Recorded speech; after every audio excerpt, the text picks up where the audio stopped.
defaults.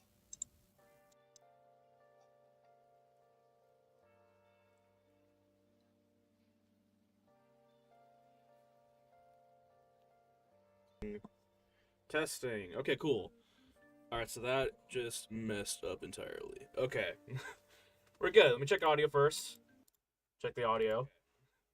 We're good. Let me check audio first. Check the audio. Alright, testing, testing, testing. Alright, cool.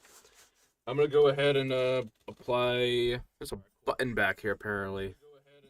I'm gonna turn off the so there's a button on the back of my mic, right? And I have this little foam box I put around the mic, right?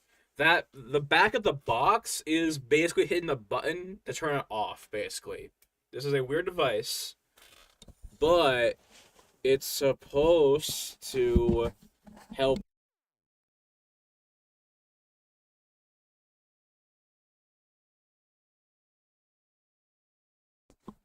Alright, I think we're good. Hold on.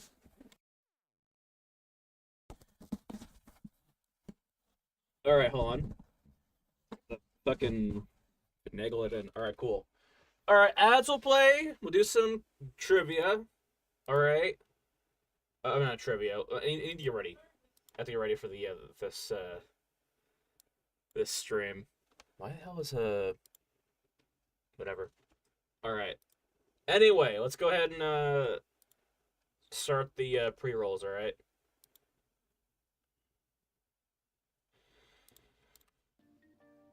Alright.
Here.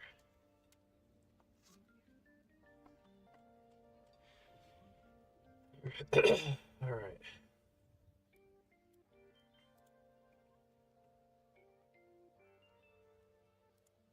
So, I'm gonna go ahead and do this. One.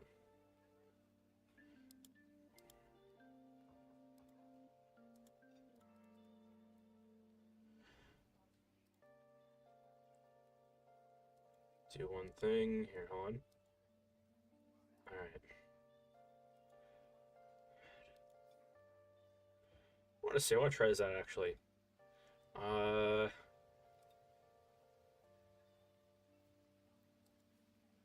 Currency. Let's see. Alright, so, interesting. Alright. So basically, y'all can have now, avatars. I can give you all a starting avatar, too. I'm gonna go into this, actually. I'm gonna do this. I'm gonna say you get a Squirtle. There you go. Whatever the hell you are, random person in this stream, you get a Squirtle now. Spawned. The fuck is... That's not... Hold on. It said... Okay, hold on. It says Squirtle up here. Hold on. They lined my ass. Hold on. Go into this. Get on there. Unless... Oh, whatever, here. Do this first. Alright, so... we have streaming avatars now. If you wanna... I don't know, fucking... mess with that, go right ahead. Share. Do this quickly. Alright, I want to reset this whole thing because having some issues. Alright. Share. Gonna go ahead and reopen it. I still am trying to like get these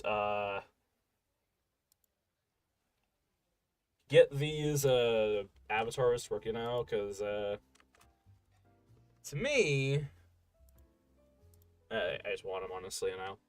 I want them, we need them, gotta have them. Not really, but it's fun.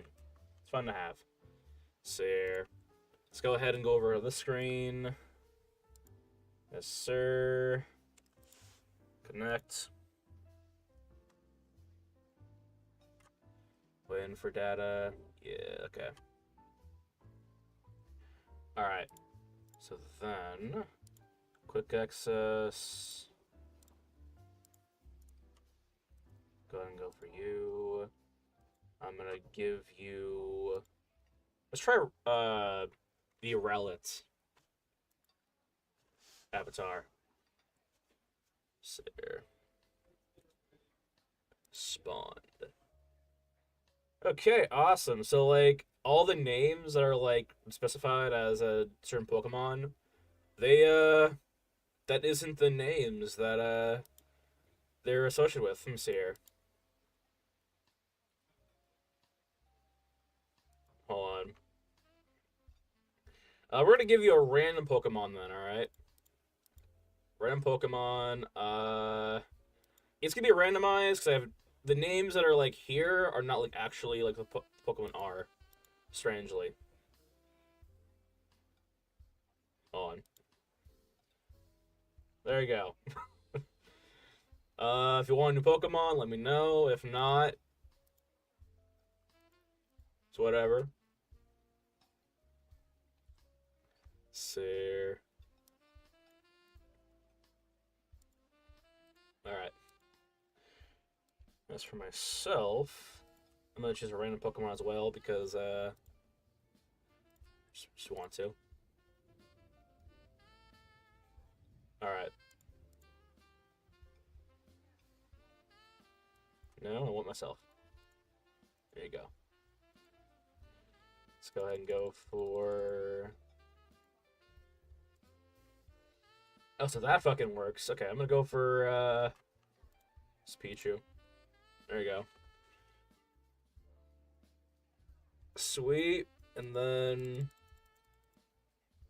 can do that. Alright, awesome. Sweet. Sweet, sweet. Alright, so... I think it's time to get started, okay? For 10 minutes, I haven't done jack shit. Okay, this is how most of this game has been going so far. Just... we get in this bitch. We don't do jack shit. See here. Go ahead and increase the size of this. Alright. Alright, so I'm gonna move the all of the stuff over here. Go for our tools, put it right over here. Alright, awesome. Sweet.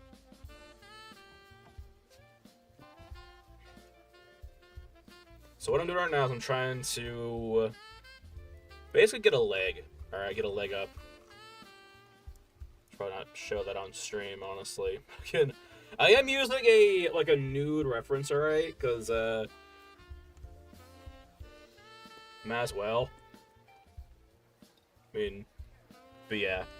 Let me see here. I'm gonna go ahead and do this real quickly. Should I get the stilts of the legs? The stilts, the basics of the legs in order before I actually add in the real leg. All right. In fact, let me actually.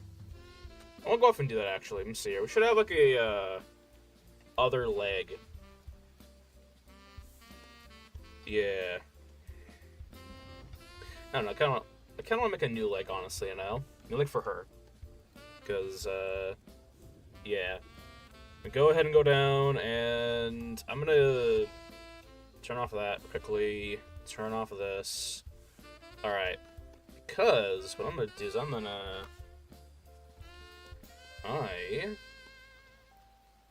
going to make this into a better shape. But yeah, if you don't know what we're doing, we're basically making a model for a game. All right, like an actual like two games actually. 2 games, and they're both called Man vs. Monster, but we have Man vs. Monster, the tournament fighting game, then we had hold on. We have Man vs. Monster, the tournament fighting game. That's an open world mini game, or mini open world game, you know, online, you know. Then we have the Man vs. Monster card game version of that. That's what we're working on, basically. The card art is going to be in 3D, so whenever we're going to ask this, we're going to ask this for both games. Which is why I am in love with the project, actually. Oh, thank you for the raid. How's it going? Y'all get okay. Everyone from the raid gets Pokemon, all right? Everyone from the raid, all right? Because you know, unless y'all want to go grab your own Pokemon, you can do that down below. I think. There. On. Get off that. Give y'all some presents or gifts, I guess. Let me see here. Can I like drop stuff in? I don't know. You know what? Fuck it. Y'all get stars. There you go. Whatever that is. What's up, little base? See here. Here. Nice. Nice. If y'all want to go and grab a Pokemon or whatever the hell, you can go ahead and do that up down below, alright? And, yeah, you can I think, good gifts. Oh, yeah. Basically, whatchamacallit, I think it'd be best if y'all, like, went down below and picked your own guy instead of me do it, because, I think y'all might know what Pokemon you want to be more than me. But, yeah. Give you all access to, certain stuff, alright? Everything is kind of, like on... Everything is kind of like, whatchamacallit, nothing's off limits, basically. Let me see here, actually. In fact, I could actually spawn in little enemies for y'all to fight. Let's see here, can I modify the enemy? Because, hold on, I gotta select him, turn him into something else. Hold on. Let's go ahead and go for... Alright, redo. There they go. Enemy spawned. Sand Slash. Seer. Call him a current... We'll bring him some currency. We'll call that, let's say 120. 120 for killing, this guy right here. Alright? Sand Slash. I'm not sure if Sand Slash is going to actually fight or not, but we'll see what happens. See here.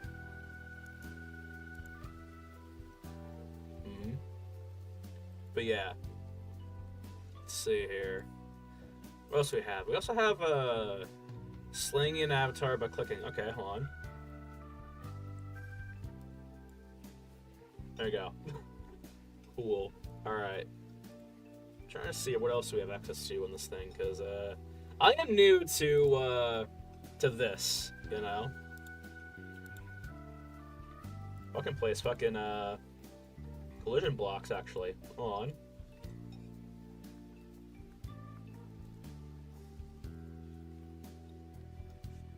Do this quickly. Gotta clear these blocks. Yeah, here, I'm gonna do this. Whoops. Go ahead and do that.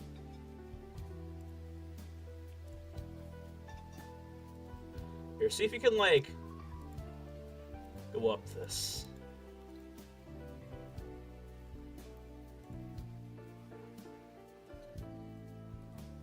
See here. Not bad. Here, let me move your guy. Alright, there you go. See here. Can possibly also do this. Currency. Give or double yours. Or not. See here. Alright. Sweet. But yeah. Not bad. Alright, well, let's get this character going, alright? Right now, I wish I could show off the reference right, but I'm using a nude model, honestly. Oh, it's the fucking camera fucking thing going off. Awesome. Cool. Great. Anyway, what I was saying before is I wish I could show off the references, because I am using some references this time. Problem is, though... Welcome. Oh, thanks for the follow. Goodish. Oh yeah, hold on. We have a Linda bot, actually. Hold on. Linda, show yourself. Hi, they call me Linda. I'm kinda like an assistant for 3D Sandwich, aka Vince's Twitch channel. Usually he just asks me dumb questions, or tells me to go talk to people during ad break. That lazy bastard. Uh-huh. Good job, Linda. Good job, Linda. Yeah, you better be thankful. Yep. Alright. I love it. Alright, let's go. Let's go ahead and get this deformation thing down. Go like so. So what I'm gonna do, right, the whole tactic I'm gonna do is I'm gonna basically make the I'm gonna make the base of the leg components, right? Then build the flesh on top, alright? Listen here, Linda. Nah. Let's see here. Let's see here. I want to go off and do this, actually, because, I have it, actually. Hold on.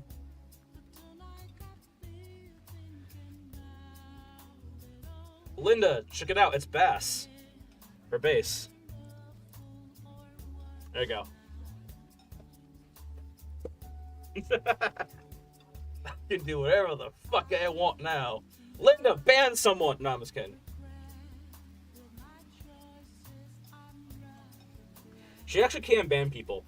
But, like, put in the code first. Or the code, the, command first. Sir.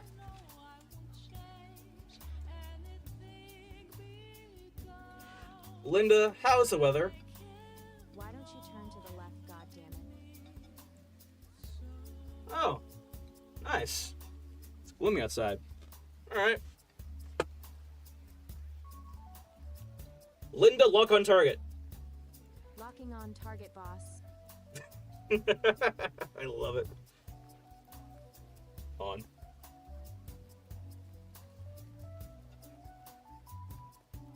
Nice. We even have, Linda can actually burn the chat now, actually, you know? Like, burn the whole thing up, you know? As in, delete every message. I'm not going to do it. I'm not going to do it, alright? But I have that ability now. Linda is basically going to be my Jarvis, in a way, you know? Or Friday, I guess, I don't know. Whatever the hell they're using now in the movies. I stopped watching the Marvel movies after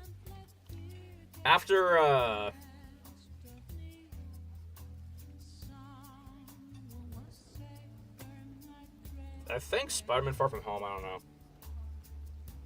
Then I came back for Spider-Man, No Way Home. It was cool, but then never again. Oh yeah, God. So basically, they released a little teaser for Fantastic Four. And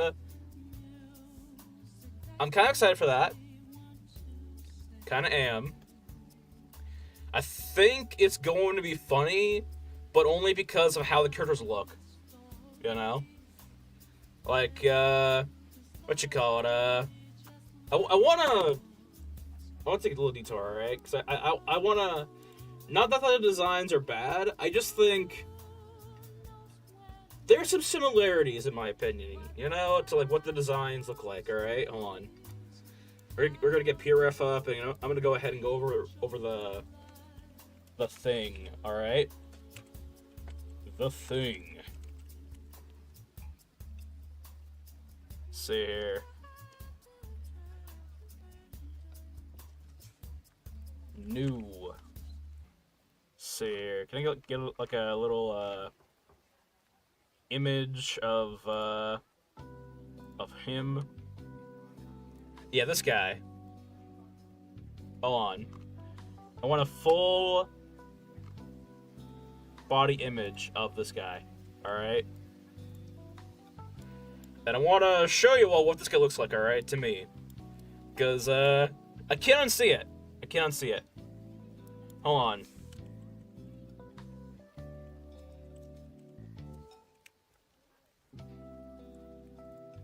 This guy gives me...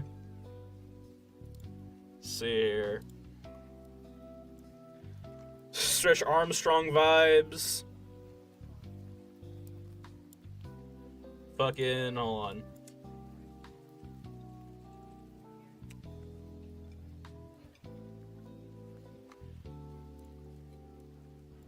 Homer Simpson vibes. And what's that? What's one more? Hold on. Humongous.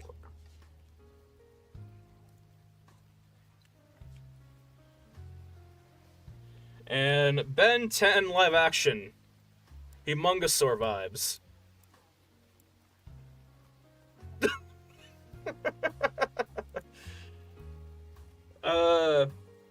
Yeah. I think I had one when I was younger. Not like the what was it? I think it was like a it was something else. It wasn't like a Stretch Armstrong, it was more like a what you call it? I don't know. It was like a gorilla or some shit, I don't know. But yeah. Again. But yeah, the thing reminds me a lot of Humongosaur from Ben 10. The build, or the face of a fucking Simpsons character. And the fucking, body of a Armstrong, alright? Like, it ain't bad.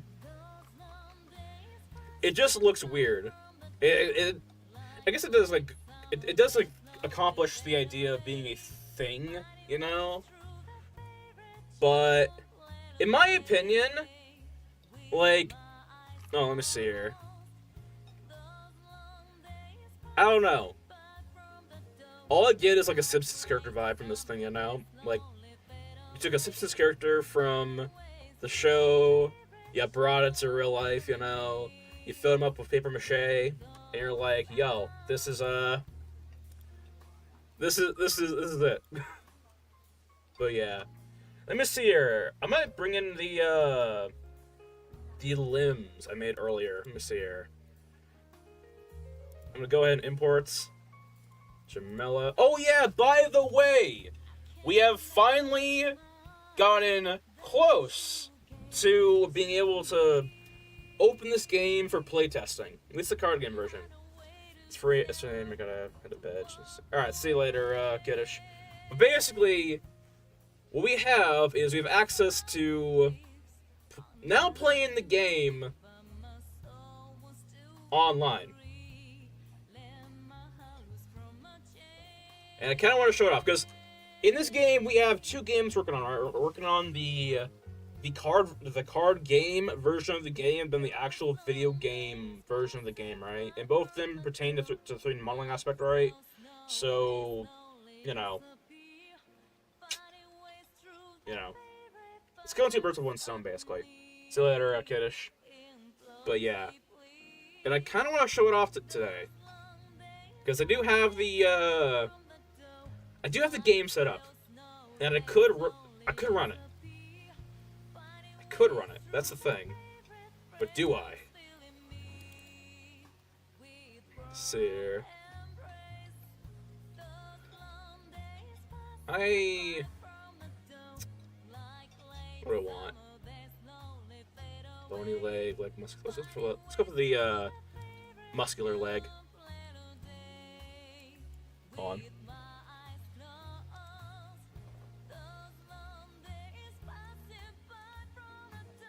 I'm not sure if we're gonna use that one actually. Let's see here.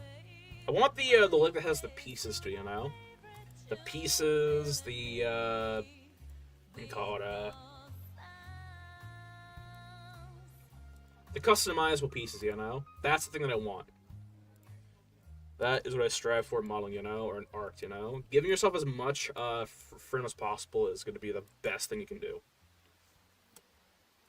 So, to which, I might just go off and make a whole new leg. A whole new leg? Let's go. But yeah. I don't know, I kind of want to show off the game right now, you know, and like what we have ready so far, because we have been doing playtesting.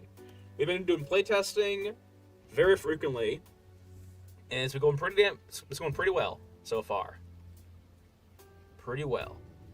I go name this thing here the thigh.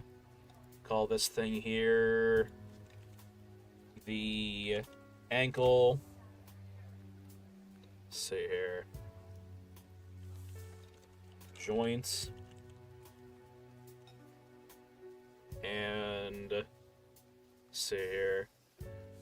The foot. But yeah. I don't know. One day I'll show it off. Maybe today, I don't know. Let's see here. We're gonna go ahead and do this though. Part of me is like, I want to show it off, and another part of me is like, right now, it's like very rough around the edges, basically. That's the thing, you know?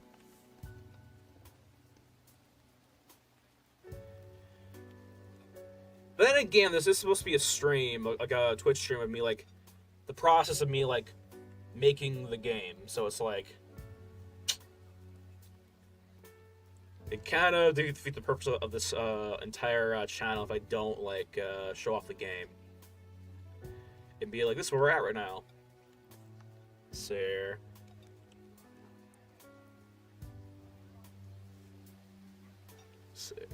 but yeah.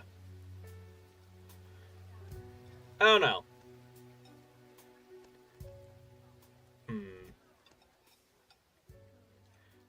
You know what? Fuck it. I'm showing it. I'm gonna show it off, alright? Let's see here. It's gonna. I'm gonna show it off because I know it's gonna kill me. All right. If I don't show it off in this stream, I'm gonna be thinking to myself, when do I show it off? You know.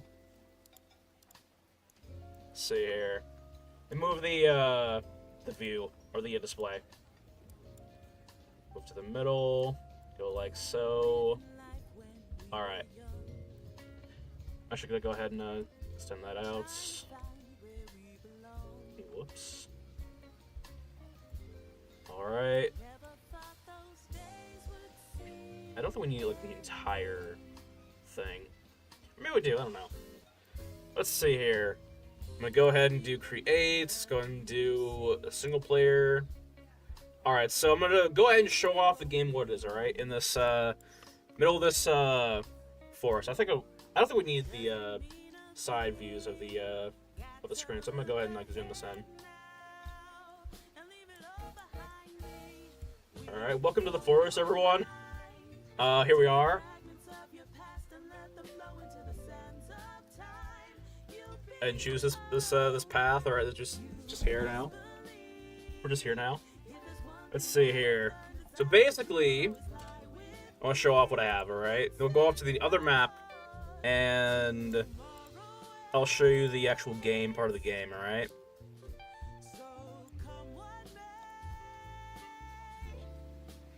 This is what I've been working on, basically. Playtesting this game. Here, let me see here. Someone give me 4 random numbers from 1 to 30. Or better yet, I could probably just go online and do that, actually. Hold on. It'd probably be best if I just, like... Actually, no. We'll leave it to chat, alright? Give me 4 random numbers from 1 to 30. Alright? Alright, so... We got... 2... 23. Nice. Interesting, alright. Let's see here. Let's go ahead and do 15. Let's go ahead and do 11. Alright, so... Alright, these are all kind of, useless now. Alright. So we have... Let's see here. Ghoulish Leech, Jamela Shurbet, Coral Reef, Ernie Benson. Alright. Eventually these are going to be... I'm going to have the 3D art be put onto these cards, right? That's kind of the whole idea, you know? Because this right here is a whole ass 3D model, you know? We're going to have a background, of course, the character model in front right, and yeah. So we're going to explain how this game works, starting with how you build the hand. How you build your deck, basically. So, at the start of the game, you pick your avatar, alright? Your avatar... Oh, I shouldn't do this, actually. Turn on the music so I don't, like, have to fight the audio. So, basically, in this game, you pick your avatar. One avatar, alright? One avatar for your entire game, alright? That's gonna be who you are in the game as a fighter. And this is also going to be the similar route in the mini open world fighting game, alright? You pick your avatar, you pick your weapons, your action, your passives, and your items, alright? And that is your deck. That is your hand, basically. So let's say I want to pick Jamela Shurbet, alright? Fucking... She has access to... See here, no primaries, 2 secondaries, 4 actions, 3 passives, and 2 items. So, I'm gonna go through my card packs here and find myself some... First, I'm gonna give myself some weapons first, alright? Some weapons, and good on the list, you know, of the, from weapons to actions and, you know, so on. So I'm going to go into this, alright? I'm going to go ahead and grab myself a Oak Shield, and I'll go for a Falcata Sword. Alright? Sweet. Alright. Next is going to be her actions, but because we have item cards, I'm going to go over those first, alright? Those next. These also can go to the side, too. On. There we go. Alright. The beauty of this game is that there are no 50-card decks. There is no 40-card decks, right? There is no abundance of cards you have to, like, memorize, right? Nah. The average deck in this game is going to be around... 6 to 12 cards. But yeah. Let's see here. Gonna go ahead and rotate that so I can actually see it. So let's see what items we have for our disposal. See here, we have a glass of water, extra holster, poison rub. What I'm gonna do, this gives me an extra weapon card to wield. These give me health. This gives me water gauge points, which gauge points are used to activate ability cards. This deals defense damage, and this increases my blade damage with dealing health damage. How damage works in this game is when you deal damage, right? If it's just flat, like blade damage, like we have on the damage die, that is going to affect your defense first. After your defense is gone, it affects your health. Simple as that. But if it's just straight HP damage, that affects your HP, of course, right? Also, for shields, right? You can use shields to block attacks, right? To block damage, of course, right? And how that works, right, is let's say I deal 3 damage with the Falcata sword, right? I could use the damage die on my round shield to block 1d4 that damage, right? And however much damage that I block is subtracted from the durability. So this shield can block a total of 12 hits for me. That's pretty good. So I'm gonna go ahead and give myself poison rub for extra damage, and I'm a big believer of you don't really need. I mean, having some support items can help. What helps better and not dying is if your opponent's dead. It usually works out pretty well. So, let's see here. Dodge roll. Alright. I'm gonna take this grenade with me. Take the grenade. Let's see here. To the side. Alright, these are now gone. There you go. Next we have is our passives. And by the way, make sure I'm not like grabbing anything from the sky. Oh, I see. That's why we're like grabbing onto those things, whatever. Anyway, so for the passives are pink, by the way. Let's see what do we have here for passives. We have floor terrain, water shot madness, water baskets, and morning feast on. Get more. We also have precision cuts, which is pretty good. All right, so also on these cards, right, you notice we have requirements: avatar and weapon. Beside that, we have avatar and weapon, or it's going to be called avatar or weapon. That means either you have to be both the avatar and weapon, or be wielding the avatar or the weapon, basically, to use the card. So for this right here, because we have to be a fish water monster, can't use that. For this right here, same. The the passives we can use, technically, are, let's see here. Technically use this one. You can also use these as well. This will give us a +1 damage boost. This gives us +2 and a 1 valor point after succeeding a attack roll. Go into what attack rolls are. Attack rolls in this game are really pretty much how you deal damage to your opponent, basically. Let's see here. Now let's go for actions. Oh, I have another item card, actually. I'm good, actually, with this one. I'm good. I don't want that one. Alright, so for our action cards, we have... Oh shit, I didn't go for this, this pack. Hold on. Let's see here.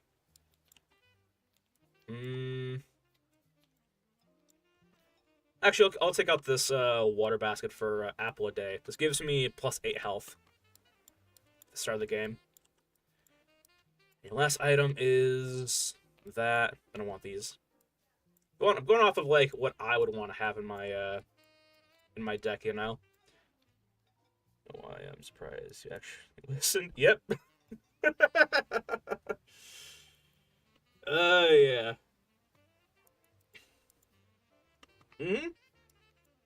But yeah. Oh yeah. If you want to, down below. Oh, you got it. Never mind. But yeah, let's see here. So pretty much, I'm gonna go ahead and pick out my my ability cards. All right. So we have. Let's see here. Because I'm a Valor Warrior avatar, I'm gonna pick the. I want to pick this right off the bat. You know, Disarming Strike.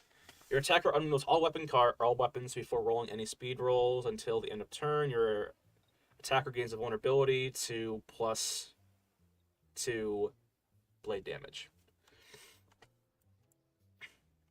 This basically means that oh yeah, that's the size of the other characters and the that I had downloaded for the avatar thing. The only way to make them like the same size as everything else, right, is I have to go into each individual one and like modify the size. And we have 150 Pokemon. Yeah. What I think I might do with that actually is make those bigger enemies like the bigger avatars, right? The enemies, you know, the bosses, enemies, the mobs, right? But yeah. Anyway, so what Disarmament Strike does, it allows me to basically have my attacker under all their weapon cards, and they take +2 blade damage. It's pretty good. Because we have a card that does blade damage. Oh, thank you. But yeah. So I'm going to go ahead and use Slave Trade as well. Slave Trade allows us to take the gauge points away from our opponent, meaning that if we take their gauge points away from them, they can't use certain abilities. Or it makes it more of a pain in the ass to like gain those resource points to use their ability cards, right? Then we have Throwback. I'm going to go and use this one. This gives off fall damage, which is pretty good. Any sort of damage is going to be pretty good. Then we'll do... let's see here. We'll go ahead and grab Sportsman-like. Primarily because the thing in this game, right, is the way you win is you compete in speed rolls. And what speed rolls are is basically... let's see here. How's the best way to describe them? Basically, it's your way of attacking, you know? Attacking and dodging. The objective is to roll the lowest amount on your attack or dodge roll, basically, to succeed.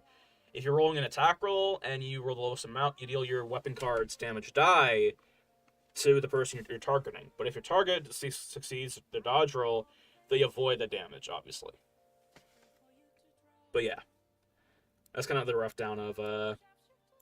So I'm going to go ahead and take these cards, save them in a deck, and load up the other map. Alright. We have Jamela Shurbet. I'm going to go ahead and give her or save her as an object. Go to playable decks. Call her Jamela Shurbet. Play T deck, as in playtest. Then I'm going to go ahead and take everything we have here, delete all of that. Go up to games and move off to the playmat area, which will be this one. I want to load it. All right, awesome. Can get rid of all of these actually. Don't need these. Don't need this. Don't need that, or that. This is just the damage types, class types, the rules. All right, so basically, I go off and do this. Bring your ass in, and just because I'm feeling fucking fancy, let's go for one of the monster avatars. All right, I'm just gonna do like one card. All right. Do you download packs for the avatars? For the avatars on the... we call it, whatchamacallit, on Streaming Avatar, I do. Yeah, there's a list of avatars you can download, basically. But the problem is, right, is, like, some of them are, like, we call it, some of them are varying in sizes, right? So just, like... you know. Let's see here. But anyway, so I'm going to show off how this game works, okay? Because this is the game. This is the game. So I'm going to go ahead and place the branch in the avatar slot on the board here, okay? I'm going to place Jamela on my side. Alright? I'm also gonna place down her Falcata and the Oak Shield. I'm gonna disregard the cards we have over here because all I'm doing right now is I'm showing you how this game is played. All right, that is that is the point of all this. So basically, I'm also going to I want to use these number things to kind of tell our stats. All right, so basically, we go ahead and copy this, put it over here, go over here. This will be our defense and health. Every card game has a defense and health value, or at least a life point count, Let's see here. And as for this game, we'll be doing the same. So, I have 25 health and 15 defense. So basically, how this game works, right, is start of the game, both players roll a 1d6 die to determine who's going first. As every game usually goes, Who's going first, So they roll. Whoever rolls lowest amounts becomes the attacker first. The first attacker in the game. So it's going to be red. I'm going to move this over here, actually. It's going to be red, then green. The colors aren't, associated in the game. It's just, that's what I have here to, showcase, who's who. But anyway, so at the start of the game, all players can go ahead and use any cards they want, I could call it, not any cards they want. Basically, on the top of the cards, there will be, let's see here, requirements, right? Then when the player can actually use that card. So I'm going to go ahead and put on my precision cut, put on my morning feast, all right? And I'm also going to put on my apple a day card. Apple a day increases my health by 8. So, all right. Awesome. I'm going to move this to the side. All right. I'm also put this down here because it's just more organized. More organized, more neat. All right. My Falcata sword has 12 durability, so I'm going to do that. And so does my shield, so I'm going to go ahead and put that down as well. All right, so I'm going to go ahead and do this right. So in your deck, all of your cards are at your disposal, basically. There is no draw this card every turn. There is no, oh, I gotta, use a card to get a card, right? Nah. Everything is at your disposal because you have so few cards in the first place. But anyway, so after all that's placed down right, I'm not going to do the same thing for the bench over here because, again, this is a played test demo of the game. Basically, start of the game is the start of the round phase. After everyone's ready, it is then time to the first attacker to make their target, So how this works, right, is let's say we have 3 players, right? We have a third person here. We have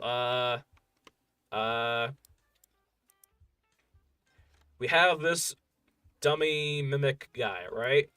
Let's say he is over here, right? This is a third player playing the game, has their own passives, their own actions, their own weapons, just like we do, all right? As the attacker, you have the ability to target whoever the hell you want, all right? And the objective is to become the last avatar standing in the game. So you want to try and make those attacks, choose your targets wisely.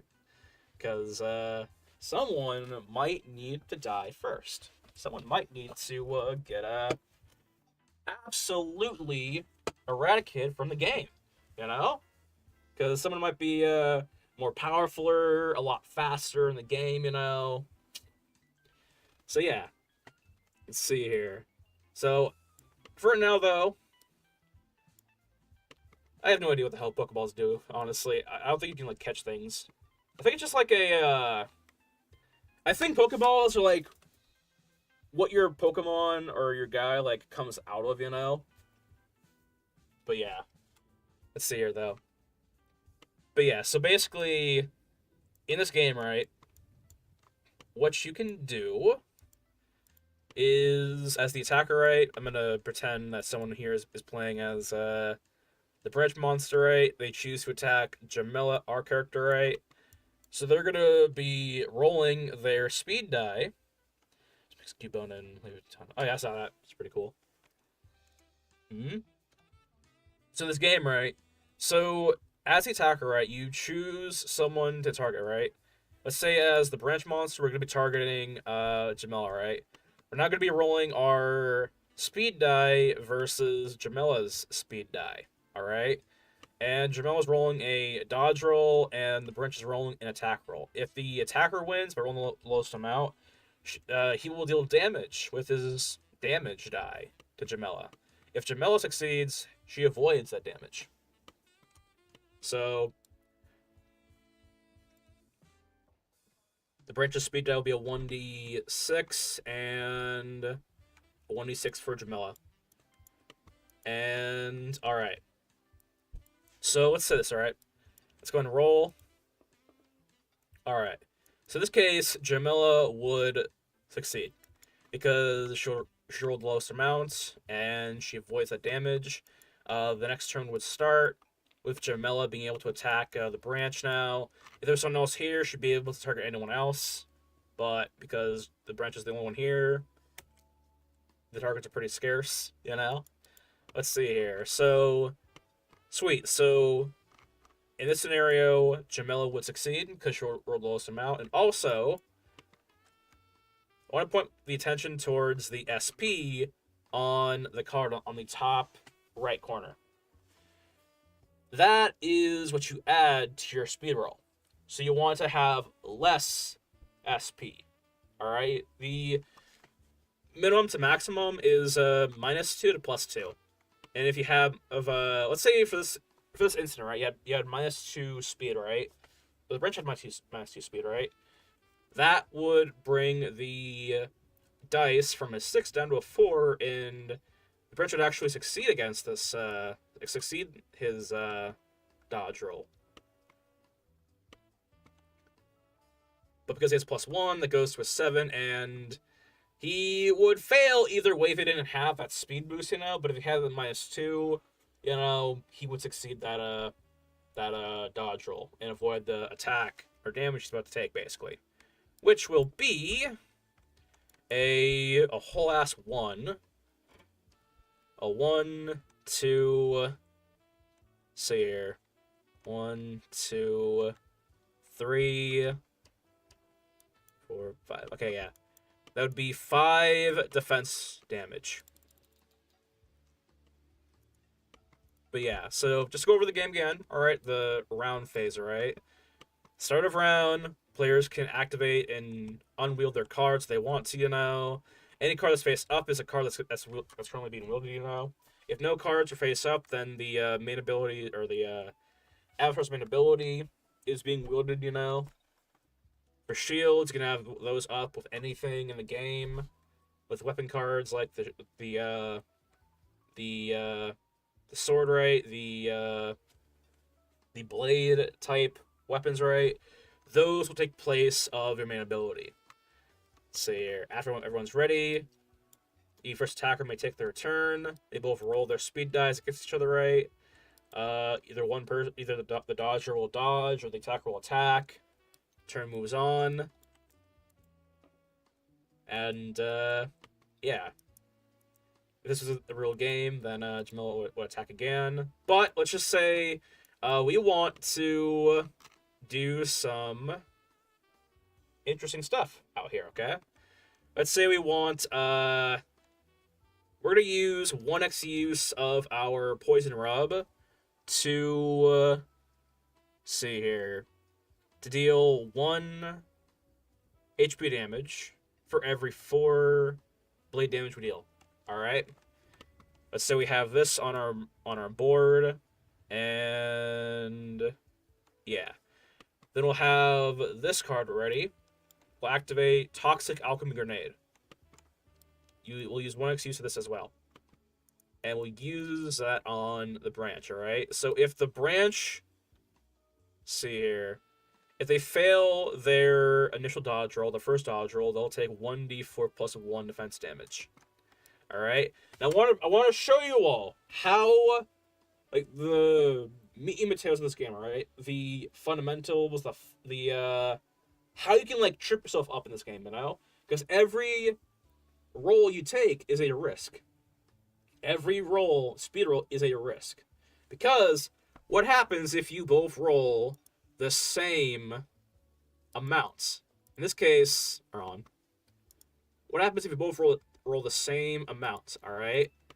In this case, because the branch has +1 speed, this would be a 4, as well as the 4 right here.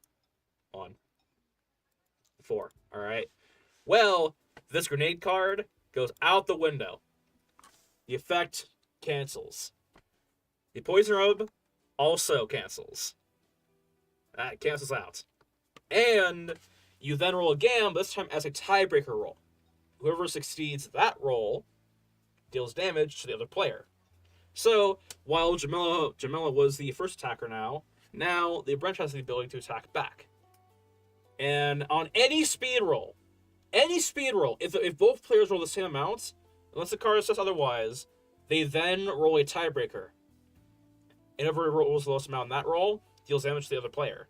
So as many attacks as you can get is not the best option. It can deal a whole lot of damage, but it gives you that chance, that risk of being attacked back. This is so that no one can come in the game with a bunch of cards, play them down right, and win the first round. In the first few turns. Because every single card you play is a fucking risk. Alright? It's a risk. That it may do absolutely nothing, or you might risk it all and get a tiebreaker right and get attacked back, you know? This is so that no matter what stage of the game you're at, if you're about to die, on that dodge roll of yours where you might die, you have the chance to either take the hit, succeed and dodge the hit, or deal damage back to your opponent. So basically, it's like solving the issue of like most card games and like how you can just come in the game, play a bunch of trick cards, a bunch of trap cards, bunch of abilities right, and just get a massive fucking KO right off the bat, you know? Like, everything can be negated by a simple succession of your dodge roll. Or succeeding a tiebreaker roll, right? And to do that, to help you succeed those rolls, all you have to do is modify your speed with cards. Or weaken your opponent's speed. But yeah, that's kind of the whole game. And, let's see here. Let's say, for example, I want to see, actually, what would have happened if, Poison Rub and the Alchemy Grenade actually, it actually hits. Alright? Because, I like testing these things out. So we have, let's see here. We have the 1d6 defense damage, so that's going to go down by 3. Alright. Then we have, let's see here. We have the 1, 2, 3, 4. Then, okay, yes, that would be 7 more damage. And 1 health damage. Sweet. So basically, the goal of the game is to, of course, get your opponent's health down to 0. And in this game, there can be multiple targets. So, it's your chance to make alliances, make teams, make whatever the hell you want, you know? But yeah, that is the game. That is the card game. But yeah.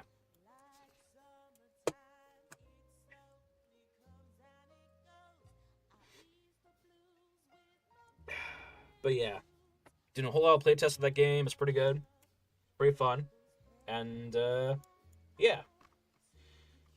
Let's see here.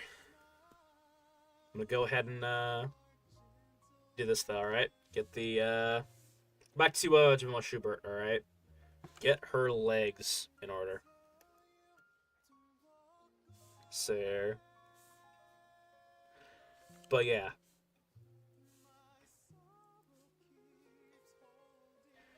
I'm gonna do this actually.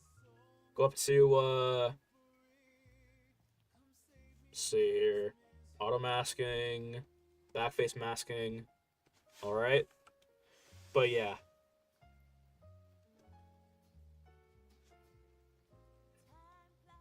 let's see here. But yeah, so for the card game, the idea is that you play as an avatar. You get your weapons, your ability cards, and you're able to just fight. You know, able to fight. And the idea of any game, in my opinion, is trying to solve the issue of past and old games. You know, and in my opinion, the kind of the issue of like games nowadays, right, or card games nowadays, right, is just the idea that the games usually revolve around whoever can play the most cards wins. And some people prefer that because it is kind of the sweaty, cheap way to win, in my opinion. But some people don't like that, actually. Some people don't like coming to a game and realizing that, hey, if someone has a cracked deck and they're just able to on what's this? Interesting. On. If someone has a cracked deck and they're just able to call it win the game in like one fucking turn, you know? That is pretty bad, you know? But yeah. Let's see.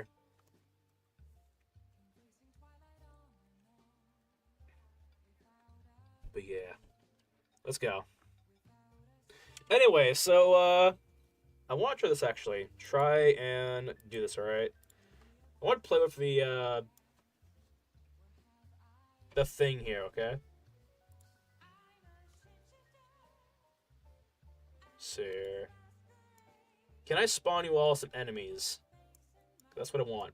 So, go ahead and can I like choose the enemies firsthand? Because I would love to be able to do that. So, all right, can go ahead and oh shit, okay. All right, awesome.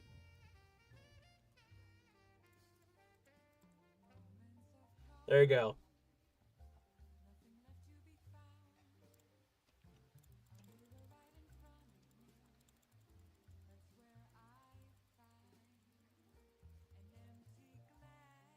There you go.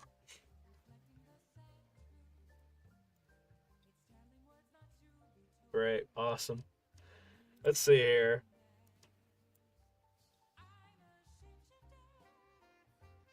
Nice. All right.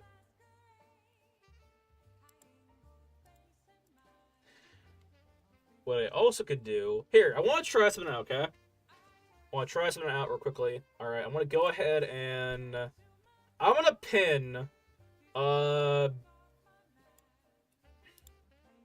you up there. All right.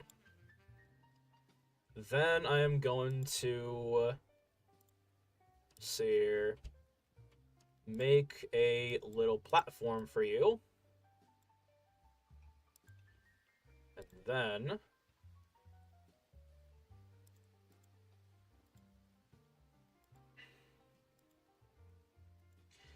here, quickly, someone hit the jump key. I want to see how high y'all can jump.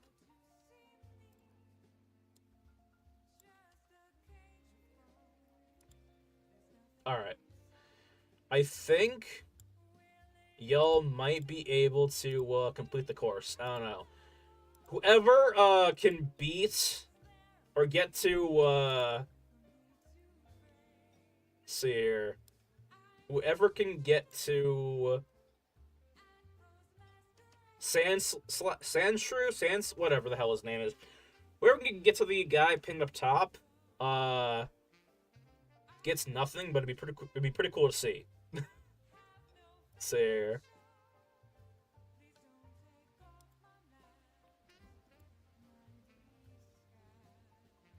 See here.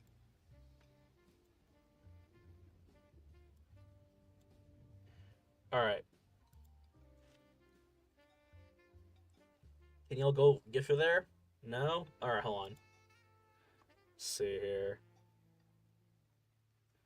Should be able to do this quickly. Hold on. All right, let me try this one out real quickly. Clear block. Subtype. Could I? Oh. Here, try that now, actually, because I want to see if y'all can, Actually, you know, I'm gonna try myself, actually. Hold on. I could.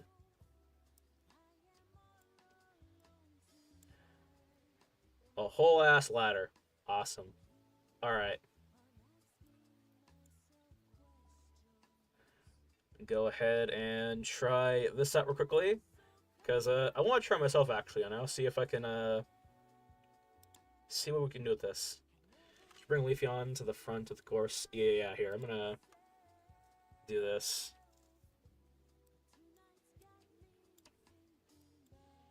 You know what? Everyone gets to go upstairs. Everyone gets to go upstairs. Alright, whatever. Alright.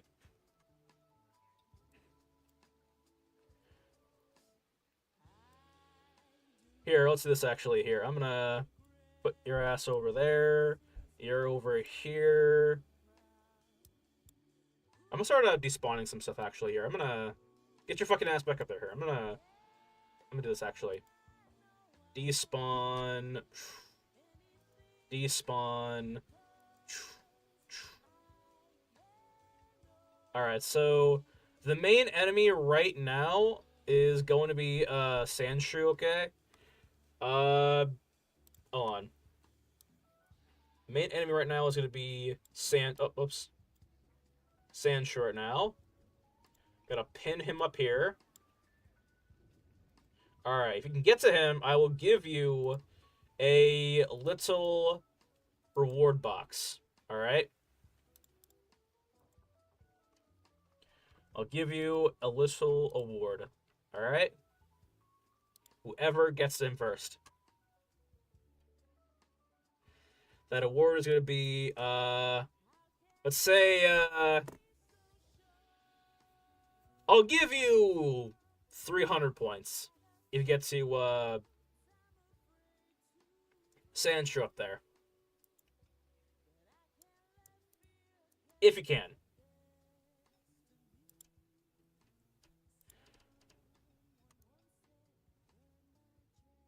See here. I'm almost curious if I can, like, do it myself, actually. Let's see here. Getting on my phone. I'm gonna try. Because, yeah.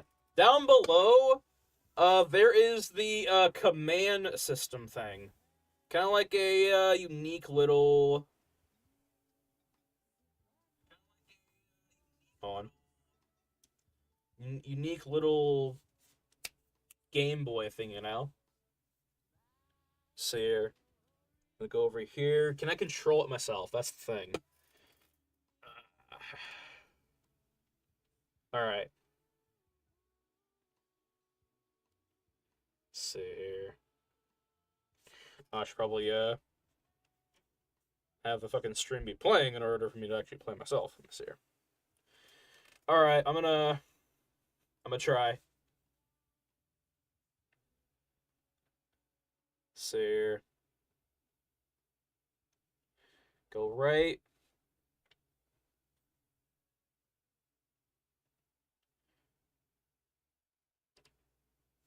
See here. I'm playing as the Pichu, by the way, so stand. Hold on, can you Alright, cool. Can you jump? Jump in the air. Alright, here, we're gonna do some do some parkour. Hold on. Alright, come on, let's go.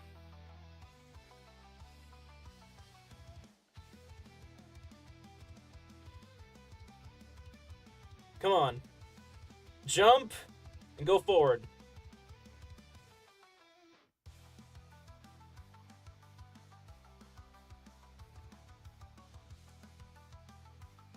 Let me see here. Okay, maybe. All right, maybe it's a case where you have to like. You gotta. You need to have like a way up. Let me see here. Okay, I'm gonna have a this. All right.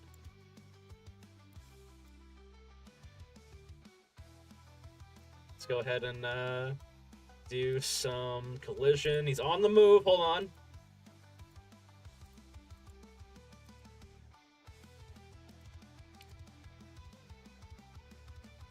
I wish I could like get rid of these blocks.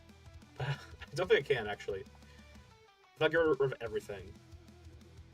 There. Oh, there he is. Hold on.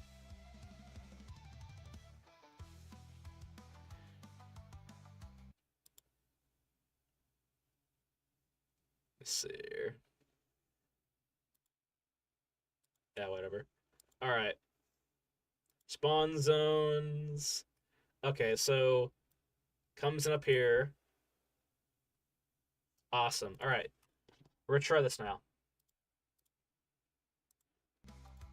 All right, let's go. Go to the right.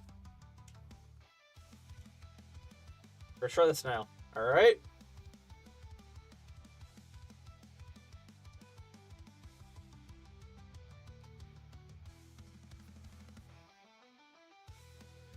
On resend. Go up.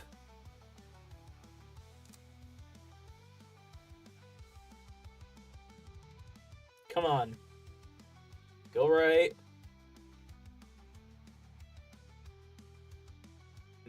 Alright. Let's see here. I'm just gonna do this, alright. I'm just gonna go ahead and go for the here are all those blocks, alright. Collision. Alright. How about now? Let me see here actually. I'm gonna go ahead and do this, alright? Just because I can, alright? Whoops. I'm gonna put you in the ring, okay? Voluntarily put you in the ring, okay? Ah, there you go. You have to fight whoops. You have to fight Slowpoke. There you go.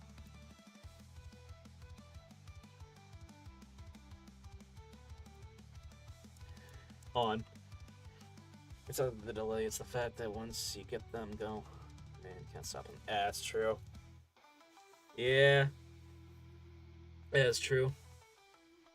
So, can you fight these people? That's the thing.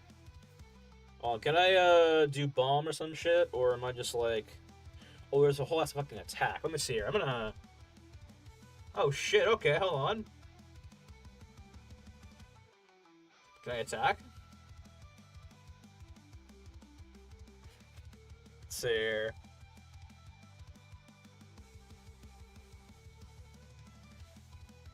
Alright. Whatever. I think it goes like...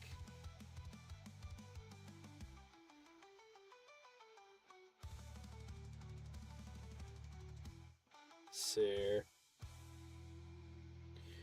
I'm just doing this actually. Fuck it. I'm gonna... Can I just do this? Acquires a valid target. Okay, hold on. So do we need a target? Oh, I see. Attack. Spawned. 8.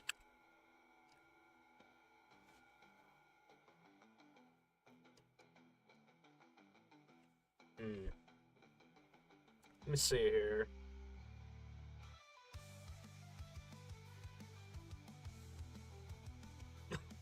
Great. Alright, well. 3, 9, and 8. I was trying to attack, this guy. Oh, it's a fucking 0. Shit, hold on. That's why I didn't do shit. Hold on. Hold up. Attack. Spawned. 0. I'm going. Pichu's going over. He's like, ha, get your ass out of here. Alright, so now I'm gonna go ahead and, the 3. Oh, yeah, no, I was trying to attack, spawn 0. Oh, wait. Yeah, no, it's alright. See here. Anyway, I'm gonna try and get you out of that box. I'm gonna say you won the fight, so I'm gonna go ahead and give you, let's see here. Can I, like, just spawn you in, like, a thing? Hold on. I'm gonna see what happens if I give you something. Huh,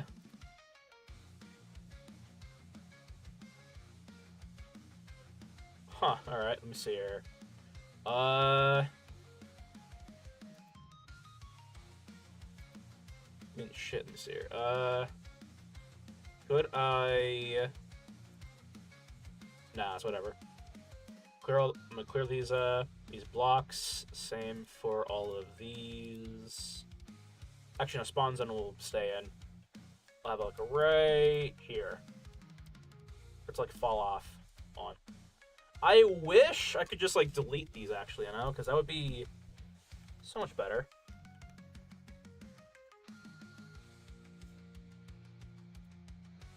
Delete by like block, you know. Let's see here. All right, ladders. We'll clear those. Let's see here. Clear those blocks. Ladders. All right. We'll go ahead and add some. Fucking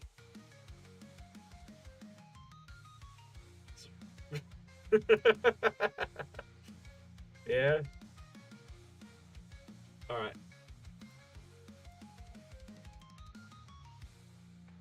Pink, orange, blue, blacksmith. See here.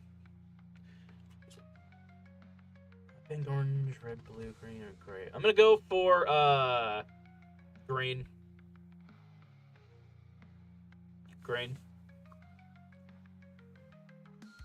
So here. Let's go ahead and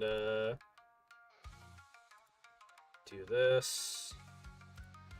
On. Alright, then G. Or not G, red. So here. So you have that. You have that.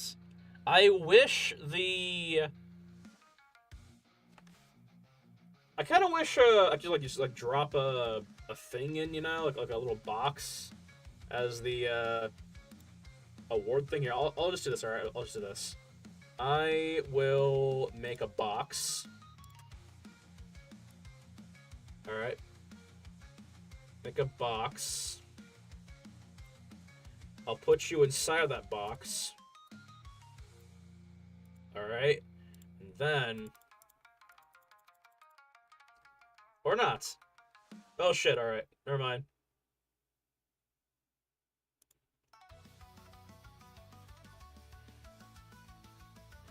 Nah, this is just fucking torture now. Never mind. Let's see here. Can I, like, get rid of these blocks somehow? Whatever. Alright, nice. Alright. Alright, let's go. Let's do this. I got some. Nice. Apparently, you can't, like, keep them in like one spot, I think. I don't know. I wonder...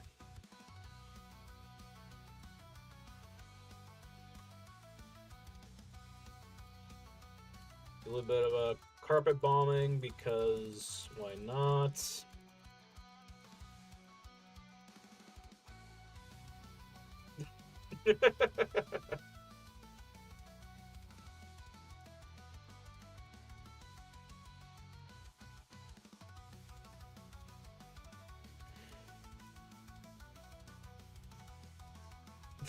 Alright, cool.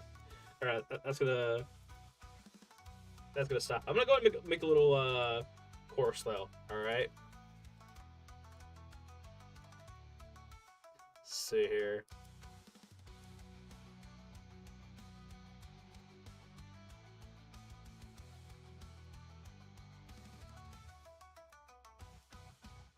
Shit! Damn it. On.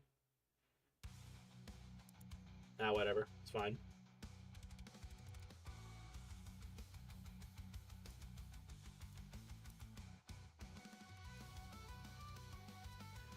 Alright. Go for that. Alright. Let's go and do some ladders.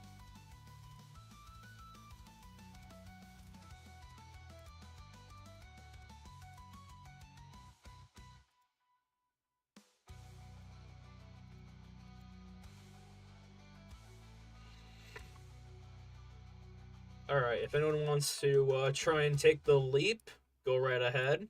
Okay?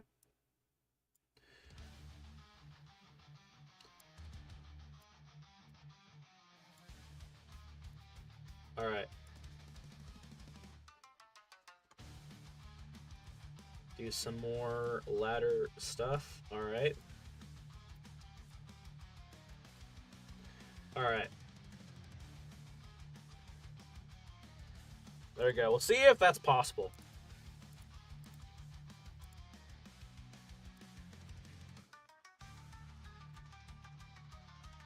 Okay, whatever. Alright. If anyone can get inside the box, alright? Oh shit, hold on. Whoops.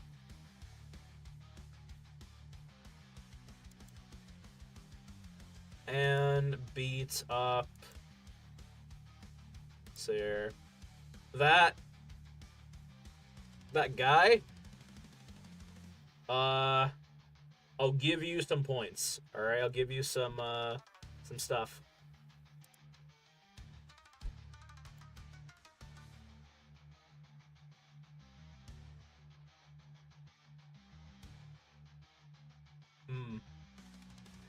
Yeah.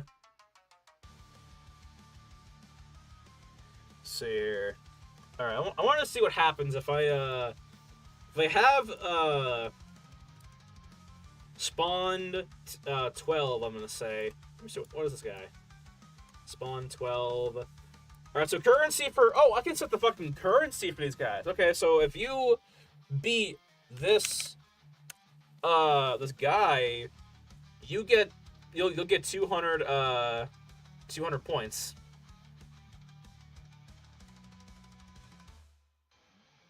Let's see here. I want to see what happens if I have my guy try to attack the that guy, actually. Let me see here. Attack spawned 12. What happens if we have this? Will he go on a fucking suicide mission? Will he jump the chasm and, like, snipe, that, I think it's a crab? 360 no-scope the crab off the, little platform? I don't know. Mushroom crab spider thing, yeah.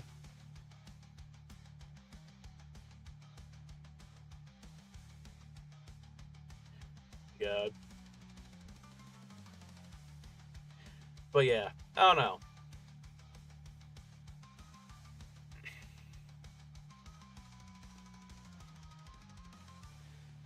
Let's see here. Oh yeah, fuck. Kind of forgot. Today is Valentine's Day. Huh. Neat. Anyway, let's see here. Let's see here.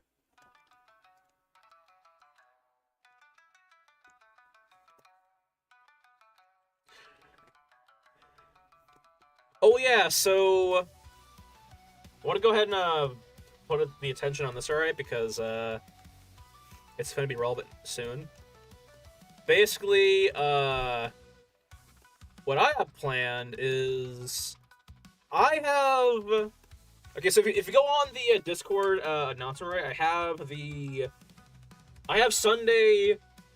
Monday set up for like random horror games. All right, and let's see, I'm gonna open up itch.io. Basically, let me see here. So there is see here. So how like a bunch of like streamers go on and like find like those mini horror games, right? They play, that take them like maybe like 20, 30 minutes to complete, right? I found out to go to itch.io. So basically, I got on that site and I found five horror games we're gonna try and complete on Monday. All right, they're all different horror games. I try to choose the horror games that would be different from each other, that would not play the same game over and over again,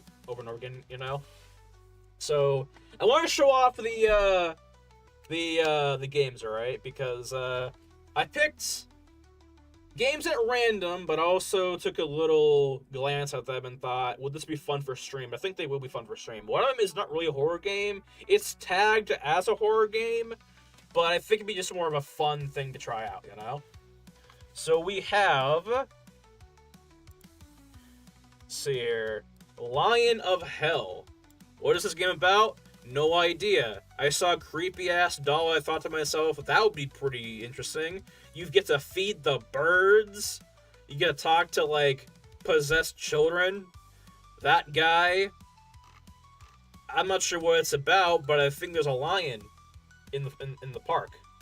That's gonna be fun. That's gonna be great. Then we have. We're gonna get there. Don't worry about it. Let's see here. We have Ignited Entry. I think this is about like a burned city. What you think there would be a lion in the game of Hell of Lion? I thought it would be a gecko. Like a oversized gecko, maybe like a giraffe. It's a game about birds, obviously. Like we're feeding the birds bread. They're like, they come back to us and say, "Hey." Next day, hey, where's the bread? Like, you don't have any bread? Get 'em, boys! Rah! Fucking, I would laugh my ass off if there was a game about just, like, crows attacking people, Not like big-ass birds, Like, big monstrous birds, right? Just crows. Because, we call it, I don't know. There's that scene at the end of Home Alone 2, right? Where, Harry and Marv are being attacked by a bunch of doves, right? Or whatever the fuck, right? I think people getting attacked by small birds is fucking hilarious. Fucking. Because the idea is, like, birds don't really, do that, So to get a whole bunch of flock of birds to, gang up on one guy, you have to imagine what the hell did they do, Like they had to have done something fucking insane to get that level of aggro, you know? But yeah. Anyway, the other game we're gonna be doing is What Lies Below. I read this first and I thought What Lies Below, which would have been a lot better title, but whatever. It's whatever lies below, I think. Basically, you're on a ship, you see some shit go down, and that's it. I don't know. Simple game. Then we have Boba Tea. Boba Tea Shop. For this, I want to go for a more of a, what we call it, I want to play, well, I chose this game because it just looked different from the other games, Because we have, the park, a burning city, I think, a burning area. We have the water. This is a, boba tea shop, Just a different atmosphere altogether. I'm not sure what this is about. It's about a 10-minute play, so I can imagine it's going to be pretty swift. As a boba tea shop owner, you encounter a variety of customers. Your job is to greet them with a smile. So basically, it's like, oh, you make boba for people, whatever. And I think bad things happen over time. All right. The last game we're gonna be playing is Me Side. Now this game is people have played this game on stream before, but I want to try it out myself. All right. What the game is about is before I click on it, okay, is you're trying to escape. I think it's an apartment. I don't know. You're trying to escape someone's house who wants you to be there. Basically, you have this. I won't even say love interest. You have this fucking whack job girlfriend, right? You're trying to leave the house, and the game is run by an AI. You're supposed to ask questions. Type in there, hey, can I leave the house? And she'll be like with a knife and be like, no, you can't leave. But if I say, hey, I have groceries in the car, you mind if I go get them? She'll be like, oh yeah, go ahead, go off and grab them, right? I grab the car keys, I drive the fuck out of there, go as far as possible, like, the idea is to try and leave the apartment. However we can. I think. But yeah. Pretty much, we have to try and get this person here to... We have to convince this person here to get us to leave. But yeah. I think.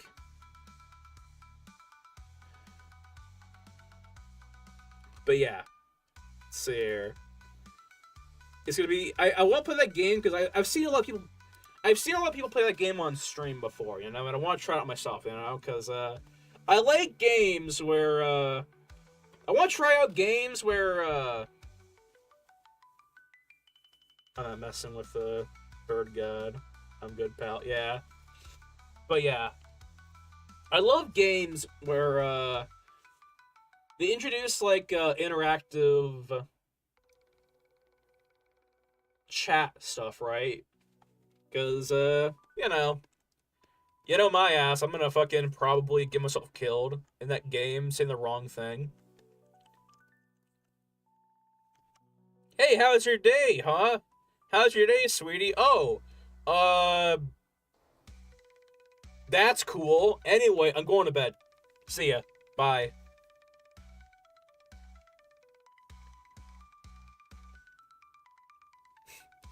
See ya. Anyway. Bye. Fucking. See ya.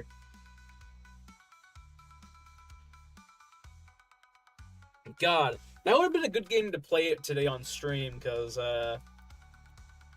it's Valentine's Day.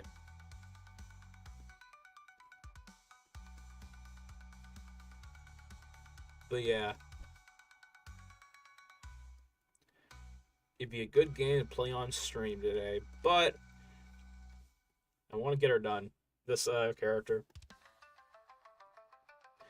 And by the way, Rule of Rose will continue tomorrow. Hold on.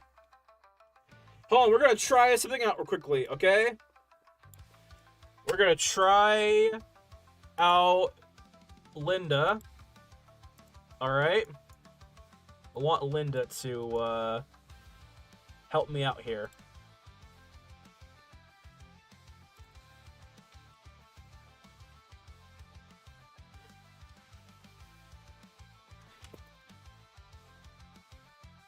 Let's see here.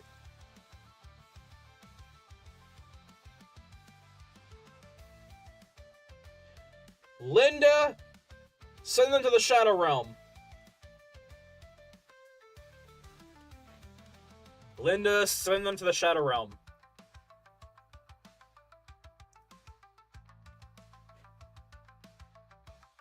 Let's see here. Linda, the tribe has spoken. Get rid of them.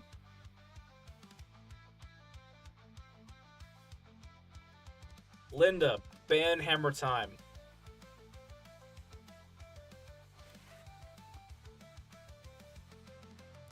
Sweet.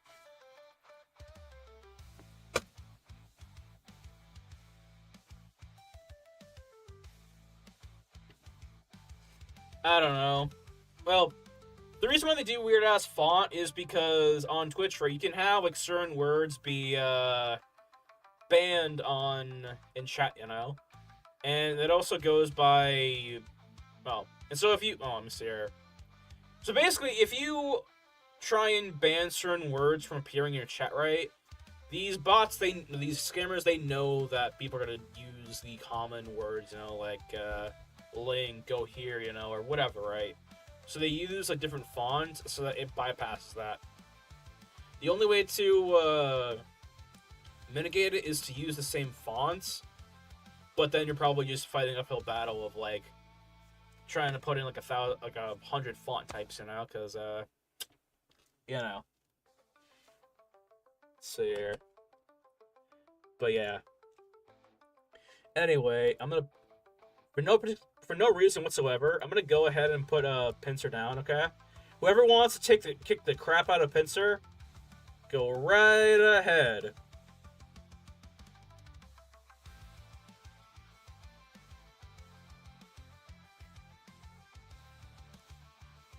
Actually, you know what? Let me do this. I'm gonna do this, alright? So, currency. You are going to have 150. Pincer, I think, because Pincer's probably like a weaker enemy.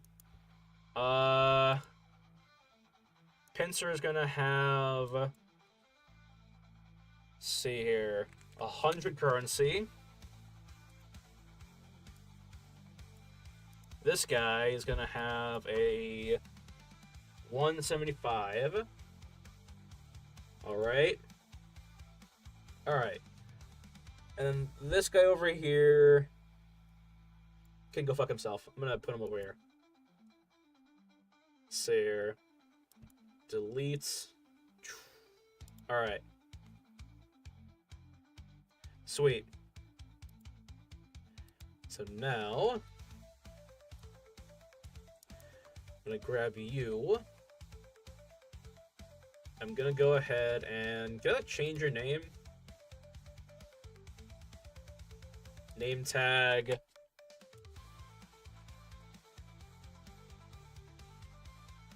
I don't know. Whatever. If any of y'all want to try and beat the Pokemon, go right ahead. If not, whatever. I'm gonna see here. I'm gonna go ahead and there we go.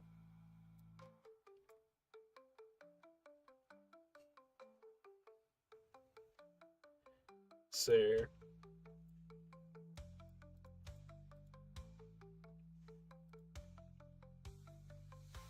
There you go. But yeah. See here. Actually, look at my reference. Alright, let's see. I'm gonna go ahead and do this.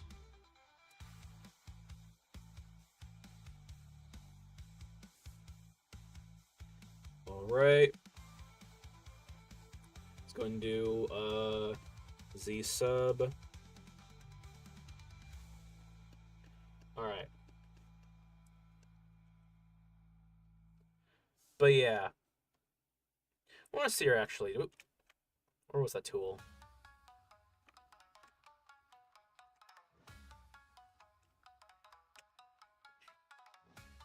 There was some tool that we had here somewhere.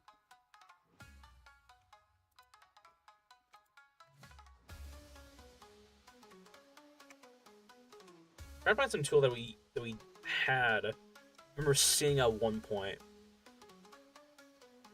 There.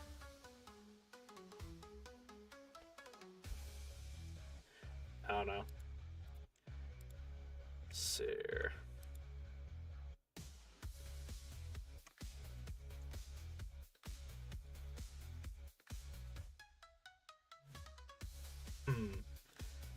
There's a fucking tool that I saw someone use earlier. Occasionally, I go online to see, like, how do other people do certain techniques versus me, you know? Trying to find the, some tool I saw someone use. It's a pretty interesting tool. Let's see here.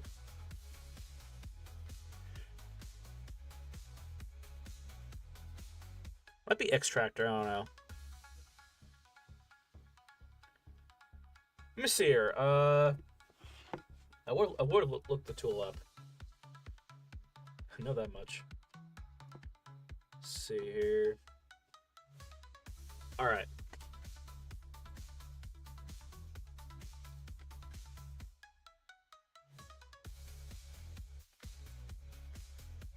Go here.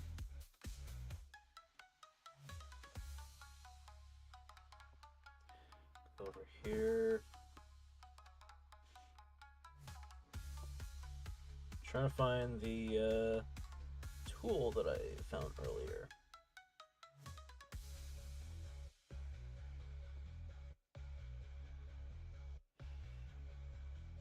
I see, okay. Go over here. Alright.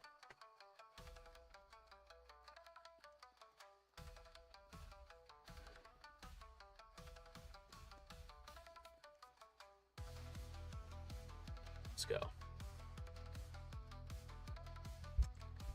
Alright. Bring this thing up a little bit.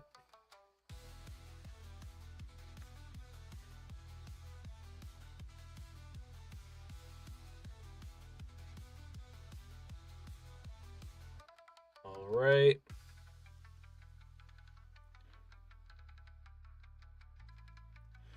Oh, whatever. It's fine. Let's see here. What I'm going to do is I'm going to go ahead and get the side pieces down.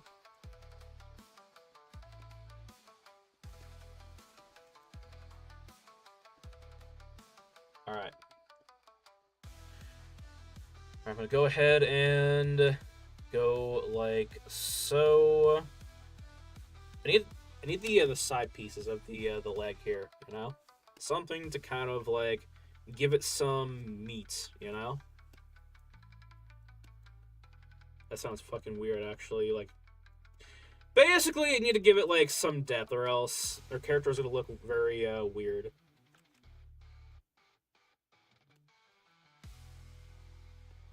So,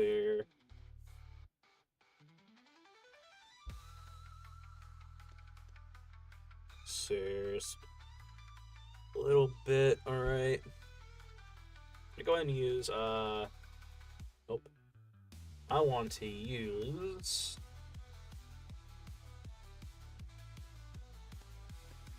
this quickly. All right.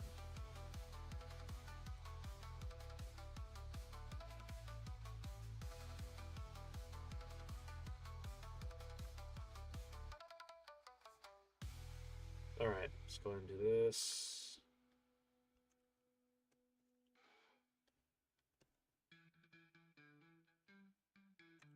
All right.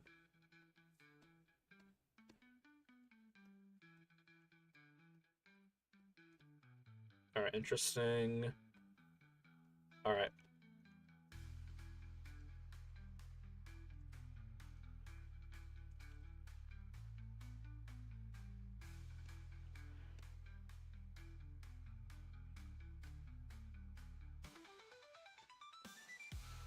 Alright.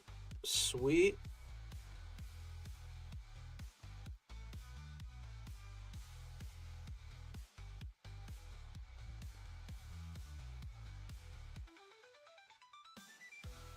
Make sure the leg is okay. Alright.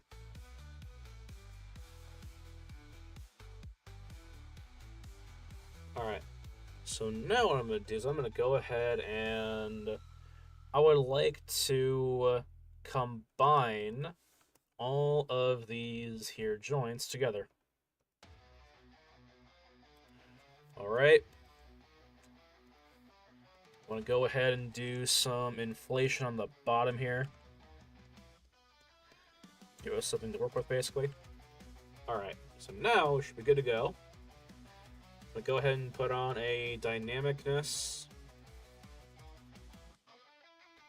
Alright. So now I'll put on a normal move tool. Oh, fuck, that's more fun. I want normal move tool. There you go. Alright. Let's go low. Alright. In the end, of course, we're going to meld this together, right? Meld the parts here, so it looks a little bit more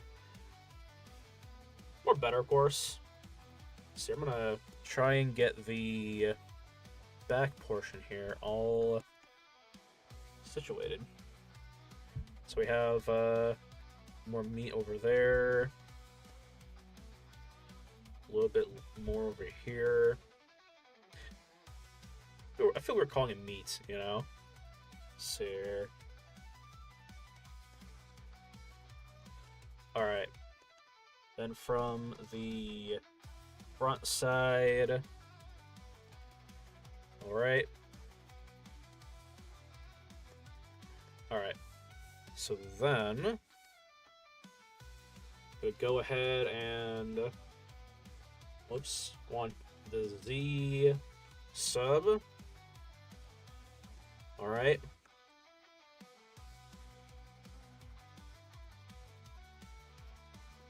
Alright. So now what I'm going to do is I'm going to do Z remesher. Double that. Alright.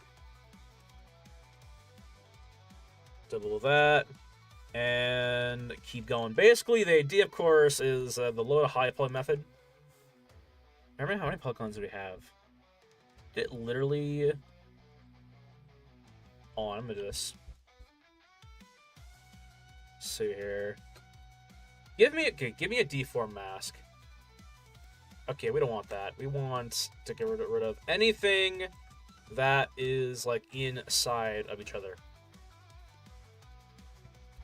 So we're not about that team. We're not about that, alright? So I'm gonna go ahead and move this, alright?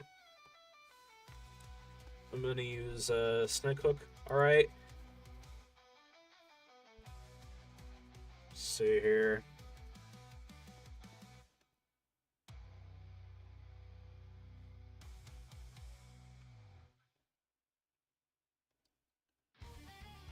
See here.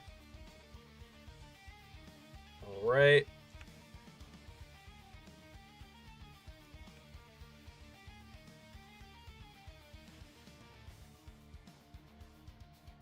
Let's go and move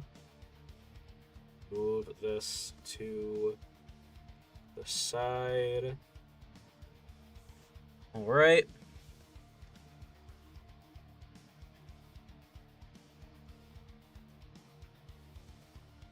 Alright.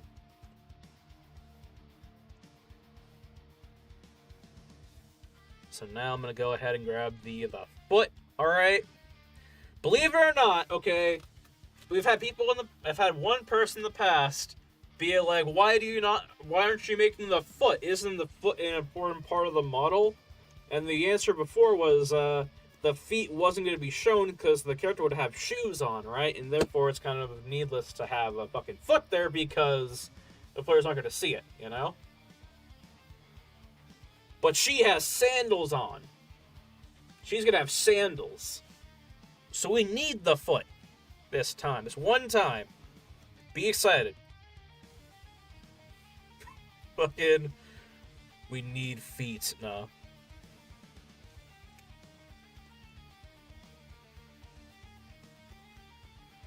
Can imagine get that fucking one follower back. Like, finally! Finally, you add the foot!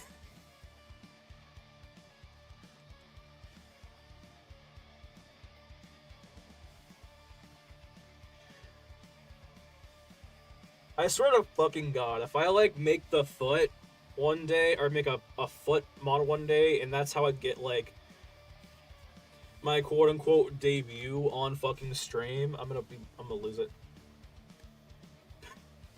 Fucking... Imagine being the guy, the person, who got a little bit of traction on online, all for a fucking foot. Because I know how the fucking internet is, okay? I know the internet is. As soon as I make something that remotely can be, we call it, be used for something else, right? That's when, people start to, pay attention. See.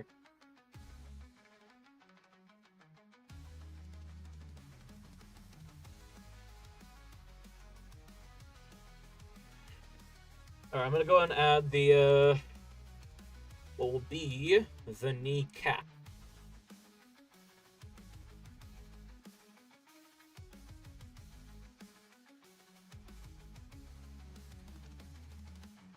Alright. Now, I'm not trying to go for realism, alright? Skin-wise, I'm not good. I don't really care about, we'll add, like, blemishes here and there, right? But it's not gonna be a case where we have, like, a fucking... Like, we're not making every single little tiny hair on the fucking leg, alright? We're not doing that, alright? That is gonna take up a lot of time and a lot of resources for the game, you know? A lot of, space, if you will. And that is not important enough for me to care about it. I was going to say, at least make some realism on the skin. Yeah. I mean, if it's stylized, you know, then just like... Fucking... Here's the thing, right? Okay, here's why I'm trying to go for a stylized version and not a realism, alright? Because, I mean, first of all, stylized is a lot faster, right? But as soon as you start trying to blend in realism and stylize, that is when you get the fucking weirdness, you know? That's when you get the fucking, the backrooms entity character, you know? Because, like, we call it, if you... There's a balance between those two, right? But if you go for, like, one over the other, you know, if I go, like, full-on realism, right, then that could work. If I go for full-on stylized, then that could work as well. But if it's mixed, right... let me share. Let me show online. Let me show here.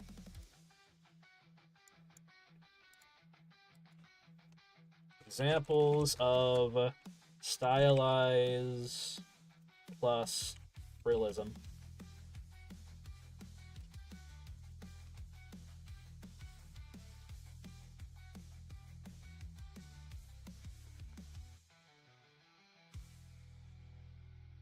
It's about to...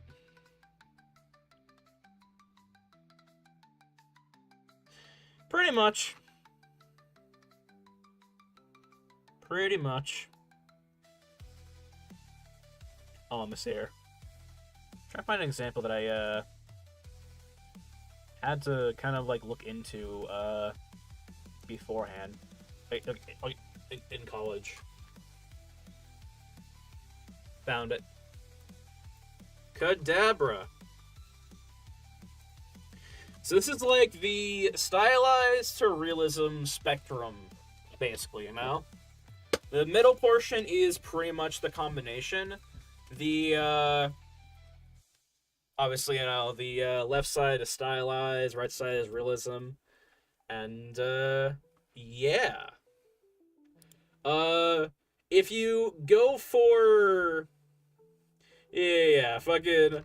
Here's the thing, right? If you go for both... Here's the thing, right? So if you go for, like, a strip stylize, then you'll have to focus on the stylized portion, right? If you go for realism, you'll have to worry about realism, right? If you go for both, then now you have to blend those two together. And if you blend them in the wrong way, or make it look wrong, you know, or something that's like disproportionate, right? Then you get either example number 2 or number 3 or number 4. I mean, oh yeah, I know. The middle part. This is the perfect combination, probably. While if you like go too not too far into like balancing both, right, you can get some weirdness, you know. It's kind of why I'm not too worried about the fucking eye, exactly. Like this right here, he will haunt you in your dreams, alright? This is like, I seen some shit. I know some shit. This is about to get absolutely nuts. Here's another example. Hold on. Let me actually see if I can get a better on. Yeah. Fucking... Yeah, no, you don't want to...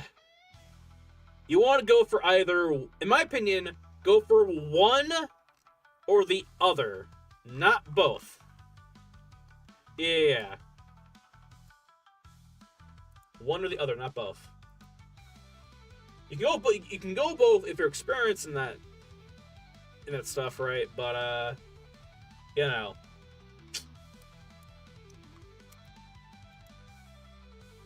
I don't know, the way art, oh, pretty sure we all know this by now, but like the way art's kind of is like, you have your challenges, right? Is the more you add to the thing, right? The more you plan out for that thing, the harder it's gonna be to make that thing, right? So if I want to have a stylized character, we only have to worry about stylizing, right? If I want a realism character, all I have to do is focus on realism. If I want both, now I have to focus on the stylize and the realism, and figure out how to fucking mash that together and not make a backrooms entity. Which, could be really complicated. And it adds for a whole lot more fucking checks, a whole lot more, you know, a lot more, weird stuff, you know?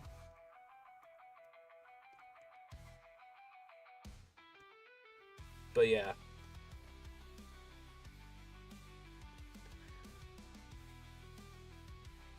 Not to mention, too, right? I think people don't realize whenever they make games, right? I don't think people realize that when you make games, right, like, there's an overall... How do I explain it? When you make a game, right, let's say you have 8 characters in your game, right? However hard it's going to be to make the first character, right, you have to think, this is how it's going to be for every character, right? So based on how difficult you want your characters to be, to make, or what, you know, you have to put that in with the style of the character itself, you know? It's kind of why I don't go back on a lot of characters, right? Because if I spent like a whole ass called it's like if I spent the time to like give David Strong like real hair, like hair physics right, well, we still be here on him. We'd still be working on David Strong, you know. We still are, but like right now we're working on his texture phase. But yeah.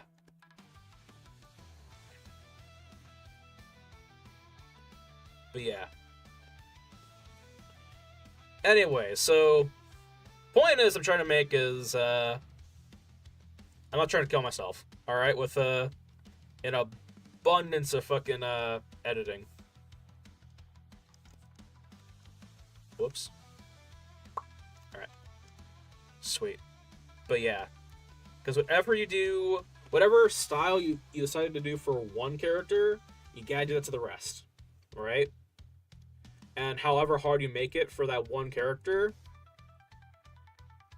is going to tell the face you make when someone announces they have to go to the bathroom. Yeah. Mm-hmm. Yeah. But yeah.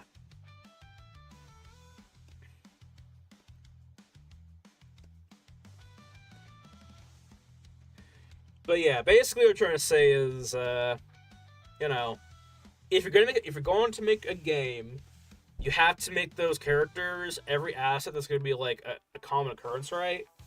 In a way that doesn't take a whole lot of time, you know? Because if you notice, right, my characters aren't exactly, if I want to spend like a whole ass half year on a character, right, and make it look absolutely pristine, high end, triple A style quality, fucking rigged to holy hell, you know, fucking I could do that and make a pretty fucking cool game, right? In like possibly like 8 years, right?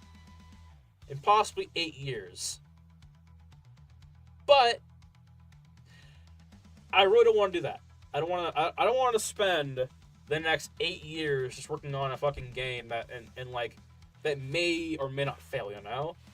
In fact, I want to go over the plan of this game because these two games because there's a whole reason why I'm doing two games in the first place. All right. And the idea is that like I know a video game is going to take a long time to make, regardless. All right. It takes 8 years to make. It's whatever, but it's the 8 years that I know it will take to make that game. You know, because indie development is hard nowadays. It's getting harder. You know, and a lot more time expensive to make games. All right, and yeah, and I am one guy. I cannot wait for. Yeah. Hold on.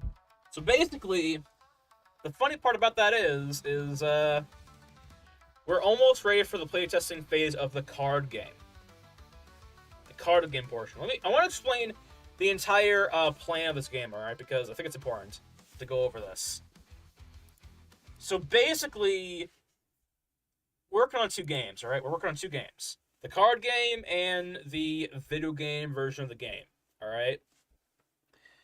The card art for the card game is going to be in 3D, so anything we work on the card game is going to translate over to the video game portion, pretty seamlessly. Basically, whatever the card game looks like, or whatever the card art looks like on the card game, is going to look like that on the video game portion, right? It's pretty good. It's basically like a inadvertent promo or whatever, And we're trying to work. Well, I'm trying to work on this game and this card game, right? So that we have something to fall back on and something to build the video game up, right? Because games cost a lot of fucking money to make. Regardless, if you have a server for a game where people have to play, that server has to be paid for. Everything has to be first you have to fucking pay Steam to get your game on the fucking website. Then you have to get fucking They had to get some fucking IP shit, you know. They had to get some fucking servers right, pay for fucking slots, you know. It's a whole bunch of shit, you know. And it is a lot of crap for a game that might die or be dead on arrival within the fucking 6 to 8 years of development, you know. And that to me is not worth it. Okay, fucking, I would much rather build something first, build something successful first, or something that has grounds or legs at least, and use that success to make the fucking game. All right, because in that case we can make a better game with the fucking support of the other game, right?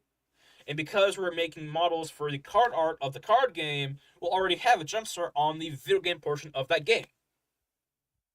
So, if the card game kicks off, then we can. Hold on. Ads are to play, I think. Yeah, ads are to play. Wait for that to end. But yeah, if the.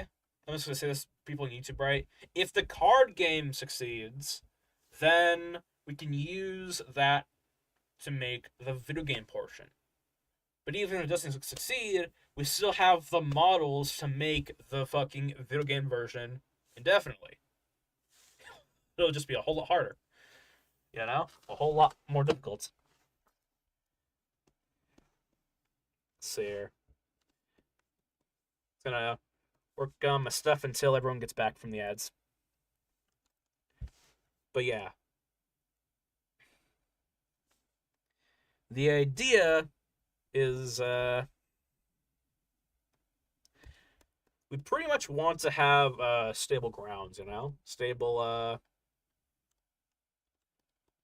something to stand on, you know?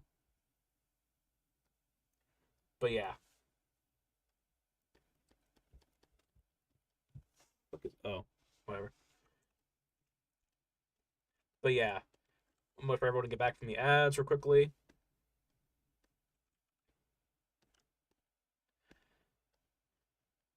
Alright, welcome back, everyone. What I was saying was, so the whole idea. Just killed the creeper and drop a grenade. Nice. But yeah. So basically, the whole idea, right, is that we're making this card game, right? Because we want to have something to stand on, all right? If the card game succeeds, we can use that success to help get the video game off the ground. And we'll have some model. We'll have a good portion of models already done because the card art is going to be in 3D, right? So we'll already have the models we need to make that fucking game. If it doesn't succeed, we'll still have those models, and definitely to help make that game, it'll just be a whole lot harder, of course. So if the card game works out, the video game will definitely work out. It'll come out faster, basically. Is what I'm trying to say. Fucking, but yeah, faster and likely better because you know, I would love to be able to hire people, to help work on this game, because teamwork, One thing I've learned in my fucking time in making or working on games, is you are better off trying to make a small project before you make the big project, Like, we call it, it's kind of, basically it's like the, working on 3 small games for work on the big game, right? But for me, those 3 games, those give you more than just a game to work on, Those are more than just resources, right, to build with, Those give you assets to make the bigger game. So, if you make a fucking card game that is primarily in the 3D style of the 3D video game version of that game, well, now not only do you have a small game to help ramp up that big game, but you already have the assets made for that big game. So now, at that point, all you have to worry about is anything else any additions you want to add to the game, and just the coding portion, which is still a big hefty part of the project. Still can take a whole lot of time, right? But if we already have the models done right, then we already have what we need to kind of like make this game its fullest. Not to mention too, if the model's already done, what's up? See here. Hmm. What happened?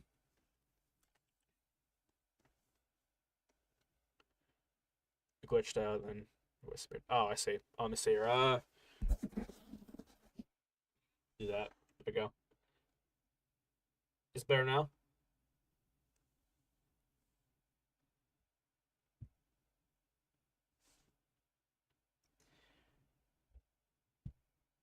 Let's see here.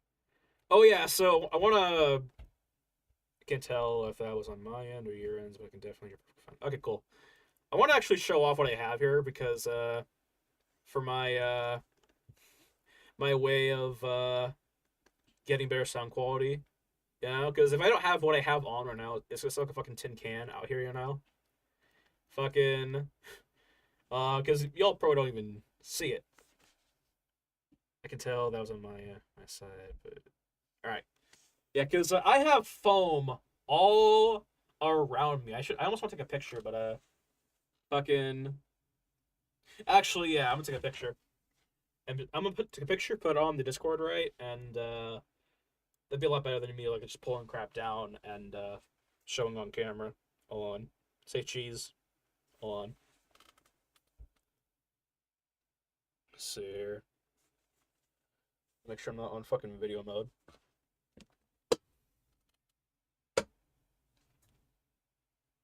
Turn off flash. Fucking blind y'all. Let's see here. Actually, can't see fucking shit. On. Let's see here.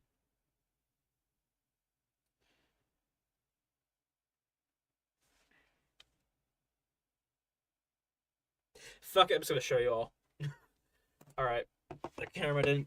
I don't know. It's dark in here. It's dark outside, so y'all can't see what the hell is happening.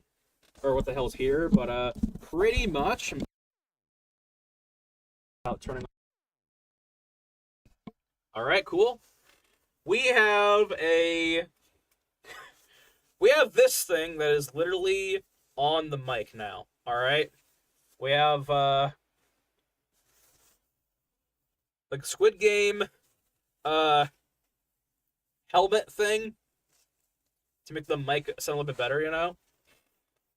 Put this thing back on. Alright. We have an abundance of foam just hanging off of everything.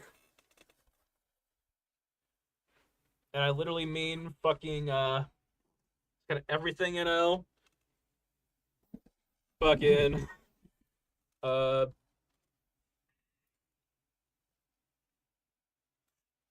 there's foam all over the place. Foam up there, over there, over there, over there, over there, over there. Basically, it's one of those architectural buildings in here. But inadvertently. Basically, I'm surrounded by foam. Alright? But yeah. Surrounded by foam. I can't get out of here, basically. But yeah. Let's see here.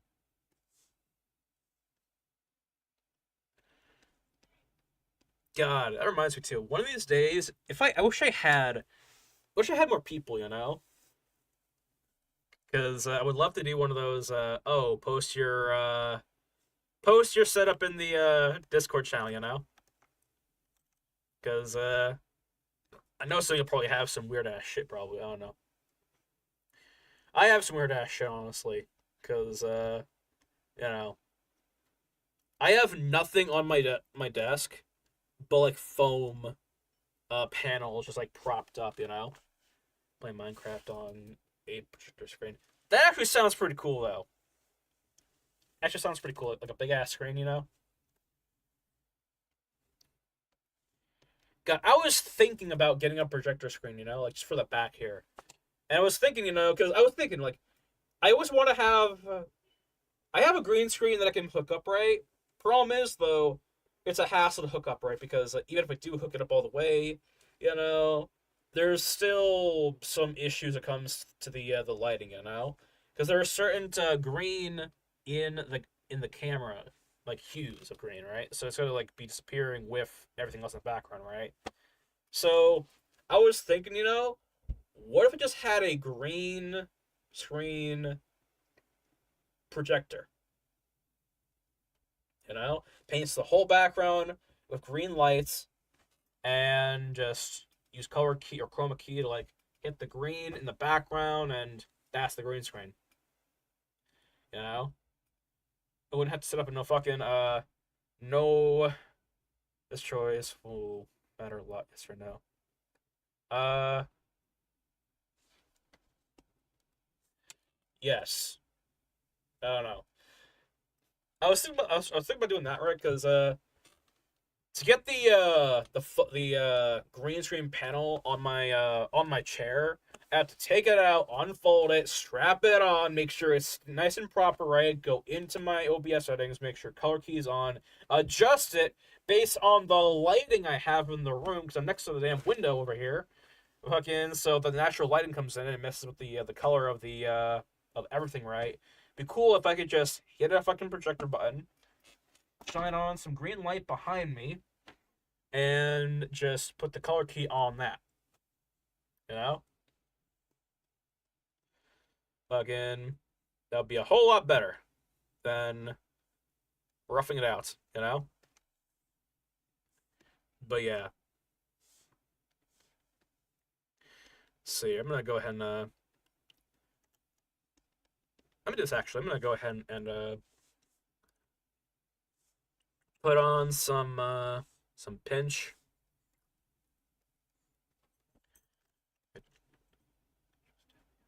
Alright, cool. Awesome. But yeah, that's what I have in mind. I was fighting a boss battle, then a dragon also saw that oh yeah. God, in my opinion, God, I miss game. Well, I guess games still exist nowadays, but I miss games when like you could be out there trying to fight some random monster, right?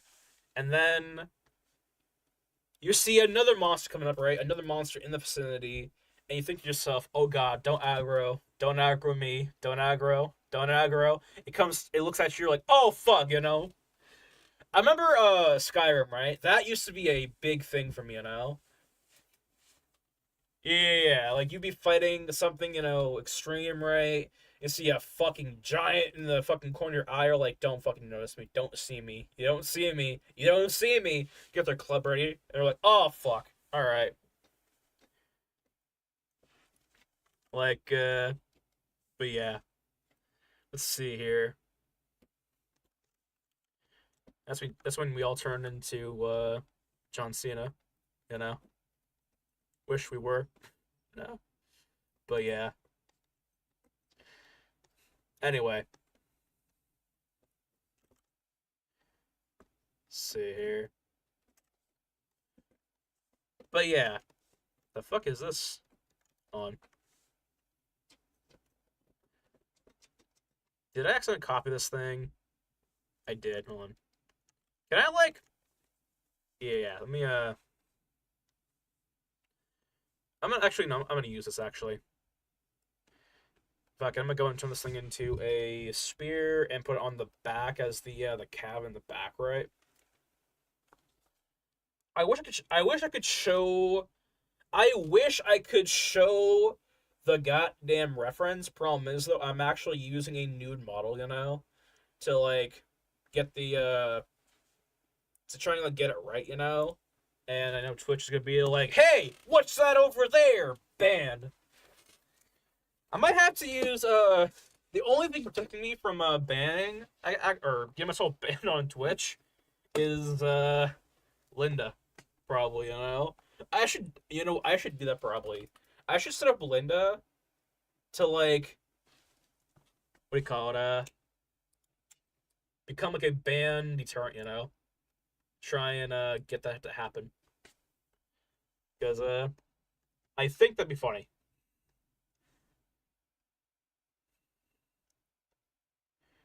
Linda, track their IP. No, no, let's go. Linda, lock on target. Locking on target, boss. There you go. Track their IP, Linda. We gotta find these bastards.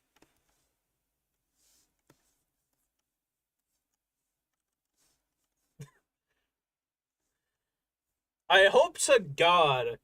I don't plan on adding any centerpieces to the chest portion of this model, okay? And I hope to God Twitch is okay with that. Cause if just think, if I had two circles at the end of these portions here, I might get banned. I might get banned. Just think. I'm not going to. But you know. We don't need them. Alright? We don't need them. There's no portion in this game where anyone is gonna be topless, alright? Because yeah. For a woman to Twitch will it's okay. Oh yeah, yeah. Yeah.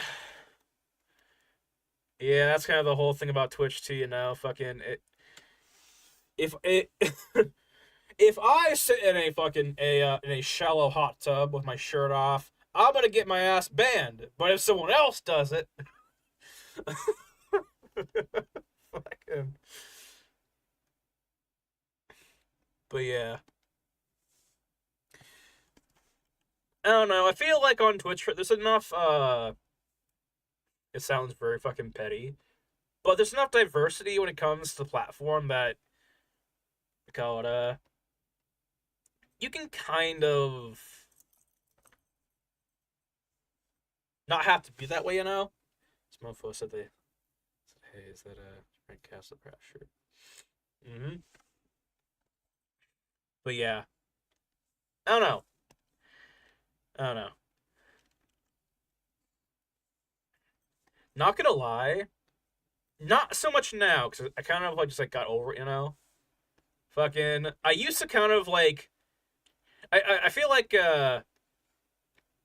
call it beforehand. I used to actually fucking resent those kind of streamers, you know, those people who would just like come online, sit in a fucking just take their fucking like have like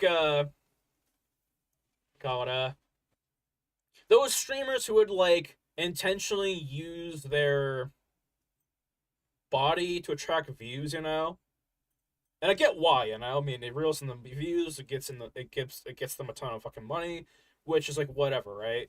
But I feel like it is such a cheap ass move, you know? It is such a cheap move, you know? That other people don't have access to, you know? If I came on here, if I bet you, if I came on to if I made a new Twitch streamer, right? And I gave myself a female VTubing avatar, changed my audio to a female voice. I am confident that with enough special wording, I could probably get fucking like insanely. That account could get insanely popular on both Twitch and YouTube because you know, just because. But yeah, I don't know. Nowadays though, I'm like, fucking, you don't have to show off your whole entire your arsenal to get out there on Twitch, you know. And I say that because fucking, I've been looking into, just because I say whatever comes to mind on the stream, right? I have gone online to see, like, what can I say? What can I not say? What's gonna get my ass banned? What's not gonna get me banned, right? And if I ever try to, like, abbreviate things, right? Or try to, change how things are said, just know, usually, that's because guidelines. Usually that's because we have guidelines to uphold. But yeah, God, there's one person who got banned off of Twitch because they said the word rake, like garden rake, you know? And Twitch's bot system read rake as imp. All right? Imp as a very illegal thing. I can't say it because I'll get fucking banned probably. But imp is what the uh, the bot picked up basically, and banned his fucking channel, which is absolutely fucking insane because who the hell is going to catch that shit? Who the hell is going to think to themselves, "Oh, I accidentally said garden rake, and that is why my whole streaming career came to an end." It's just like, huh?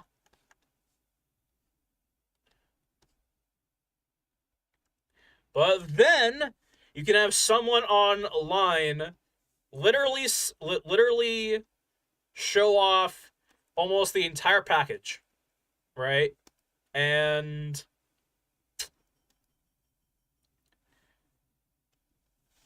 fucking get like no backlash. But yeah, and it's pretty easy to tell why. Like these streamers who like have like 1,000 views, right, or even like half 100 views, right? Fucking, what do you call it? They are probably what is making Twitch so much money, because if y'all didn't know, it costs Twitch money whenever someone streams. It costs them a shitload of money every time someone streams on this platform. It's kind of why, you know, Twitch takes a fucking massive cut out of fucking everything. And I mean everything. The ads, okay? I want to preference this, alright? Twitch takes 50% of everything that is made on this Twitch channel. If someone decides to buy a sub for like $5, right? Are we cutting off? Oh, I think my camera's actually messing up. Hold on. Let me see here. Change my camera. Hold on. Hold on. Let me do this. Deactivate, reactivate. Okay. I think your battery died. Yeah, no, I was thinking to myself, like, I saw that, I'm like, is the stream crashing? I'm like, no, the characters are moving still, so it can't be crashing. But yeah. So basically, what was I saying?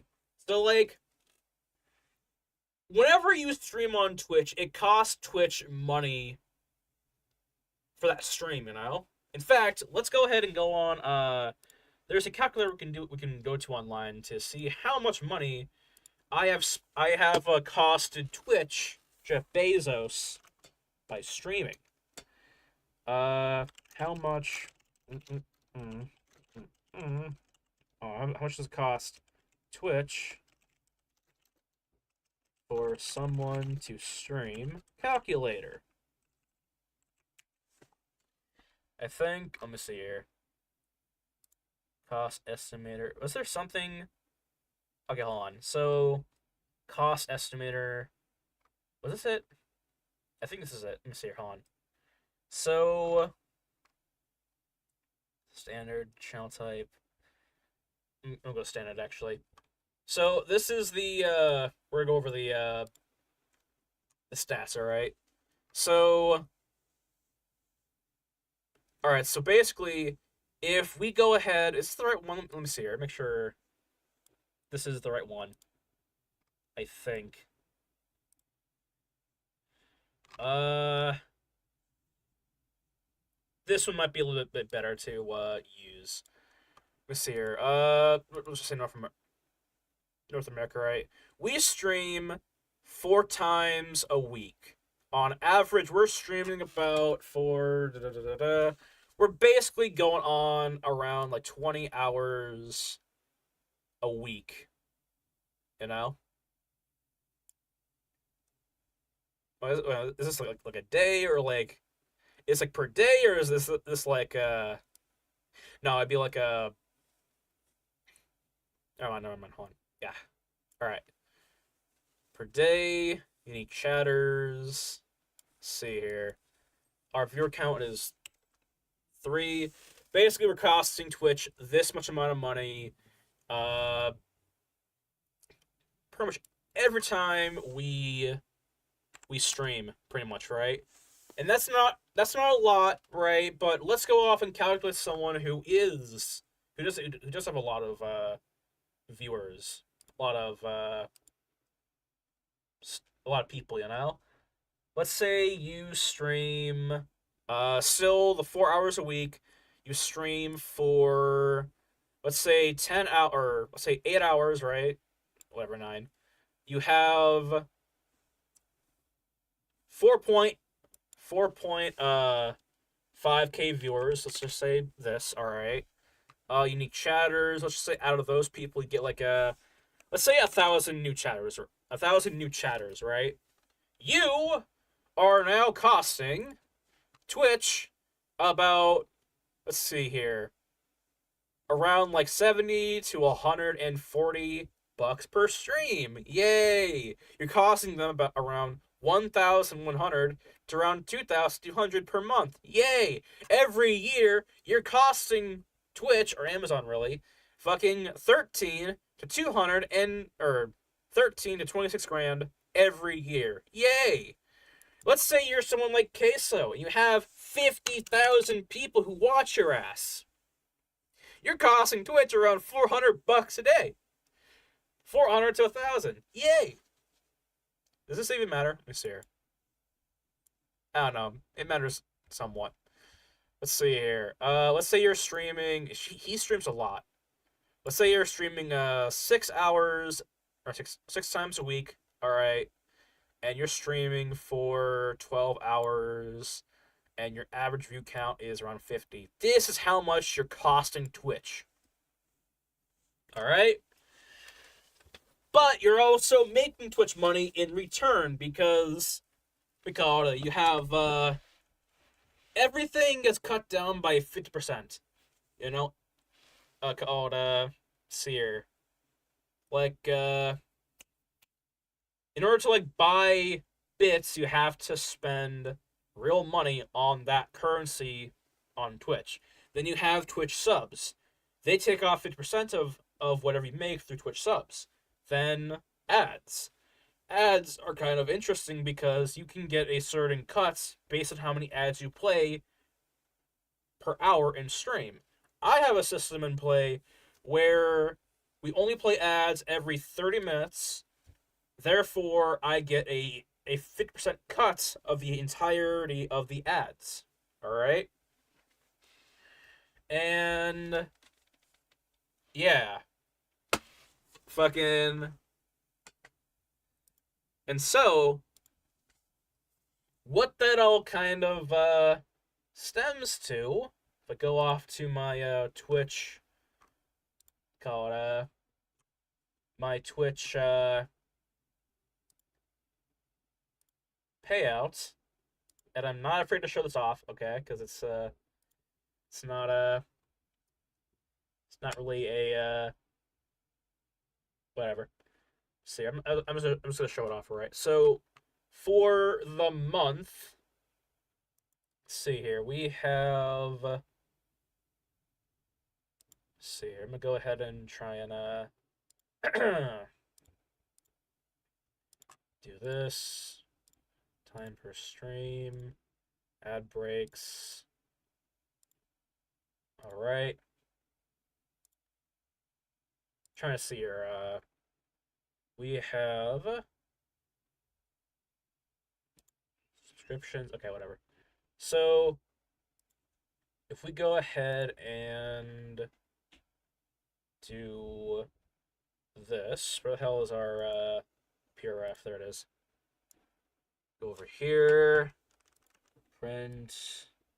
So from, let's see here, almost a whole ass month. All right.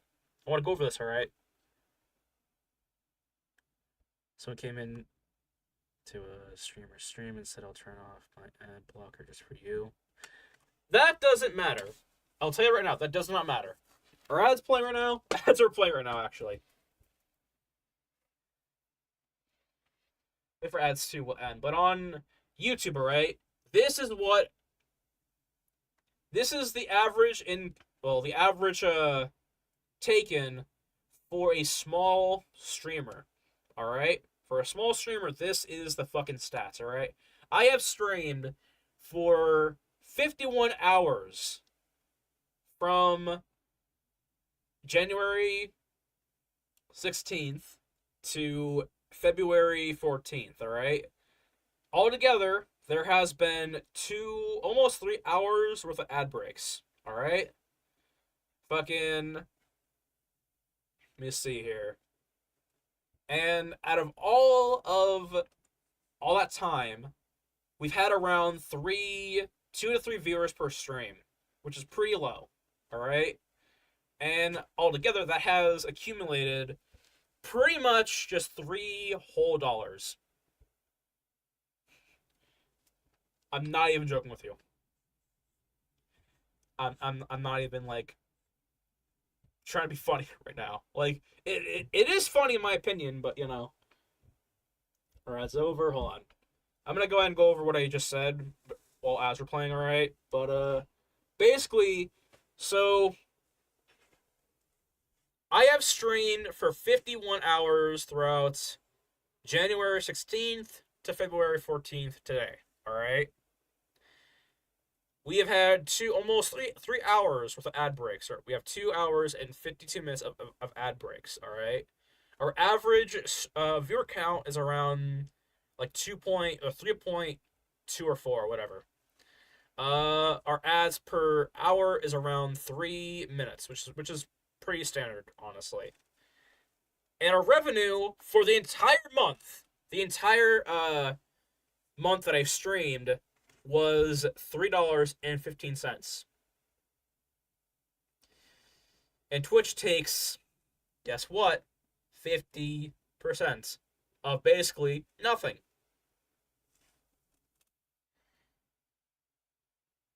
And then you have the people online who can just put their fucking shirt, take a fucking sleeve down, right? Show a little bit of skin and get a bajillion dollars, right? This is why for a while I was kind of like thinking to myself, this is very much unfair, you know? Like, but yeah, someone can come in, put their fucking shirt sleeve down, and likely get like a good 100 or 200 views and get like quite literally, like 30. Oh yeah, no.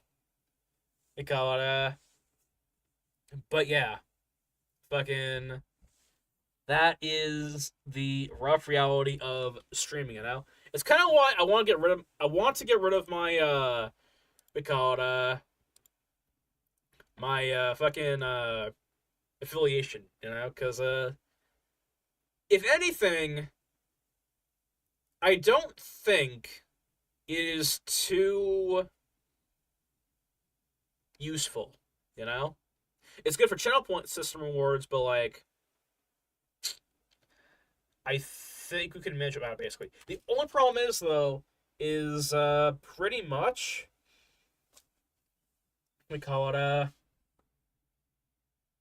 I don't think we get access to StreamerBot, which is kind of an important ass thing for streaming, you know, because we get all types of commands right. We can do right. I can have like voice activated commands of like recording, banning people, activating certain rewards right. But yeah, how's the game dev going? Demo soon. Uh, we're kind of going through a playtesting phase of the game right now almost. Oh, well, actually we just are, but like I'm having like a private playtesting sessions so I can like kind of like iron out the game mechanics right, iron out what we have going for the game right, and then I'll probably open it up to the public on the Discord channel. But yeah, here let me actually do this real quickly because we can. See here. Go ahead and go over here. Go over here. Where is that thing? Alright. But yeah, so also I have Linda who can now explain both games. Without me having to what I've been noticing too, right, is with streamer bot right, we can have it to be a case where I can actually have her like explain, you know, both games we're working on, you know, without me having to explain it like every single time, which is pretty nice. Which is kind of why I kind of want to keep affiliation, you know. Without affiliation, I don't think we can have access to the streamer bot, you know. But yeah, see here. Do this. See here.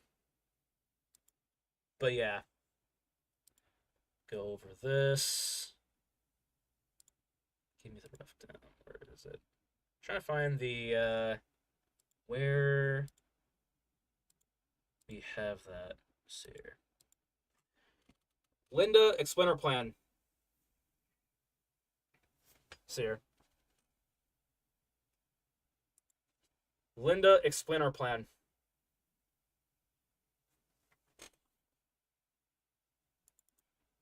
The trading card game will likely be quicker and easier to develop. We're already in playtesting to fine-tune the mechanics, card layouts, and balance. So, we plan to release it first.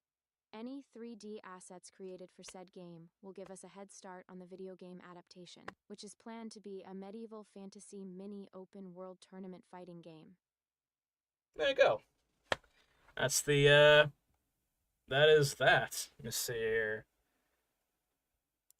Go ahead and do this alright, just because why not?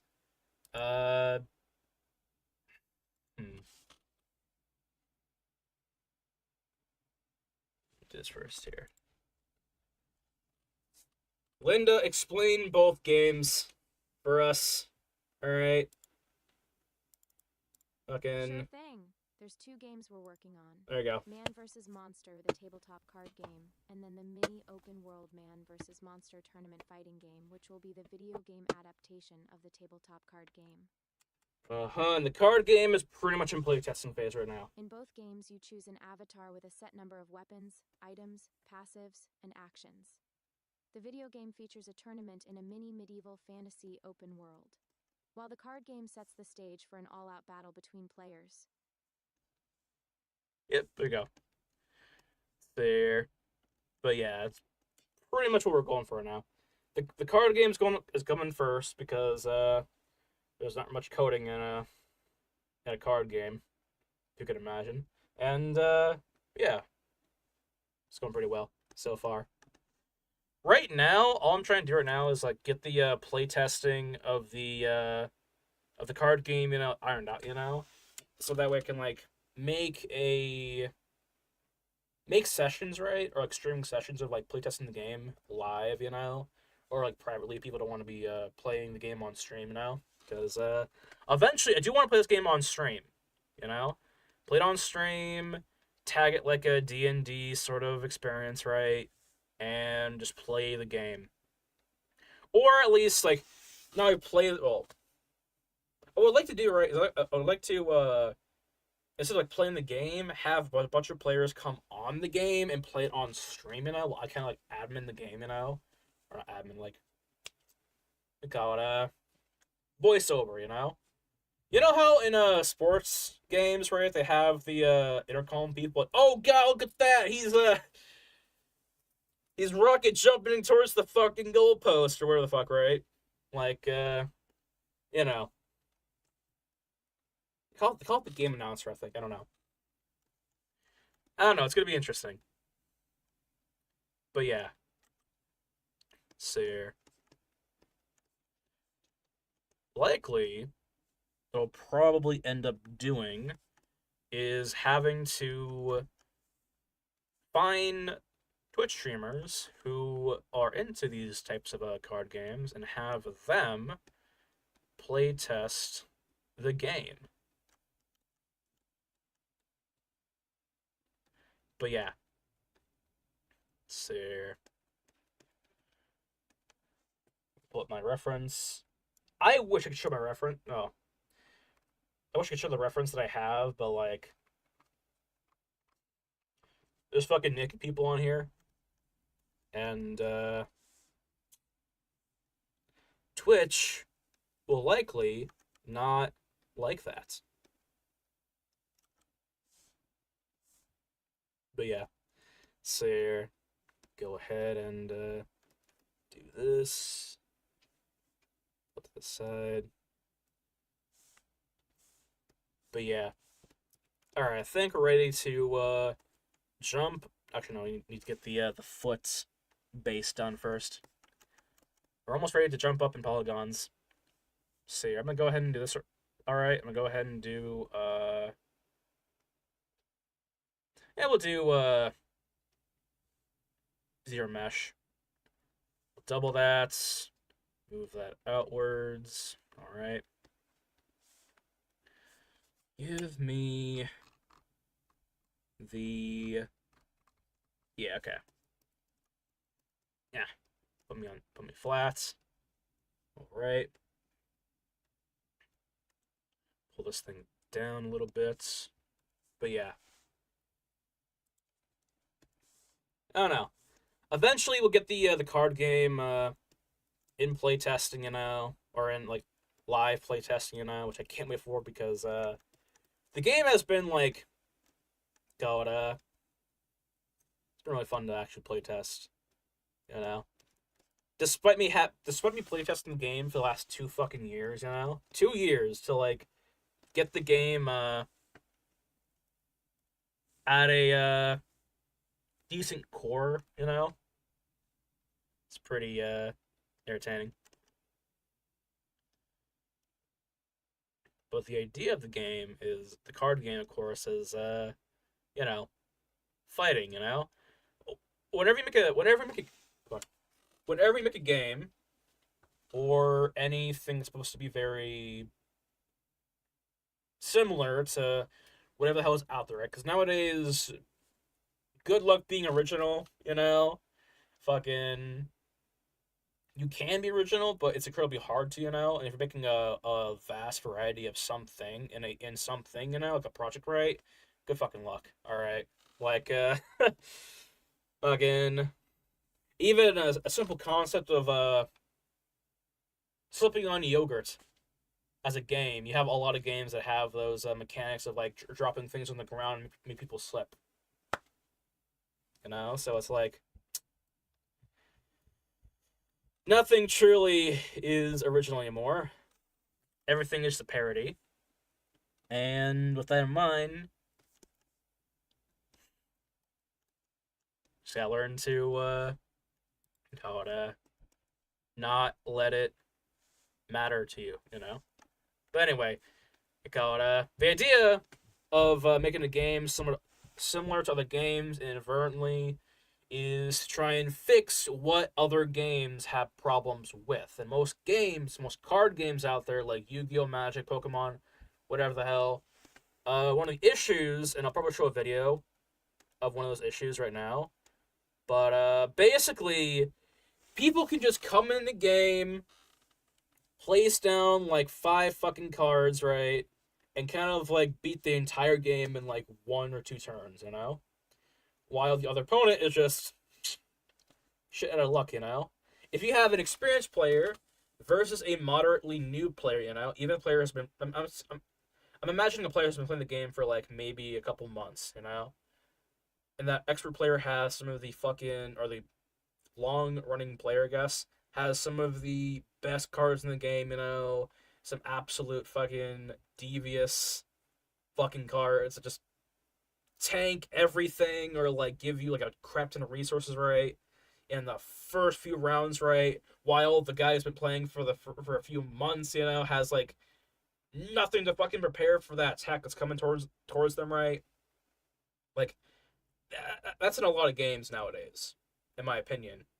And you know, like there are a ton of videos online, people like having decks in Yu-Gi-Oh, where all it is just a deck that causes you to go through your entire hand or your entire deck to pull some Exodia shit. And Exodia, for those who don't know, is a fucking it is a tactic or a card advantage in Yu-Gi-Oh, where if you pull all 5 pieces of Exodia, you win the game. So how do you pull Exodia? Well, you fill your deck in your hand with cards that allow you or force you to draw cards from your deck until eventually you get all 5 pieces and boom, you win. And in Yu-Gi-Oh, there is no limit to how many cards you can play per round or per turn, right? So if you draw a card that says like Pot of Greed, right? Draw a Pot of Greed, right, and says, "Oh, draw 2 cards." Cool. You act with that. Draw 2 cards. One of those 2 cards allows you to spend like life points, draw more cards. Cool. Place that down. Draw 2 more. Draw how many more cards? Use one of those cards you just drew to like draw more cards, right? And eventually get the Exodia pieces, and you win. Fucking and the player that and if the turn doesn't pass to your opponent, right, they can't do shit. In my game, we fixed that. And how we fix that is when there's only one way to win. The only way to win the game is to knock your opponent's HP down to 0. Pretty basic shit. But when you attack someone, it is not as simple as, oh, I attack Karma, and so she takes 5 damage, whatever. Just coming up with random ass numbers or not. What first has to happen is me and her would have to roll what we call in this game a speed roll.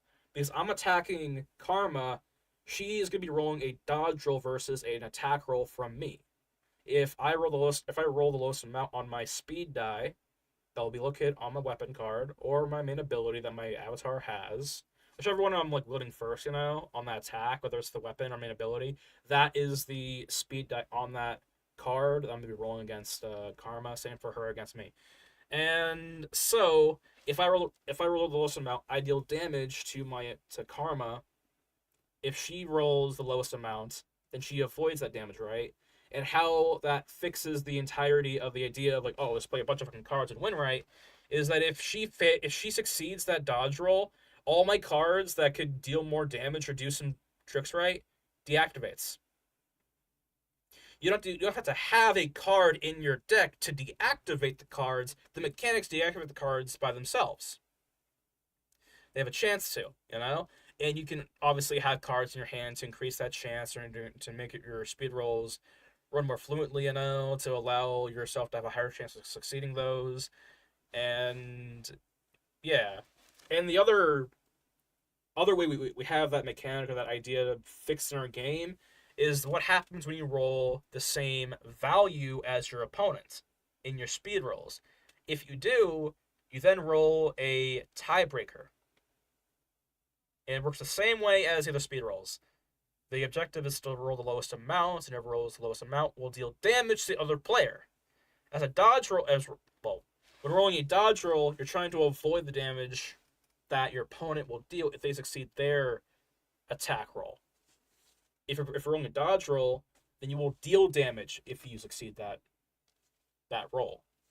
So in every single instance of the game, you can be attacked. But if you succeed your rolls, then you can either revert the damage back to them, back to the attacker, or avoid the damage altogether. So even if you're like one hit away from death, you think you're fucked, you could roll that roll, like you can roll that low value against your opponent, avoid the damage, become the attacker, and attack them back. And have a chance to win the game, or, you know, progress yourself towards the victory of the game. You know? And, yeah. And of course, cards can at least, mitigate certain, functions of the game, right? Allow you to, reroll your speed roll, deal more damage if you do succeed your speed roll, modify your avatar's speed, which you add on to your speed roll. So if I have, let's say a -1 speed, it'll be tagged as SP as speed, and I roll a 5 on my speed die, and that would go down to a 4, right? So that would help me try to get to that lower amount to beat my opponent's die or their number on their attack or dodge roll, basically. But yeah, that is pretty much the base of the game. You are It's simple as shit. You're rolling a die against your opponent. Whoever rolls lowest amount wins. Fucking, there is no, oh, I tribute summon this monster and I tribute summon that monster. I activate this trap card and I do that. No. If you're rolling an attack roll and you win, you deal damage. If it's a dodge roll, you avoid the damage. If it's a tiebreaker, you deal damage back to your opponent. Doesn't have to be any more fucking complicated than that, okay? Fucking the cards in the game can obviously give you an advantage, because that's what card games really are. Making a base, bare bones mechanic for the game and just adding things to that to make it interesting, But yeah. What I'll do probably after I finish this leg here, because I want to, I'll probably go on a tabletop simulator and go ahead and go through that game. Because I can show you all how to play the game right now, actually. It's pretty easy. It's pretty easy. On. Alright. But yeah. Just make the, I want to at least get the block out version of the leg done first, though. And then we'll go off and do that for the last portion of stream today, because I've been up here for 3 hours already. And I would like to spend the last of my energy playing the game, having fun, and, showing off what we have so far. Because, whole point of this entire thing, this entire stream, this entire fucking channel is to work on games and, show progress towards that, But yeah, but go ahead and see. This is the corner side. Okay, yeah. I'm gonna go ahead and make this ball. See, I'm gonna make this thing. You want to do a zero mesh or a subdivide? We'll try zero mesh first. Does the same thing, just like with called dynamic subdivide. You have more control, in my opinion. But yeah. Let's see here. But yeah. Let's see here. I'm looking at my own foot right now. Alright. But yeah, we will likely go ahead and do this actually. Divide. All right, put that in. But yeah, let's see here. Go like so. But yeah,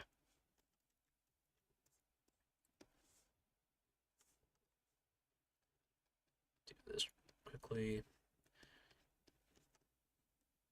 All right. Block out the leg is almost done. Once I finish it, of course, I'll just like copy it over to the other side, and yeah, that will be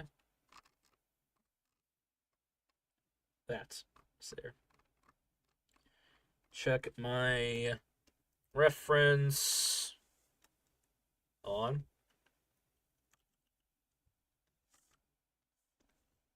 Put that down a little bit. All right. So there. Go like so. All right. And then I'll have to meld this thing together. Then we'll probably have to.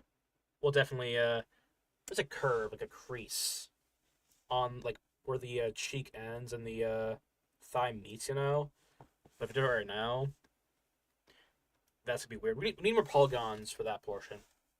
That's kind of the whole thing of like going from the low to high poly method, right? On making a model, you have to know when to add in those details because right now don't have enough. We don't have quite enough polygons to do that yet. We could increase it, but I want to work on everything here, all of the portions here, like together. But yeah, go down to the foot. All right, I do want to make toes. All right, because she is gonna be wearing sandals for her fucking for her call it for her play style.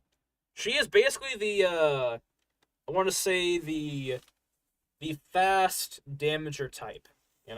Fast physical damager. Because it's supposed to be a warrior theme. But yeah, let's see here. Do this real quickly. All right, so look at my reference real quickly. Go over here. Might have to make this a little bit more stumpier. If this is my foot, see here. Pull this one side down. Oops. Pull it down. All right. This side is where the big toe is. Over here is going to be where the small toe is. All right. All right. As right now, I think it is time to go try out. Go off and try out the game on stream. But yeah, let's see here. I'm gonna go ahead and go off and do that now. Let's go off to tabletop simulator.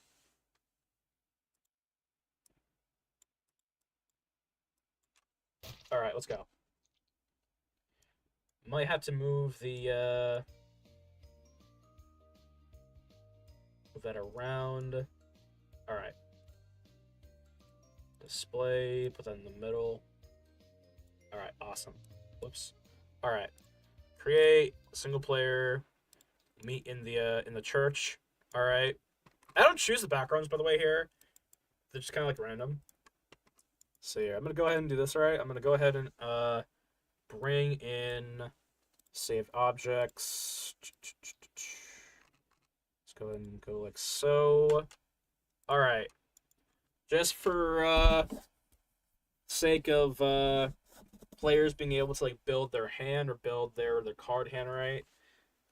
Someone give me 4 random numbers from 1 to 30. Can't be the same number. Or I'll probably go on Google and give myself the random numbers myself. Let's see here. Actually, we will roll for it. Let's see here. Random. Oh shit! No, I guess. What the fuck am I doing? We can do some random fucking dice rolls here. Actually, I'm gonna go ahead and go for. Wait, spider. Okay. 25, 15, 21, 12. Okay. That is the card packs we're going to use to build our hand. I'll show you all how to build the hand. Or your deck, really. It's pretty easy. It's kind of, all of the information you need to build your hand is on the avatar card itself. The one avatar card you pick. So, it should be pretty easy. You know, pretty self-explanatory, because, it's literally painting a picture for you. But anyway, let's see here. Not to sound like condescending, or not to sound condescending, you know, but you know, just want to convey how easy it should be. Because for games, right, the more favors you can do for your player, the better, you know. Not blatantly, you know, like hand holding, you know, but like, you know.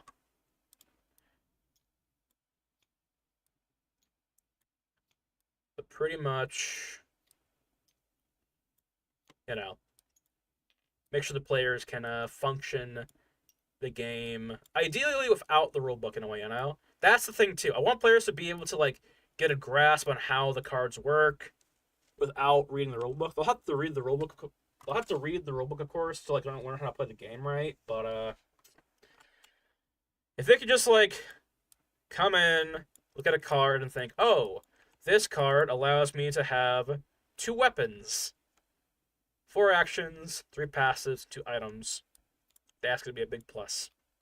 So we have, let's see here, we have Ghoulish Leash, David Strong, Jamela Shurbet, Marcus Rowling. Alright. And by the way, so I have these 2D, like, I wouldn't even call them concepts, like, art styles on these cards right now. In the end, these will all be in 3D. The only reason why we have them in 2D now is because playtesting, you know? That'd be some real shit if I decided to go and make all 178 cards, which are literally here. We have literally 178 cards. It'd be a real shame if I, like, went ahead and made all of these cards, all of the 3D assets, right? And we only use, like, a good, like, 50% of all these cards, right? That would be a big-ass waste of time, right? I'd much rather just, like, have the cards be playtest testable, you know, test them all out, choose which cards we're going to have in the first batch of the game, and make those 3D renders of those cards instead of having to do the whole entire fucking batch, right? The entire fucking batch right here, you know? But yeah. That's why they're in 2D right now. Except for this guy right here. We haven't done. Well, we have his high poly almost done. But yeah. Let's see here. I'm going to choose, just for simplicity's sake, I'm going to pick David Strong. For no reason whatsoever. Just like randomize, honestly. So for David Strong, with him we're able to wield, let's see here, 1 primary, 1 secondary, 5 actions, 3 passives, and 2 item cards. He has 40 health, 20 defense, plus 1 speed, which is bad. He is resistant to blunt damage and takes has vulnerability to fire damage by +2, meaning he takes +2 fire damage and he blocks 1 blunt damage if he does take blunt damage. So, just as example, if David Strong were to take a hit from the hefty battle hammer, that does blunt damage. So if he gets attacked with this weapon, right, it'll be 1 damage less, which is as simple as it needs to be, honestly. So let's see here. I'm gonna go ahead and pick out the weapons first for him. Then we'll move on to we'll go items. We'll go weapons, items, passives, then actions because number order, basically. Let's see here, and he is primarily he's a warrior guardian in this game, which means he is supposed to be a tank level character. So I'm gonna have him with a shield. I'm gonna have him with let's see here, the fine red oak shield as the secondary weapon, and I'll probably have him with maybe the fountain blade. I don't know. I kind of want to do the actually no, he has +1 speed, so we'd be better off going for a smaller weapon basically. I'd probably let me see here. So it'll have to be one of these two because we have hefty battle hammer. Let me see here. We don't have anything that would be catering towards water, do we? So down below there, right, we see that we get some gauge points, or some points for activating the special ability of the weapon card, right? Every card has a kind of like a critical hit ability on them, and they're all different. Most of them are different. So, for example, for this steel hunting knife, right? If you succeed in an attack roll by rolling a 1 on your speed die, double the damage dealt with this card, and gain 1 Valor gauge point. It's pretty good. That means if you roll a 1 on the speed die and you succeed your attack roll, and you roll, let's say, a 3 on the damage die, right? That's going to go to a 6, and you gain 1 gauge point to use Valor theme skill cards. That's resource, basically. Now, that's what you gain. But I think I'll probably actually I'll go for the hefty battle hammer. This one does more damage. It's slow. It's a very slow weapon basically. But if it hits, it fucking hits. It does the 1d12 plus 1 and the 1d4 plus 1 defense. And if you roll 1, you gain 5 gauge points, and let's see here. You roll both damage dice twice and pick the highest damage. So I'm gonna go with this one. Then all these can be tossed to the side right here. On. Actually, I might just delete these. Actually, I'm not gonna be using them. Furthermore, let's see. Now I'm gonna go for the item cards. All right, we can pick 2. All right, we have Rhino Strength, Arbor Stone, Steel Armor, Large Health Pitcher, another Grenade, Glass of Water, Health Vial, and Health Vial. Okay, I'm gonna toss these because in this game, part of the rules is you can't have the same copy of a card in your hand. So we're gonna get rid of these 2. So what I'm gonna do, we don't need the Arbor Stone shield or armor because we already have a decent amount of defense. So I'm gonna toss this to the side. For this though, let's see here, everyone. All right, this right here gives you a boost on, or a damage resistant on boost cards. So let's say, hold on, let me see here. Let me play boost.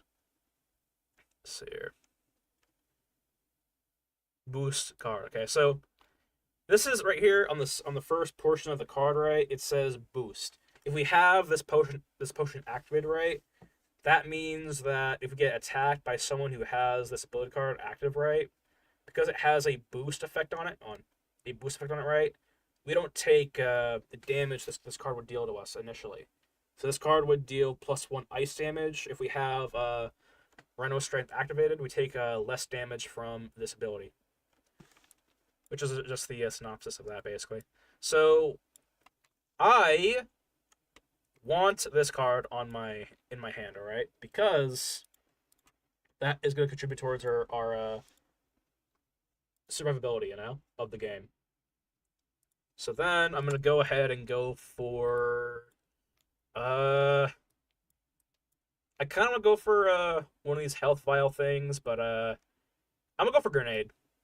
I'll go for the grenade. All right, if we can like block damage and you know tear apart their defense, that's gonna be good. The thing is, right, in this game, right, when you deal damage, right, it deals damage to the player's defense before it deals damage to their health. And in the game, you have to get their health down to 0. So it's gonna be a good idea to go for some defense damaging cards. Because if we were fighting someone like Ghoulish Leech or let's see here, or Jamela, right?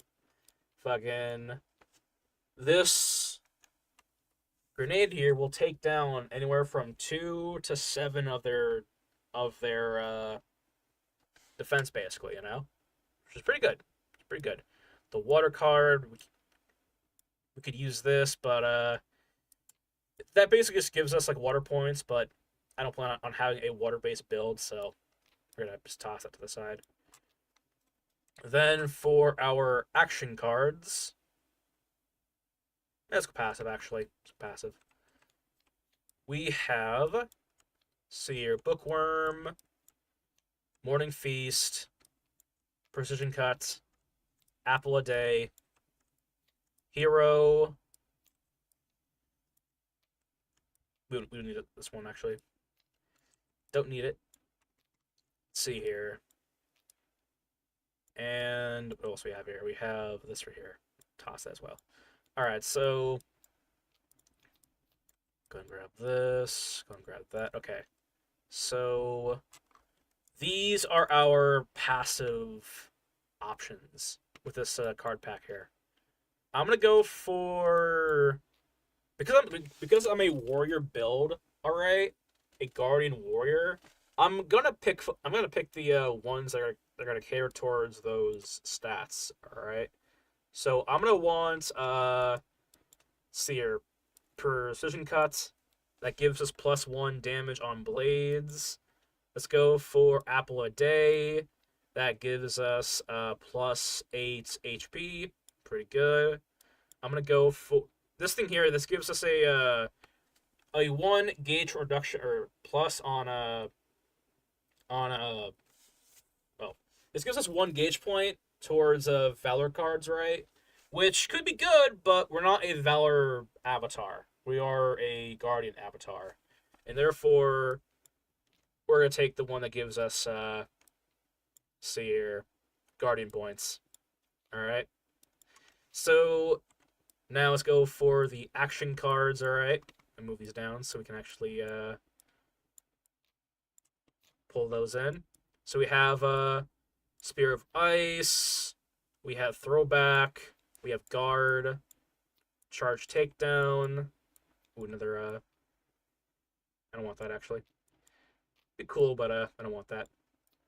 Let's see here. We have Parasite Marionettes. Whoops. And we have Swordsman Like. We have Disarm and Strike. So, let's see here. I'm going to toss this. I am going to... How many cards can we use? We can use up to 5, alright. Yeah, I might take this with us, actually. So, right off the bat, what I'm going to fucking take, alright, is I'm going to take Throwback, Guard, Charge Takedown, and 2 more. Let's see here. Can't use that. Can't use this. I could use this, but I don't want to. This right here. This forces your opponent to unwield their weapon cards, which is pretty good because if they're wielding a card that like is kicking your ass, you can have you can play this card and you can just avoid that card altogether, But we also have a spell deflection that can deflect the spell card back to the opponent. Which is pretty good. I think I'll probably go for Swordsman like and the spell card. Or a spell deflection card. And skip this here Disarming Strike. But yeah. Red can use lightning moves only if it's pink moves. It will not work. Idiot must have died. Yeah. Let's see here. Go for these, right? Ads are gonna play, but we'll wait until they're done. All right. Let's see here. Are ads actually playing? They're not playing. I'm not sure. But whatever. At that, we have finally made our card hand. All right. Fucking, we have our 2 weapons, 2 items, 3 passives, and 5 action cards. So I'm gonna go ahead and collect these all together, and then we'll do some playtesting. But yeah,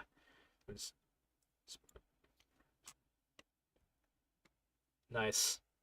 Anyway, show this. All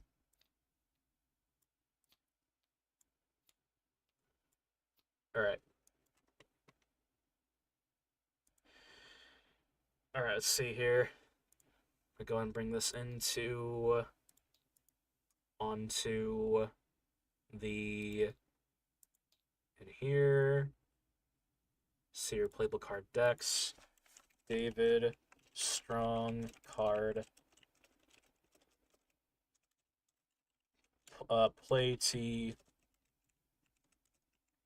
deck. All right. All right. So now, wait for ads to end before we continue. We'll continue. We're gonna continue on to the other room. All right, the other area. Syria with blacksmith is great for so many reasons, like creating weapons using magic. Is great. Yeah. Nice. But yeah, our ad's almost done. I think they're almost done. And we're back. Welcome back. We finally have our hand rights. It's gonna consist of 13 cards, including the avatar itself. We're now gonna move over to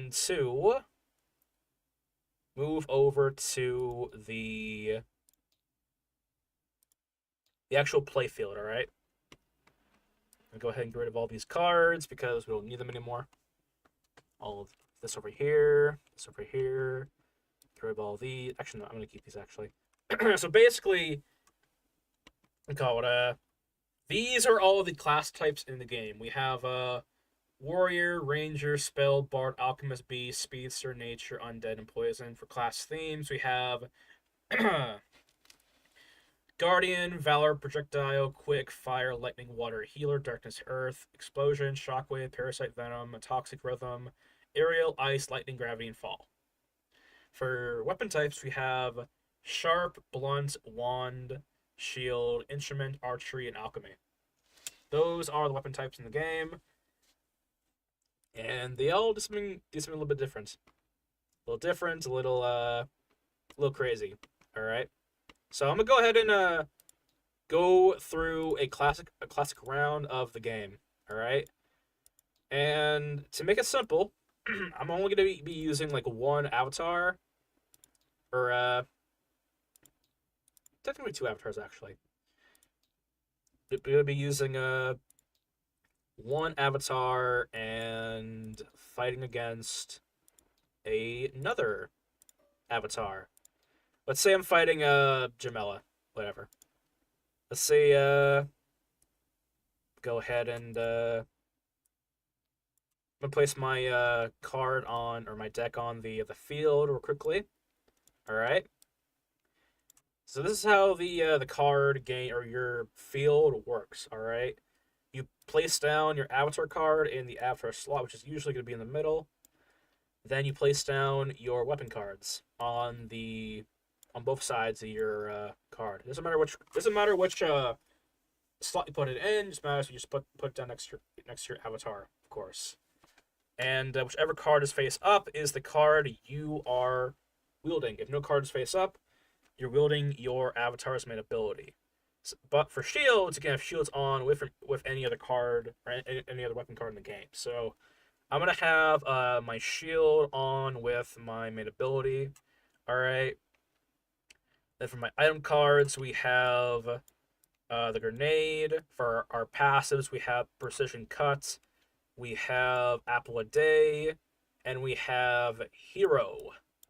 All right. The idea of guardian is that you are trying to be a tank. You're trying to be a tank for you and your party. Which, by the way, brings up an important thing to kind of announce is that this game can be played with any amount of players. But the core objective, of course, is to try and kill all avatars. So while that is a possible thing, and you could, make some rivals, right? Do some alliance teamwork, At the end of the day, you're gonna have to be the last avatar standing, basically. So I'm gonna do this real quickly. All right, I'm gonna set up my stats right. I'm gonna go for +1 speed. My health is going to be 48. So boom, boom. Defense is gonna be 20. My first weapon here is gonna be, let's see here. It's gonna have 20 durability, shield a whole 10. All right.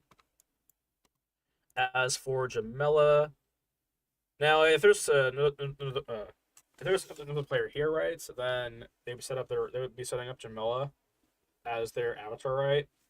And yeah, but because there's no one else here, I'm gonna have to do it myself. So Jamela goes in the center. Weapon cards go on the side. All right. I'm gonna put these right here. Put her health to 25. 25. Put her defense down to 15. Put her main weapon down to 12 durability, along with her shield, because it also has 12 durability. Take out her cards real quickly. We have poison rub, grenade. We also have precision cuts. We have morning feast and apple a day. She also gets the boost. All right, her health goes from a 25 to a, let's see here, 25 to a 33. All right. Take her action card, or all her actions, right? Put them up here. See here. All right. And with that, the game for, hypothetically, both players is ready to begin. No, I choose no. All right. So at the start of the game, all players would ideally have all the weapon cards face down for the start of the round, all right? Both players would then roll their 1d6 die to determine who's going first, who's going second, right? If there was a third person here, you'd be rolling all together to see who's going first to last. All right? So here. So it would be, I'm going to say player red, player white, then player 3, in that order, right? But, yeah. Anyway, so because there's just the two players here, it'll be red first, then green. David's green, Jamela's red. Just to, put that out there. So anyway, let's see here. So this state, right, all players would have their turn decided for them, by the dice roll, and the first round can begin, where you're able to choose which of weapon cards you wish to wield. Because I have a shield, I can choose to have that be up at all times or face down to unwield it. It's whatever. But I'm gonna have it on because there's no reason to have it off in a way. So I'm gonna have that on. I'm not gonna wield my hefty battle hammer because that weapon has a 1d10 speed die on it, and that's pretty slow. You know, I would say this game a 1d6 and a 1d4 speed die is pretty fast. Anything above is pretty fucking slow. 1d8 is kind of niche, but a 1d10, 1d12 speed die is gonna be pretty fucking pretty slow and likely do a whole lot more damage if it does hit. But you want to prepare for that hit. You want to prepare to try and get the hit off. But yeah, so if you notice right, we don't have access to a 1d20 die. And that's the point. That's part of the point, basically. So I'm going to go ahead and start this off right.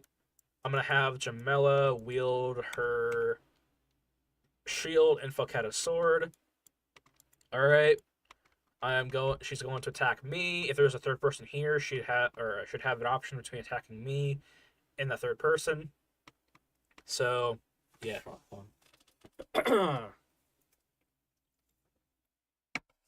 Alright. So then, she would target whoever is available, which is my guy. We both roll our speed dice against each other, right? Should be rolling an attack roll, and I'm rolling a dodge roll. The way the turn order works in these round systems, right, is it goes by the attacker. So because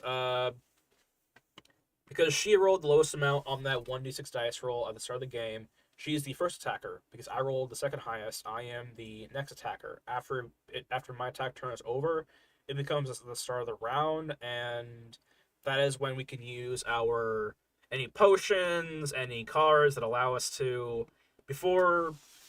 or unwield weapon cards or choose for weapon cards in place of other cards, right?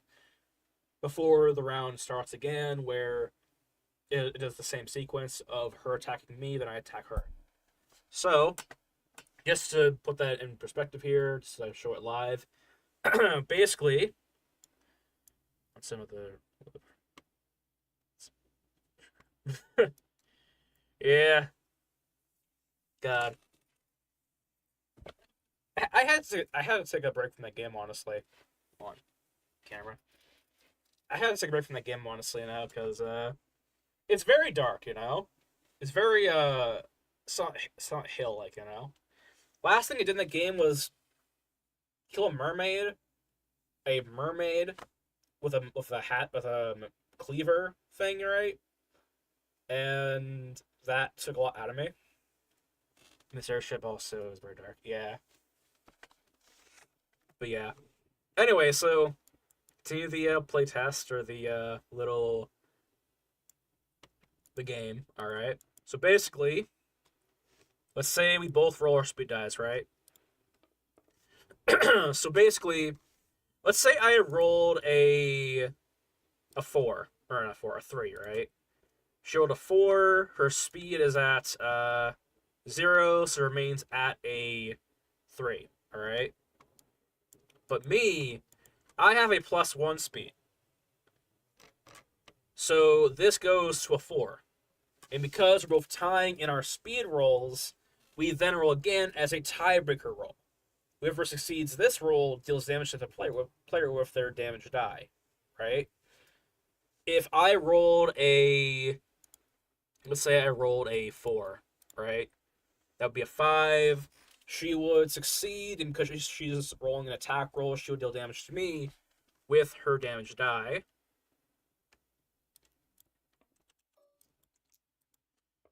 Damage dies, right? If I roll, let's just say I rolled a 2, right? Well, 2, my speed roll goes to a 3. I would succeed because I'm rolling a well. I would succeed my dodge roll and avoid her damage basically. So basically, to put it down simply, right? Because she is right now the attacker. If she rolls the lowest amount, she deals damage to me. Because I'm the dodger. If I roll the lowest amount, I avoid her damage. But if we both roll the same amount, roll again. Whoever rolls the lowest amount in that turn or in that speed roll deals damage to the other player. So, just gonna do this, right? She's attacking still. I'm dodging. Alright, so that is going to be a 3, and that is going to be a 4. So she is going to attack. Alright? See here. Alright, so she deals 2d4 blunt plus. Actually, no. She does a 2d4 blunt. The only time this Morning Feast card comes into play. By the way, this Morning Feast card comes into play. Oh, I'm supposed to be down. But again, the only time this card comes into play, right, is if you're dealing blade damage. You know, you deal +2 blade damage. So if I'm rolling the weapon card, or they fuck out a sword, right, I'm dealing blade damage. That is when this card comes into play, including this card over here. But yeah, so this card's face down. I deal 2d4 blunt damage. Whoops. All right. Crouch under stuff. Nice. So that is going to be a 5 damage, but because my guy has -1 resist to blunt damage, that goes down to a 4. And because I might as well see here, serve your attack roll, dodge roll if the temper starts. Yeah. So I'm gonna go ahead and use my shield to try and block that damage, alright? There's 4 damage left on the table to block. I'm gonna go ahead and use this, alright? I block 5. So block all of that damage, and my shield goes down to. Let's see here. Goes down to 5 durability. Alright. So now it is my attack turn. I'm gonna go ahead and try and attack her ass. Alright. So let's see here. I'm going to be using my main ability against her. Alright. That would be a 5 versus a 5. And I am going to use this, alright? I'm going to be using my shield's main ability. If a tiebreaker starts during this turn, you cancel it and gain 1 Guardian point. Which I do. I do activate this. That cancels the tiebreaker, and it gives me 1 Guardian point, which I could use on throwback. I could use this on charge takedown, you know. But yeah. Also, I think what we'll do probably is yeah, whatever. So after this attack roll is or the tiebreaker is kind of like canceled, right? Or if the attack roll or dodge roll is like declared a victor, okay? Like call it basically when someone wins the speed rolls, right, in the turn, that is when the turn ends. All right, just to kind of like break it down, right? Fucking, we call it if Jamela over here, if she succeeded her attack roll, she would succeed and deal damage to me. Turn ends, new round starts. If I succeed my dodge roll, I avoid the damage, and new round starts. If the tiebreaker happened right where I rolled the same amount as her, my speed die, I could either roll that tiebreaker right, or I could use my shield's ability to negate that that tiebreaker, and gain 1 point for that. All right. And right now, I chose that outcome. I got with my rolls, with what I rolled, I got that outcome of being able to cancel that tiebreaker, avoid risking more taking damage from Jamela, and give myself a guardian point. The downside of that is I don't actually gain any damage. Well, I don't deal damage to her, basically. That is the downside. I'm basically forfeiting the ability to deal damage to her by giving myself a point to use on my other abilities. All right, so that's what's happening right now. Now I'm gonna fire through the rounds. Okay, I'm gonna fire through, no explaining, just go as is. All right, so do start of round. Let's see here. I'm gonna go ahead and have her wield her Falcata sword. I'm gonna go ahead and see here. She's going from. Yeah, okay, so I'm gonna go ahead and keep with my let's go for the hefty battle hammer. Actually, you know what? No. I'm gonna go for min ability. Alright. It's the start of my dodge roll and her attack roll now. Let's see here. I'm gonna go ahead and use. Actually, you know what? I'm gonna see here. How much health do how much would we gain from this? I'm gonna play aggressive, alright? I'm gonna play aggressive. I'm gonna go ahead and see here. Yeah. Alright, I'm gonna go into this. I'm gonna go ahead and gravitate towards using. See here. Do I want to? I'll want to. I'm gonna go ahead and use the Rhino Strength Potion. That is going to go down to a 2 of use, alright? And, whoops. Put that on a 2, alright? What that does is... This card...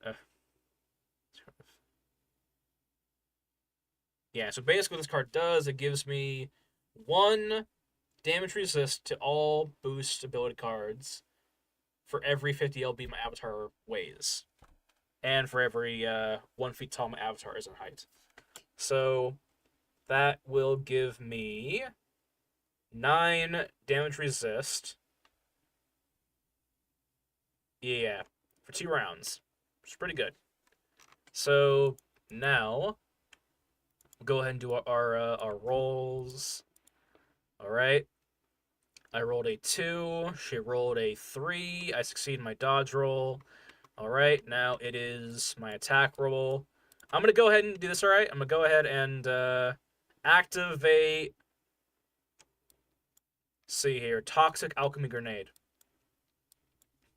That's gonna go down to a 2 as well. I'm also gonna be actually no, I'm not going to. I'm also going to be doing this. All right. I'm gonna go ahead and use this card called Sportsman Like. I will roll a. See here, a 1d6 versus my opponent's speed die. Alright, see here. If you win, your target must swap to the main ability. Alright, so that fails, but that's fine because it is a costly thing to use. Alright, but I'm going to go ahead and remain with this here alchemy grenade. Alright, and I'm going to go ahead and roll my attack roll versus her attack roll. Would she have anything to use against me? No. Alright. So we then roll our speed dies. I rolled a 1. She rolled a 2 technically. She rolled a 3. I deal damage. I deal damage from the alchemy grenade. I deal 1d6 plus 1 defense damage, and with my main ability, I deal 1d6 blunt damage. Are you resistant to anything? No, just blade damage, which is fine. So I'm gonna go ahead and roll for defense first. That is going to be a 5 on defense, bringing her defense from a 15 down to a 10. And then for blunt damage, that is going to be a whole, see here, a 1. And I would assume she's going to use her shield to try and block that damage. So, see here. She will. She blocks 4. There's only 1 damage being dealt, so that's going to be taken down by 1 durability. Alright. Alright, now it's the start of the next round. Alright. So now, because I have that resist, now I'm not exactly trying to fucking be out here trying to tank the damage, right? I want to have the ability to have some insurance if I fail with my hefty battle hammer. Because now, because I have this damage resist, for this round, I am going to be using my hefty battle hammer and using that to try and deal some damage, some major damage. Alright? So, bring it to the front. Alright. See here. Alright. And also, can you do anything with yours? Alright, I am going to have her utilize one use of see here, poison rub. One use of poison rub. What that does is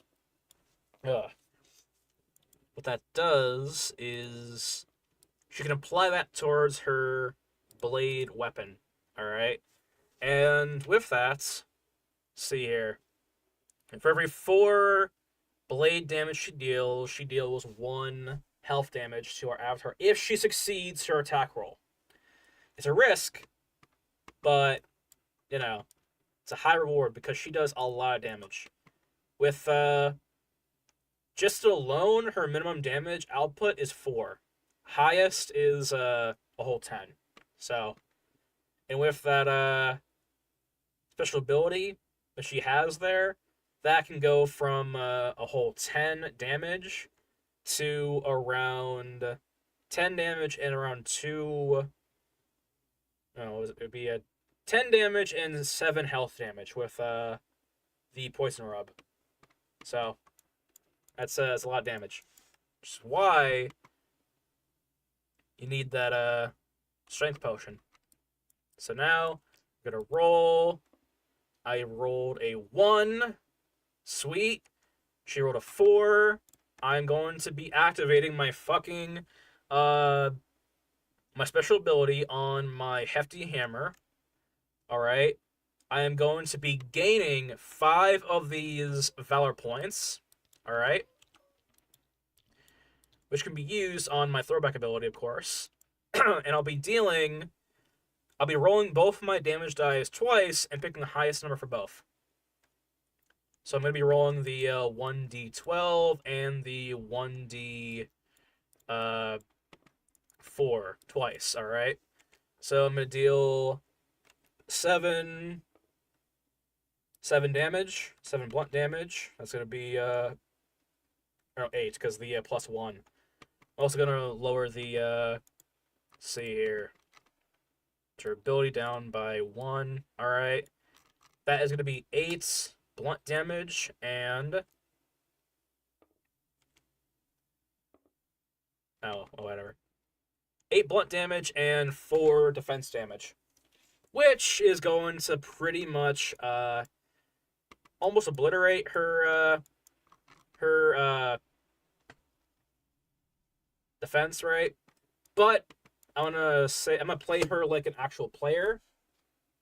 I'm gonna play her like a actual player, right? And use her shield, alright? She's gonna block 4 of that blunt damage, alright? So she is still gonna be taking the 4 blunt damage and the 4 defense damage, which is pretty good, honestly, for damage. On our side, at least. So I'm going to put her down to a 7 on her shield durability. And then I'm going to go ahead and mark her down for 8 defense damage. For 8, she goes down to a 2.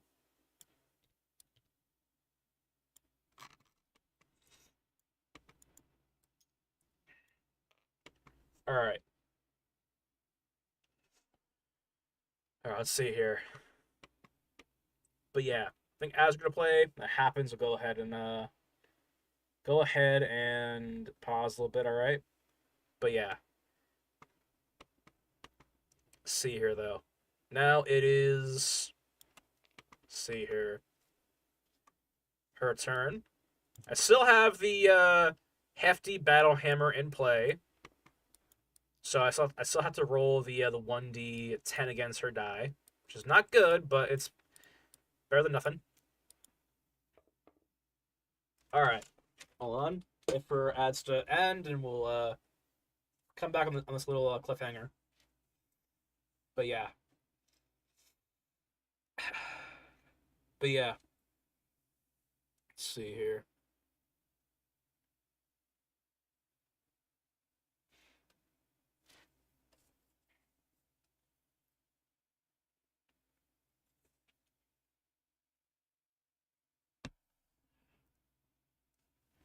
Anyway, so let's see here. Go ahead and wait for ads to end in about 40 seconds. 40 whole ass seconds.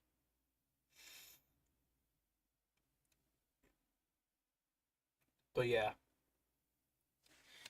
I don't know. To me, like, I feel like because I can like manage this game like by myself with 2 players, right? I mean, I've been playing testing this game like crazy with like other players, on like Discord, and game's pretty fun, especially with a team versus team. But yeah, but again, any game's fun with other people. But yeah, so now I'm gonna go ahead and bring that back. All right, cool. Everyone's back from ads now. So basically, with what happened before ads started, right? I had Jamela roll her attack roll against me because it's now her attack turn, right? And she rolled a 1 versus my 10. I know it says 0 on there, but on the 1d10 die, that means 10. I'm not sure why they couldn't just like put a fucking like 2 numbers there, honestly, because they have a. I don't get how like, or why. I don't get. Actually, no. It is technically also a percentile dice, so it's whatever. I don't know. Fucking whatever. So basically, she rolls a 1, meaning she gets to activate her special ability, and her poison rub ability actually does effect. The poison rub ability only activates if you succeed your attack roll, and she succeeded it, so now it takes effect. So what's gonna happen now is she is, or with her ability, or Flakata sword, it is going to see here. For every 2 damage you deal to your target with this weapon, you deal 1 HP damage again. Alright, yeah. Let's see here. Every blade damage. Okay, so basically, let's roll for her damage first. Whoops. Roll this one only. She does. See here. 5, 6, 8. Alright. She does 8 blade damage. I'm going to go ahead and utilize guard to guard that attack. I gain myself 2 of these guardian points, and I block 1d4 damage of that. Plus the 1, because I have the resist. I block 2 of that 8 Oh no, don't no no no no. It doesn't block that. That's blade damage. I block blunt damage. So basically, I block one of that damage, which will bring the amount of health damage down by one. Also with one of the edge damage as well. So or blade damage, I mean. So that's gonna go from an 8 down to a 7, and then for every 2, that'll be. Let's see here. Do I want to use it? I'll use it. I'll also be using my fine wood shield to block one more damage. All right, brings it down to the damage down to a 6. Durability of the shield down to a 4. That is going to be. See here. That is going to be. See here. 1 +1 health damage, then +3 health damage from the special ability. All right, and then okay, yeah. So she gains 2 of these valor points, and she deals 6 defense damage right off the bat. My defense goes down to a 14, and my health goes down to a 42. Oh, wait, no, because I have the resist. It also covers that as well. So it goes right back up to there. So basically, because of this resist potion, I pretty much blocked most of the attack. Only thing I didn't block though would be the health damage, right? Yeah, yeah. All right, so goes back up to a 20. All right, now it's the start of the round. All right, I'm gonna go ahead and I'm gonna use one more use of my Rhino Strength potion. All right, give myself that 9 resist, 9 damage resist. All right, and I'm going to pretty much utilize. Let's see here. Do I have enough? I have enough. Add -1 to your speed if you succeed. You succeed, you deal 3 damage for every 100. Yeah, okay, so see here if you succeed. Okay, yeah, so it is now my dodge roll. I'm gonna go ahead and unwield my hammer, okay? I'm gonna activate charge takedown. I'm gonna spend 3 of my guardian points to activate that ability. I add, let's see here, -1 to my speed. So switch out my 1d10 die for a 1d6 die. Alright. And if I succeed this dodge roll, I will deal 3 damage for every 150 LB my character weighs, which that will be a brisk 3 blunt damage. So, let's go. So we both roll on. This will be a 1d4 actually. Because of my speed die. Both roll that. Alright. We go into a tiebreaker. Now, what I'll probably do, if I want to. Nah, I want to try and beat her. I want to try and beat her in a tiebreaker to deal some damage. Alright, so that's going to be one more tie. It's going to be a 0 versus a 2. I succeed. I deal my 1d6 damage. That's a 4. Let's see here. She will try and block that with her die. Block 1. Alright. Her defense is going to crumble. So basically she has 2 defense left, right? I deal 3 damage to her. Her defense goes down to 0 with 1 excess left over to deal to her health. So her health goes down from a 33 down to a 32. Alright. Now it is my attack turn because the speed roll that we were rolling, someone won. That was me. Next turn starts after that, okay? It's my attack turn. I'm going to go ahead and pocket this thing here, put over here. And I'm going to go ahead and... Let's see here. I am going to... I'm just going to roll my main ability. Call it that, basically. Actually, let me see here. On your attack turn, what do you have on you? I am going to... I'm gonna use swordsman like. So basically, I'm gonna go ahead and roll against her. All right. Fails again. That's fine. What I'm also going to do is... Actually, I'm going to say that, actually. I'm going to go ahead and roll my 1d4 against her. Alright. I succeed the attack roll. I deal the 1d6 damage. Alright, that's going to be 3. Now, because she has, like, no health left, all the damage will go towards... Or, no health. Because she has no defense left, it will all go towards her health. The 3 damage. Because there's no defense left. But I'm going to have her use her shield again to try and block that damage. She'll block 2 of that damage. Let's see here. Her health... Oh, she'll still take the 1 point of that damage. Alright. She'll go down to a 31. Alright. Now it's the start of the round again. I'm going to go ahead and wield my hefty battle hammer. We're going to go ahead and start the game.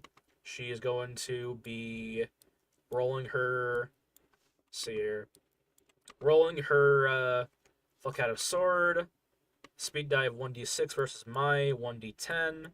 I have the terrible advantage, but, you know, it's whatever. Let's see here. That is going to be a 2 technically versus her 4. I'm going to succeed that dodge roll, okay? I don't deal damage, okay? I want to preference this, alright? Rolling low on a dodge roll against an attacker, because right now she's attacking, you know? But rolling a low number against an attacker does not deal damage to them unless you have a card that says so. So that 1 is great, but we're trying to go for a 1 on our a 1 on our attack roll. So now it's my attack turn now. We're going to try and roll again. Alright. She succeeds. Alright. I'm going to keep going. I'm going to use Rhino Strength one more time. Alright. That's going to cancel out. Alright. So now I'm going to utilize my last 2 rounds of damage resist and try to deal some more damage, alright? Let's see here. I'm going to go ahead and do anything you want to use. Alright. Start of the round. You will try and use, if I were you... Alright, I'm going to try and have her use Alchemy Grenade. And 1 use of her blade, alright? So if she succeeds, she'll deal a ton of damage to me, and I want that because I want David Strong to take some damage. Let's see here. So now I'm going to go ahead and roll the dice, alright? It's a 1d10, right? It is. Alright. So... Ooh, okay, so yeah. So she succeeds. She succeeds. And she deals... Let's see here. I'm not gonna use my shield because if I use my shield, that will likely break, and I will lose out on that resource of gaining 1 gauge point. So I'm gonna go ahead and take the hit. All right. That is going to be... Rolling for this first. That's gonna be 7 defense damage. they'll take my defense down from a 20 down to a 13. All right. Then for her attack, all right, for this thing right here, she'll do the 1d4 plus 4 blade damage. That is going to be a 8. I am going to go ahead and utilize this ability right here. Gain back 1 gauge point and block 1d4 of that damage. So it'll be a 3. 3 minus 8, 5. That's going to be 5 blade damage. Because she has this Poison Red card activated, this will seep in and deal 1 health damage because she's dealing 4 blade damage altogether. So I will take 1 health damage, and I'll also be taking 5 defense damage. So I'll take my health from a 13 down to an 8. Down to an 8. All right. So now it is my attack turn. All right, I'm gonna go ahead and see here. Don't want to. I'll use it. Why not? Actually, yeah, I'm gonna go ahead and use Alchemy Grenade one more time on my character. Go ahead and put that down to a 1. Gonna go ahead and do my attack roll versus her dodge roll. Her dodge roll. Let's see here. That's gonna be a 1 versus a 6. It's gonna miss. All right. Start of the next round. Still have that 1 more round of the see here, the Rhino Strength Potion before it leaves. All right. She is going to utilize, see here, 1 more use of Alchemy Grenade. All right. I'm gonna keep. Actually, no. Should I? Actually, yeah. I'm gonna keep with my my hammer. We need to. All right. So that's gonna be a success. That is going to be a 3 versus a 6. So this grenade, I block the grenade. I block her attack, or a dodge, really, and I avoid all that damage. It is now my attack turn. I'm gonna go ahead and use my last. This will be the last for my Rhino Strength Potion, and I'm gonna use my last Alchemy Grenade. All right, I'm gonna toss my grenade at her, and I'm gonna roll with my 1d4, or my 1d4, my 1d10. Before that, actually, let me see here. Don't want to. Actually, yeah, I'm gonna do this first. I'm gonna go ahead and use Sportsmanlike. The reason why you want to use Sportsmanlike is it unwheels all their weapons, right? If you succeed that first 1d4 speed roll, you know? And if I can, I say this like I'm fucking fighting a boss, which I'm just showing off the game and how it's played. But basically, if I can get her to like unwield her shield, I can confidently deal another 1 to 4 damage because she'll be blocking that 1 to 4 damage from my attack. So I want to use this. I want to use Sportsmanlike. Go ahead and roll. Shit, alright, never mind. Alright. Let's see here. So now we'll go ahead and do this though. Alright, so grenade thing misses. Boom. She dodges the attack, dodges him with the hammer. And yeah, so these cards are now out. I have used all the uses I can with those. Alright. This card is kind of useless because there is no spells being played here. Actually, is there? Interesting. Huh. Well, it's whatever. Alright, so I'm gonna go ahead and it's gonna be the start of the next round. I'm gonna go ahead and keep with my Battle Hammer, okay? I think she's already attacking like twice. I'm gonna take her down to 9. Alright. And then next round will begin. She will use her last use of her poison red card to try and trip my ass up, right? She'll also use the last. Wait, did she already use it? No, she used it already. She used the last use of the explode or the alchemy grenade. All right. So now, gotta go ahead and try and roll again. All right. So she'll succeed. She will deal, see her 1d6 explosion damage. That's gonna be a whole 2. Awesome. So that's gonna be, see here. Take my ass down from 8 to 6. She will deal, see here, a whole 9 for blade damage, which will come out to,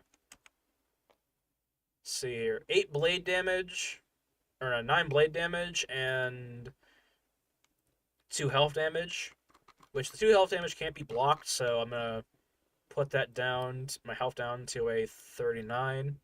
Alright.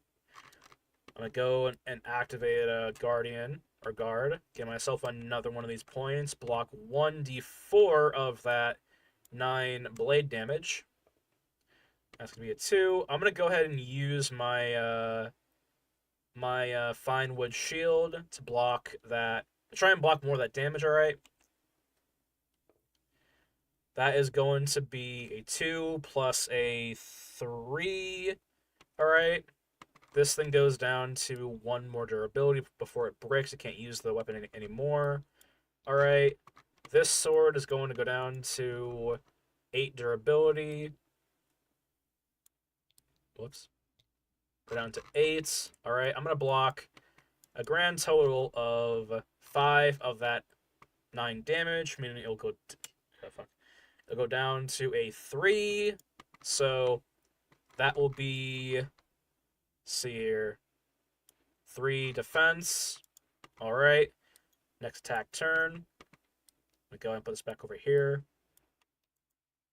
Alright, so now I'm going to try and roll again.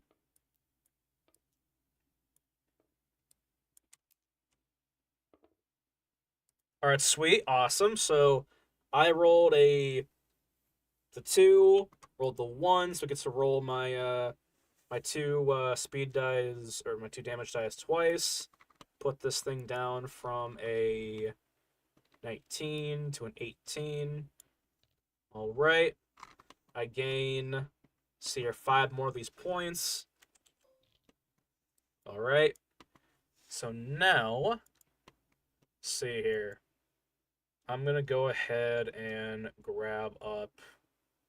See, I'm going to, do I want to? Not going to, actually. Whatever. I'm going to go ahead and do this real quickly. I'm going to go ahead and, I forgot to use the fucking, it's whatever. I'm going to go ahead and roll for damage on both dies. Where's the 12? There it is. So I'm going to roll for blunt damage first. That's a 12. Can't go higher, so I'm going to just keep at that. That's going to be a 1, 2. Okay, so that is going to be 12 blunt damage, or not 12. 13 blunt damage and, see here, 2 defense damage. Alright. So defense damage cannot be blocked, so that goes down first. Alright, that will deal... That'll put her down to 29 health.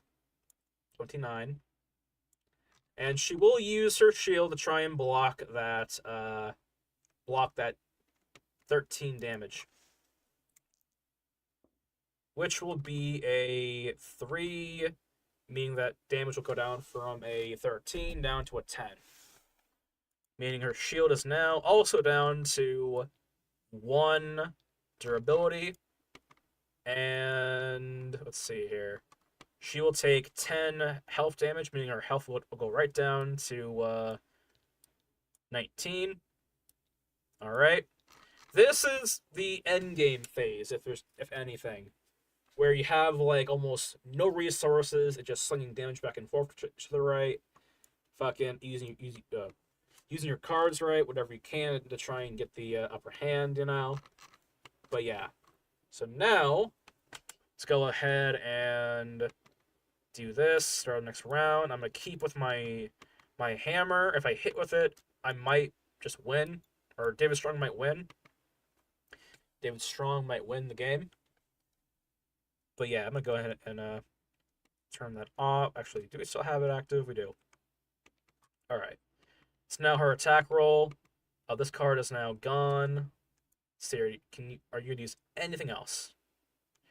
Oh, and you also supposed to get two of these as well. So I'm gonna go ahead and do this. All right. Dodge roll. Let's see here. Disarming strike. All right. Strike your dodge roll. All right. So interesting. Okay. I'm gonna go ahead and continue as is. David Strong will roll his 1d10 versus her 1d6. All right. And she will roll that 1. She will deal the 1d. Let's see here. The 1d6 and deal 2, 3, 5. All right. 5 damage. She will also deal 2 health damage and gain 2 of these Valor points. Alright. I will try and block that damage by using a guard. Give myself another guardian point. I block, see here, 1 of that damage, so that'll go down to a 5, which is not the greatest, but it still works. Alright. So then we'll go ahead. I'm gonna still take the like call it 4 damage. So knock his health or his defense down to a 0. We have a a spill of 1 damage. So that's it. Take his health down to a 38. All right, and that will bring his. Let's see here, her sword's durability down to a 7. All right. And then, oh yeah, we also take 2 damage from the special ability, so down to a 36. All right. So now my health is 36. I'm using a slow weapon. Her health is down to 19, but she's using a faster weapon than mine. Also, my speed is worse than hers, so that is what's going on right now, basically. So now it is my attack turn. I am going to see here. I'm not gonna use that yet. I'm gonna have her use swordsman like first. Actually, I'm gonna see that. I missed this actually. I'm gonna have her use let's see here. I'm gonna have her spend 4 of her valor points to use disarming strike. All right. Yeah, and that's what that's gonna have her do to David Strong is have her unwield both of his weapons and give him a vulnerability to blade damage by +2 for this see here till the turn ends. So if she does any blade damage, or she can do any blade damage, which I think she can, or not, it's whatever. Either way, if he does succeed. He doesn't do as much damage as he would have. Basically, that's like a card that's a card that can like save your ass, right? If you know that the next hit you take from the other person's weapon, right, is going to kill your ass, right, to have them be able to unwield all the weapons, right, in a disarm, is pretty good, especially if you have a weapon yourself that can modify your own speed or whatever. You still have your weapon. You still have your weapon intact, but theirs are now gone for the round. So let's go ahead and do the roll. An ad might play. We'll pause if it does. All right. Let's go ahead and do the roll. And she succeeds. I'm going to have her use Sleight of Trade. Sleight of Trade to take one of his Guardian points. Take one Guardian point away from him. Because if I was Jamela, that would be the best play. Because that means I can't use this ability, Charge Takedown, which will deal 3 damage to her if it activates and succeeds. She could take one of the Valor points, right? But considering the main damage I can deal with is with Guardian points, best take that away from me. Or from David Strong. Or adds gonna play. Adds gonna play. Alright. Let's see here. We'll wait for ads to end before we continue the game.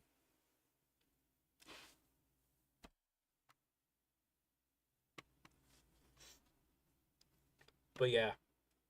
Let's see here.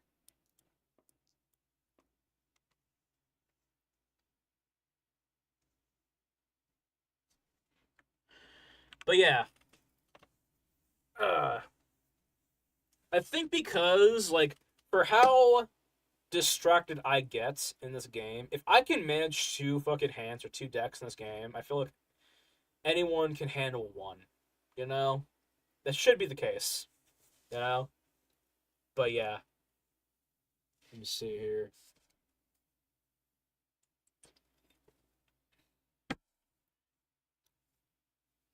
But yeah. Wait for ads to end before. I think we're almost nearing the end of this game.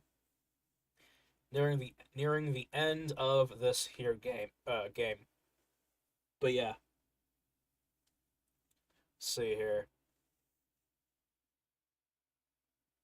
Wait for ads to end real quickly.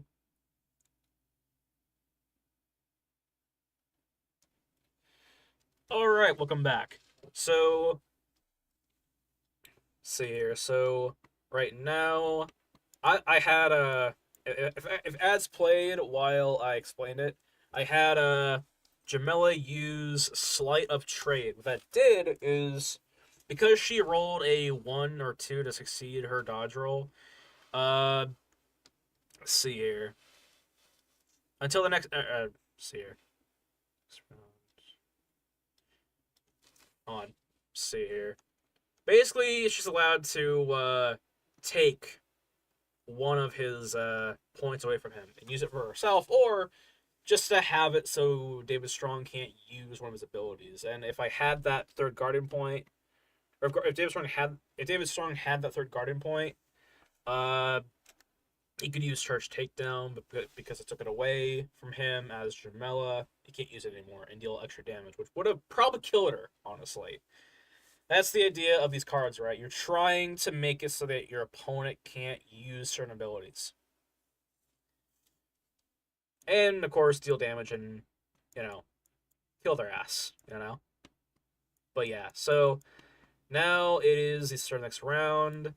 I'm going to have David Strong wield both his hammer and shield again. I'm going to have her roll her dodge roll. All right. See here. Let's go ahead and do this. She succeeds flawlessly.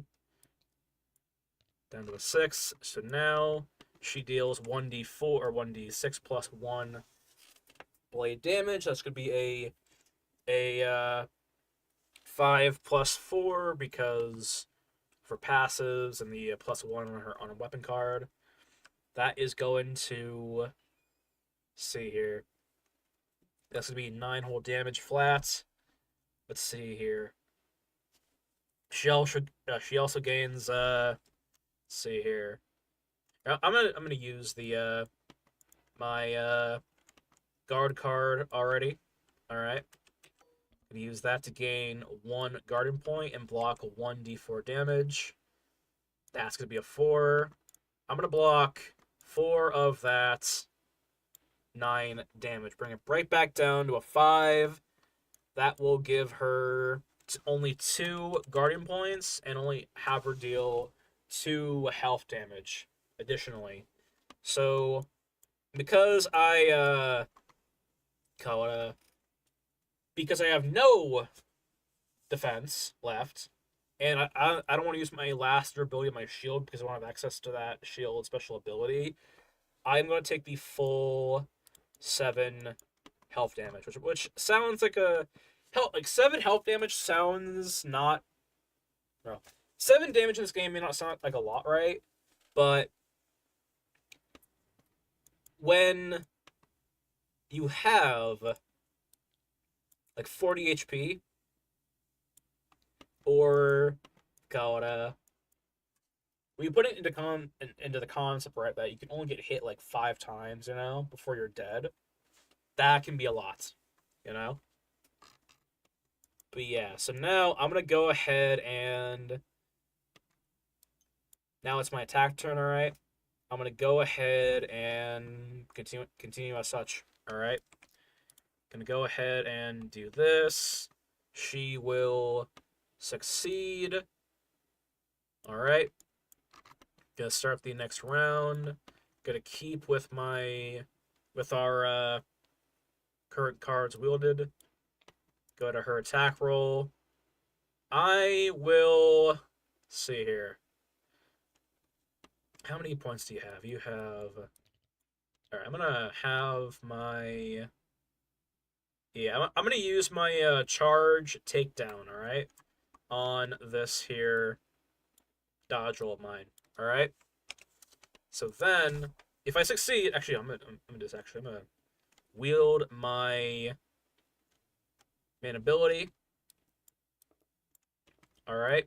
I'm gonna try and charge her basically, and if I succeed, I deal I deal the 3 damage. Also, my speed goes down to 0, so I should be faster basically. Rolled a 6. I rolled a whole ass 1. All right, so I basically ram her. All right, with a shield. She takes 3 damage. Gets smacked back. All right.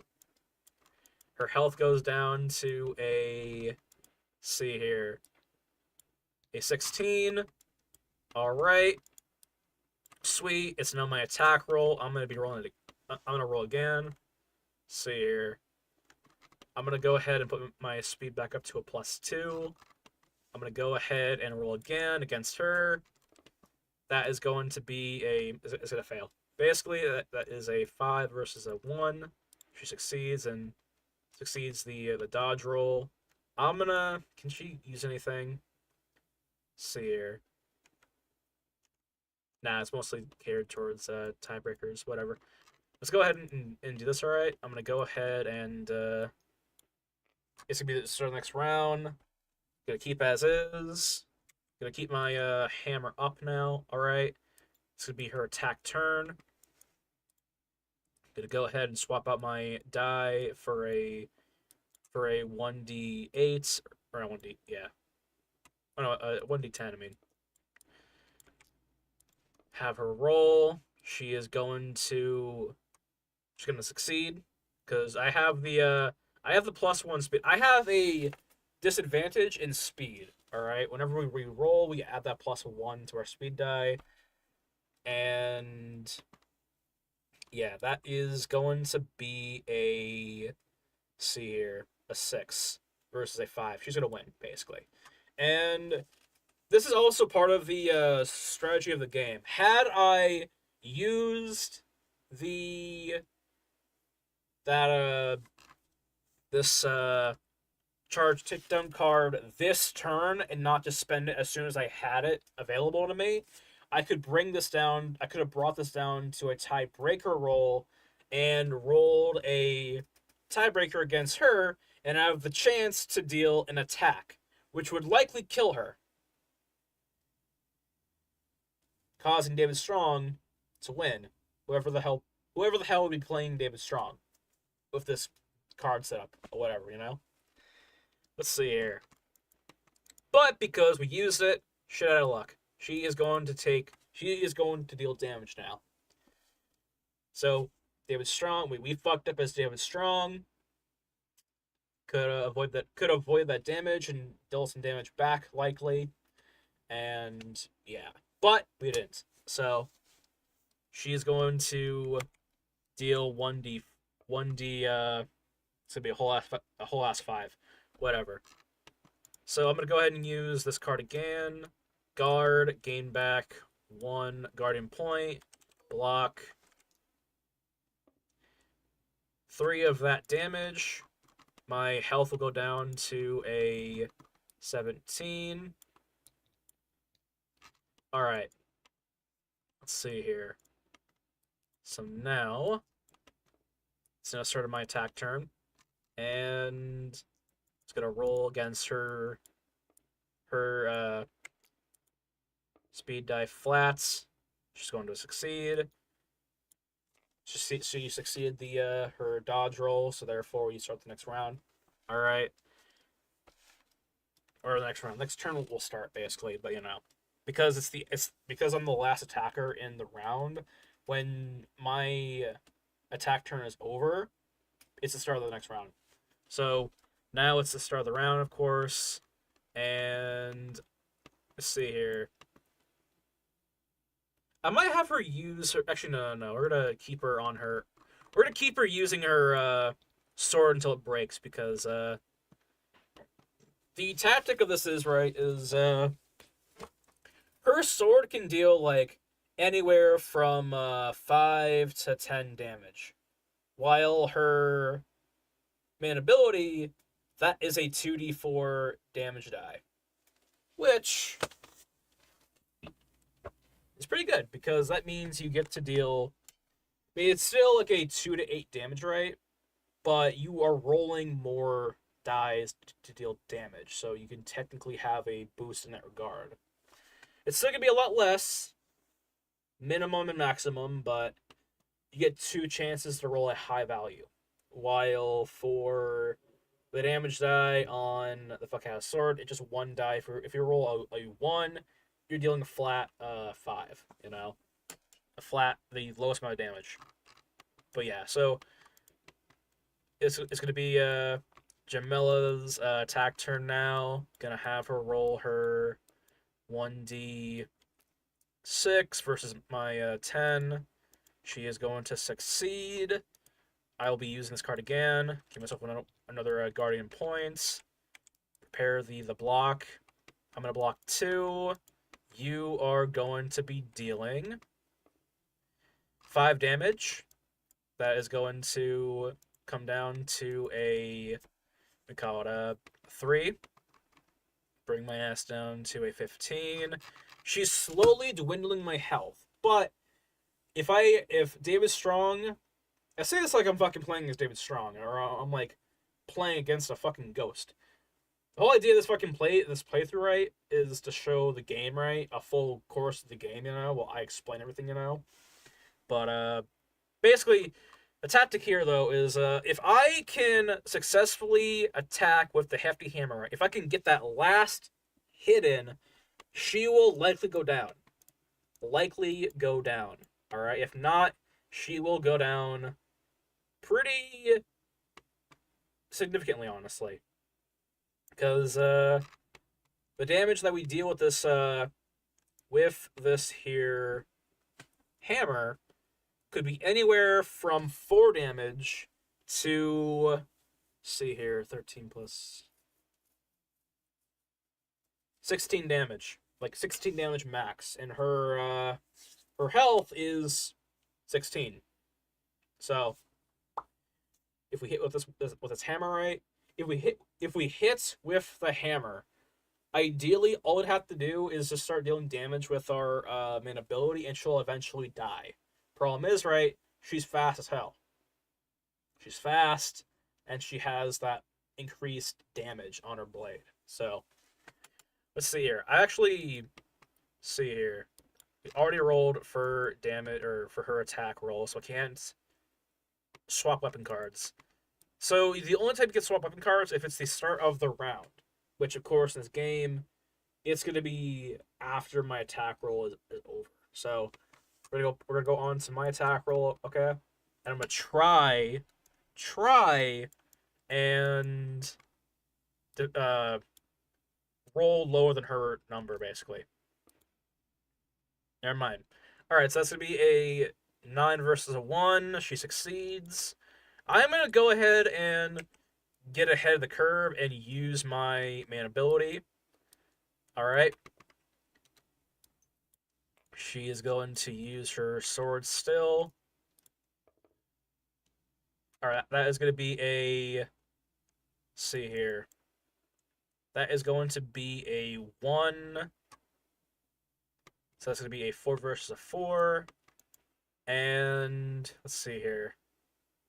I'm going to have her use throwback. Throwback first. All right. And I'm going to have her use. Let's see here. 1 guardian point to activate this card, all right? 1 point to activate it, all right? So what that does is at the start of a tiebreaker roll, cancel tiebreaker and deal 1d4 fall damage to your opponent. So that is going to be a total of 1 damage. All right. That is going to hit him down to, or get him down to 24. Now I can't use the guard ability because this is failing a tiebreaker roll. On the guard ability, you can only use it on a dodge roll. So that's the reason why I don't use it on that roll, because card says it can't, say it can't. So let's see here. With on my attack turn, I'm gonna roll. I'm gonna roll a 2 versus this guy's or her 3. I'm gonna deal 1d6 damage. That's gonna be a whole 1, and she'll take that. Actually, should she? She could use her. Actually, let me see here. Spend 4 durability. It makes no sense to not use the shield now. I'm gonna have her use the shield. All right, that 1 last durability on that shield to block that damage. So this here shield goes away. It breaks. We punch right through it, as David Strong, and it crumbles to dust. Now her defensive mechanisms are disabled. All right. Again. So now that's pretty good because pretty much we got rid of the ability on her shield. Her shield ability couldn't be used anyway, but if that shield had any hope of like gaining back durability, which you can do that through cards, through item cards in the game, she could use that ability to like completely negate an entire attack, which she could have beforehand, but I kind of forgot. So I'm playing two characters here right now. You know, I'm like, God. Normally there would be someone else playing as Jamela, and who would be able to look at all their cards and say, hey, I want to use this card. You know, but I'm trying to play two characters right now. You know, so anyway, so now it is going to be start of round. I'm gonna continue with my main ability. She'll roll her damage die or her speed die. That is going to be a tiebreaker. I'm going to go ahead and quickly use my fine redwood shield. All right, I'm going to negate this entire tiebreaker. All right, and gain back 1 or gain 1 guardian point. Now, the thing is, right, is if you notice, right, we have 2 cards that can negate and disable the tiebreaker. We have the special ability on the Redwood Shield, and we have Throwback. Throwback can be used at the start of a tiebreaker roll, while same can the Redwood Shield, right? Therefore, they're both acting at the same time. It's kind of like it's like contradicting each other, right? How cards work in this game, if 2 cards like clash, right? The card that was played first activates, while the second card just doesn't, because whoever gets there first wins, basically. But anyway, so let's see here. I'm gonna go ahead and do this. All right, now it's my attack turn. I'm gonna go ahead and roll the dice. All right, it's gonna be a 4 or a 5 versus a 4. It's gonna miss. All right. So next round. Can't do anything yet. I'm gonna go ahead and have Jamela use her die. Let's see here. Are you too busy to tell me what you're hungry for? We're getting Jack in the Box. Chicken stuff. There you go. Let's see here. So now You want a chicken sandwich, chicken wings. sandwich. Let's see here. So I'm gonna have Jamela go ahead and roll for that. She's gonna roll a 6 versus my. Actually, hold on. Let me just I wanna Regular curly fries. regular. I'm gonna have my charge throwback be activated. I'm gonna use 3 of my guardian points. All right, that is going to give me a -1 on my or a 0 on my speed. If I succeed this dodge roll, I will pretty much deal 3 blunt damage and bring her ass down from 16 down to 13, and possibly kill her in the next 2 rounds, probably. Who knows? So, drink? What's up? What you want to drink? Nothing. Bitch. All right, cool. All right, let's see here. Gonna go ahead and do a roll. Let's do this. All right, so we rolled a 1 versus. Anything else? I'm good. We rolled a 1 versus the 5. All right. Sorry, I mixed it up over here. Let's see here. Shoot, people. Oh no. That was my brother coming in here, asking what I want to eat.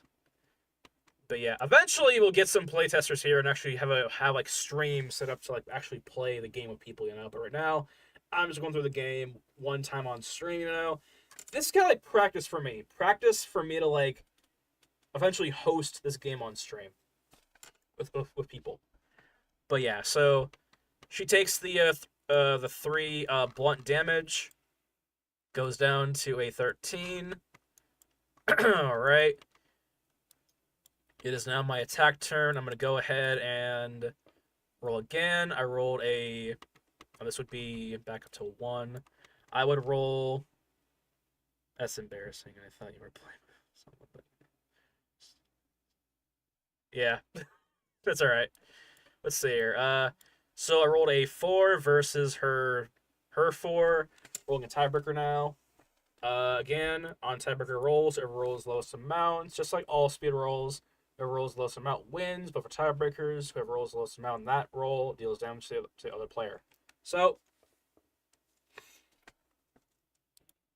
she rolls a 1, I rolled a 4. I'm gonna choose. Actually, I could honestly have like said, "Oh, I'm gonna use my shield's ability or use her throwback card," but I'm gonna say because I rolled without like considering those cards, now I can't play those cards. That's kind of the whole idea of this game. Like you have to kind of like like the reason why you have like so little cards, right, is because you have to remember to use them. You have to know and remember to use them, right? If a tiebreaker starts, right, you have to be like, oh, one of my 3 cards or 4 cards allows me to negate that tiebreaker. I'm gonna use that one, you know? But you have to remember that one of your 4 cards can do that, you know? It should be pretty easy in my opinion, but for me who's playing like 2 players at once, playing 2 players, right? I'm playing against myself, right? Fucking, you know. I'm basically playing 2 games in my mind, basically. So just like I'm having to worry about like 2 different decks. But anyway, so she succeeds, she deals damage. She does a whole 8. Alright. 8 damage. Alright.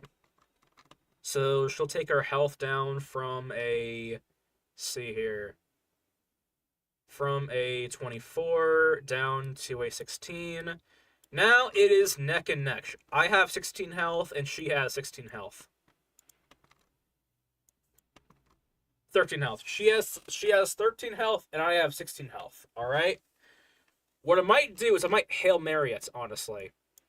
I might Hail Mary it and use my hefty shield, all right? It'll just be a battle between, like, can she succeed 2 attack rolls before I can succeed 1 attack roll, likely, you know? That is the whole play. So I'm going to go ahead, it's the start of the next round, I'm going to go ahead and use my hammer, okay? Also, her blade should be down to 4 durability. Alright.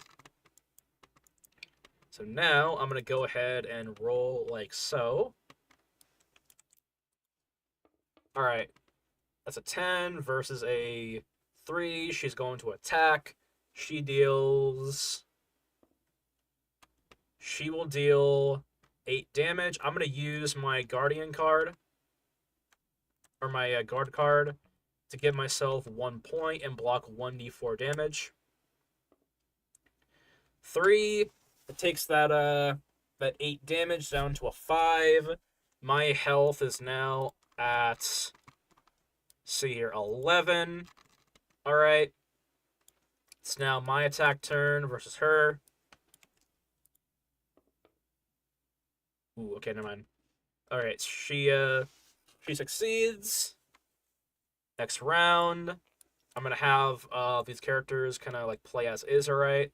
I'm gonna have her, you know, do her attack roll. Ooh. Sweet, actually. I succeed the dodge roll with a 5 versus her her 6. Alright. See here. But yeah. Now it's my attack turn. Gonna roll again. She rolls a 1 versus my 10. She also succeeds. Next round. Alright. Keep everything as is. She rolls a 1. Okay. She rolls a 1. I'm gonna use it, alright? I'm gonna use my Guard card, okay? Get one of these. I'm gonna use the last point in my fine wood shield, alright? To block block 1 damage, alright?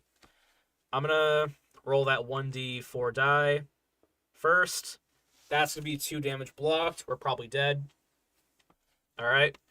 Let's see here. She is going to deal 7 blade damage. She is going to, well, 7. It's gonna go down to a fucking a 5. Meaning she will gain 2 points, 2 valor points, and she will deal 2 health damage on top, so that'll be 7 damage altogether. That brings our total down from a 11 to a 4 health. We're almost dead.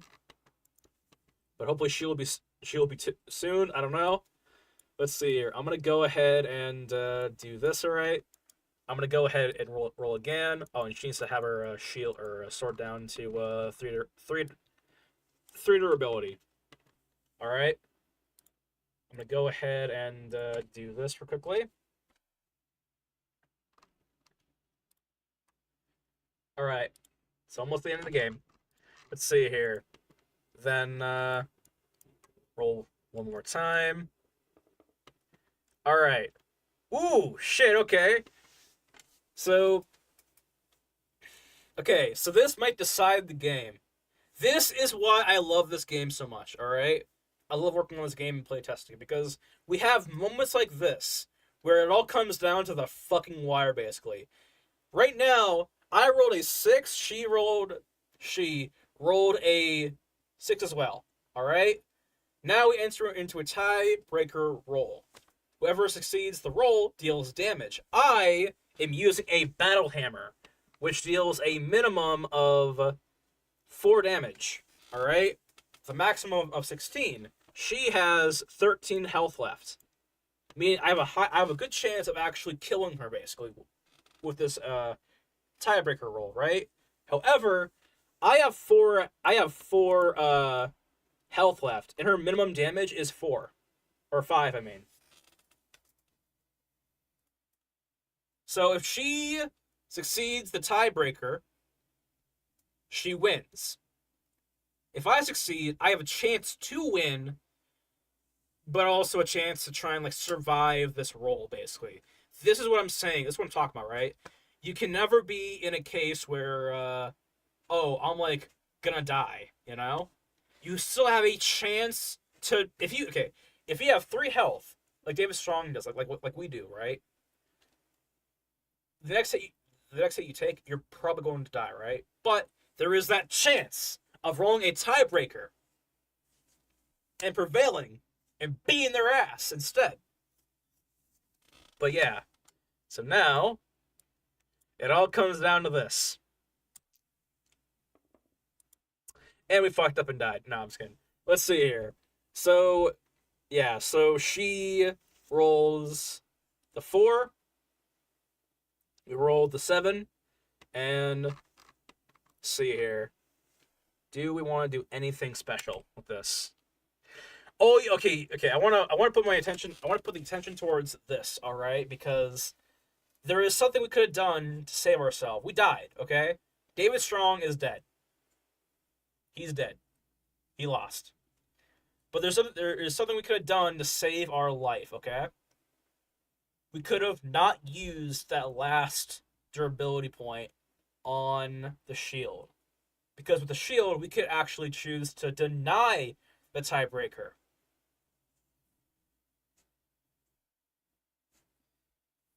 And that could have saved David Strong in this game.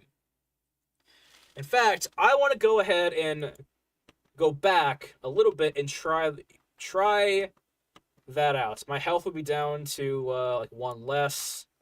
All right. Let's say so right off the bat, right? Jamela wins. All right. She would roll her die. She would deal a minimum of 5 damage. I have fucking 4 health left. David Strong has 4 health left. He would have died. All right. No doubt about it. All right. No doubt. Let's see here. But yeah, so I'm going to go back. I'm going to go ahead and say, you know what? Fuck it. I'm going to use my Redwood Shield to negate that tiebreaker. Okay? Gain that 3rd points. All right? Next round starts. Now it's Jamela's. I'm going to go ahead and, for the start of the round, I'm going to go ahead and unwield my hefty hammer. I'm going to go ahead and use my main ability. I'm going to go ahead and utilize this here, charge takedown. Spend 3 of my guardian points. All right. Bring my speed to 0.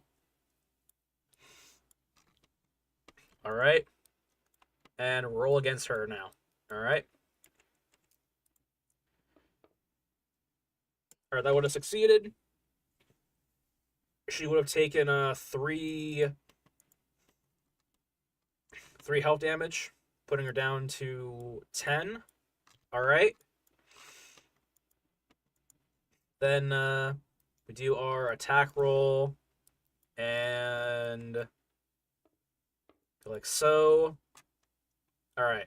She would have succeeded. She would have succeeded the dodge roll. All right. Next round would start. Our speed would be back up to a +1. She rolls her attack roll. She would succeed, and she would have attacked us, and we would have died. Okay, so basically, we call it sweet. So pretty much, we call it in this game, based on the cards you use, you could likely get further or behind. Like every choice you make in this game, it comes your cards and what you use for your resources contributes towards how you will either win or die in the game. Like if we did use that ads are to play on. But yeah.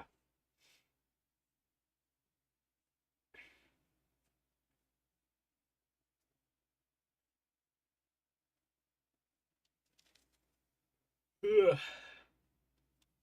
But yeah.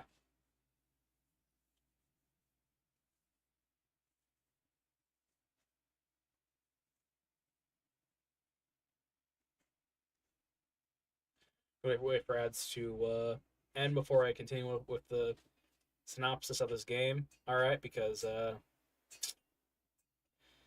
might as well.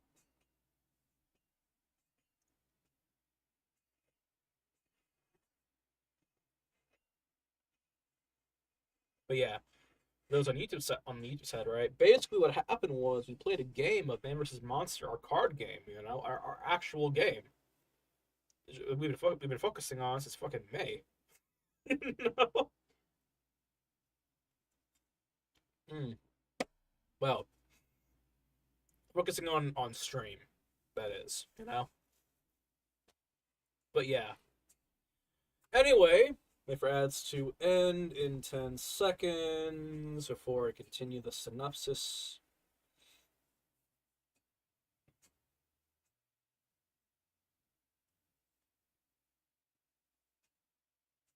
Alright, welcome back, everyone, from the ads. So, what happened was, Jamela won. Alright, she beat David Strong. Technically, she beat us. Alright. And, yeah. If it came down to let me see here. What would have happened if, what would be the outcome if we, succeeded one of our attacks with our hefty hammer? Let's just see. Because I'm curious. So it would be 7 damage. If we rolled a 1, it would be, let's see here, 7 damage. Yeah. If we rolled a 1 on our hefty hammer's speed dive, we would have won and killed off Jamela. But with what we had, it wasn't enough. Basically, if we had like cards that we could use to like deal extra damage to her, then of course we would have won. But we didn't, so it's whatever. But yeah, the idea of this game too, right, is in that end portion of the game, right? Fucking how we utilize our resources really does matter. Imagine if we had a grenade at the end of all that, you know? Imagine if we still had we still had the Rhino Strength potion, right? We could have used that to like have ourselves live at least another 4 rounds, you know? That is immunity for 4 attack rolls, 4 chances to, you know, try and overcome the threat, you know? Basically, the way this game works is that based on the cards and the resources you use during the game determines how you're going to do in the end game phase of the game. Because it usually comes down to the wire. Of, like, if I succeed this tiebreaker, I'm gonna kill her. If she succeeds, she's gonna kill my ass. You know? However, had I just not used that last defense point on my shield, I could have avoided that tiebreaker, stayed alive for a couple more rolls, and had myself some way to try and, like, like, I could have used that shield right. I could have survived for another round. If I had one of those Rhino strength potions right, I could have used that to fucking save my life. But yeah, it all comes down to how and when you use your cards. You don't have a lot of resources in this game. You don't have access to a 40 card, 100 card deck, It's you and your items, your passive skills and weapons. And yeah. But yeah, that is Man versus Monster, the card game. And yeah. As of right now though, what we're doing is I am trying to make sure all the cards are balanced right. What I'm gonna do, I'm gonna go off to a whole new table, actually, and see here. So I'm gonna actually get out of here and go grab another table. We're not gonna save any of this, all right? Just gonna do a whole new table, all right? Objects, saved objects, cards org. All right. So right now we have a total of. It's gonna stack them all. Use the number counter to tell. We have 778 cards. All right. 778 cards. All right, 700 cards. We have 178 cards currently to play test with. Okay. Now I want to put the attention on that we will have to be making models and backgrounds for each of these cards, right? So for we call it an explosion arrow, right? We're gonna have to make an arrow, right, that has the explosion. Oh, we'll have to make a combustion arrow, right? We'll have to make a chronomancy potion. We'll have to make some combustion dust. Blunt arrows. Or blunt arrow tips, right? A glove for archery. Like one of those like 2-finger gloves, Flaming arrows. Quivers. Gauntlets. Steel plate armor. Whoops. Acid arrows. Metal greaves. Metal or steel helmet. Get an extra weapon holster. Smoke arrows. Health vials. Rhino strength potions. A wooden log. Poison rub. A ball of purple liquid. Quick step. Small health pot. On.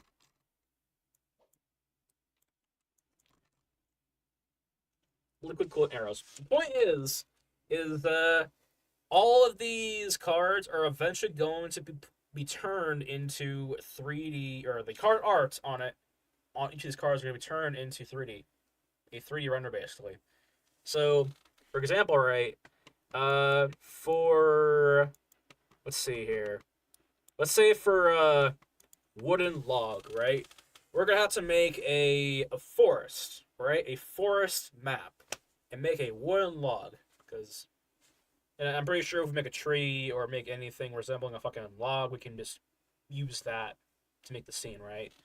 But in that same oakwood forest scene, right, we can have a location in that map that displays an arrow quiver. Quiver of arrows.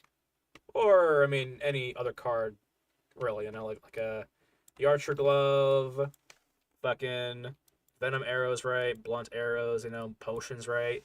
The point is, as soon as we have the maps made, we can just simply make a potion, make an arrow, put somewhere in the map, render it, and use that as the card art. Especially because the reason why we're going like this, right? For with like a 3D art style, right? Is because if we get all those environments right, all those items, we can easily have that be put into the video game version of this game. But also because if we did this in 2D art, right, then we'd have to redraw the same backgrounds every fucking card.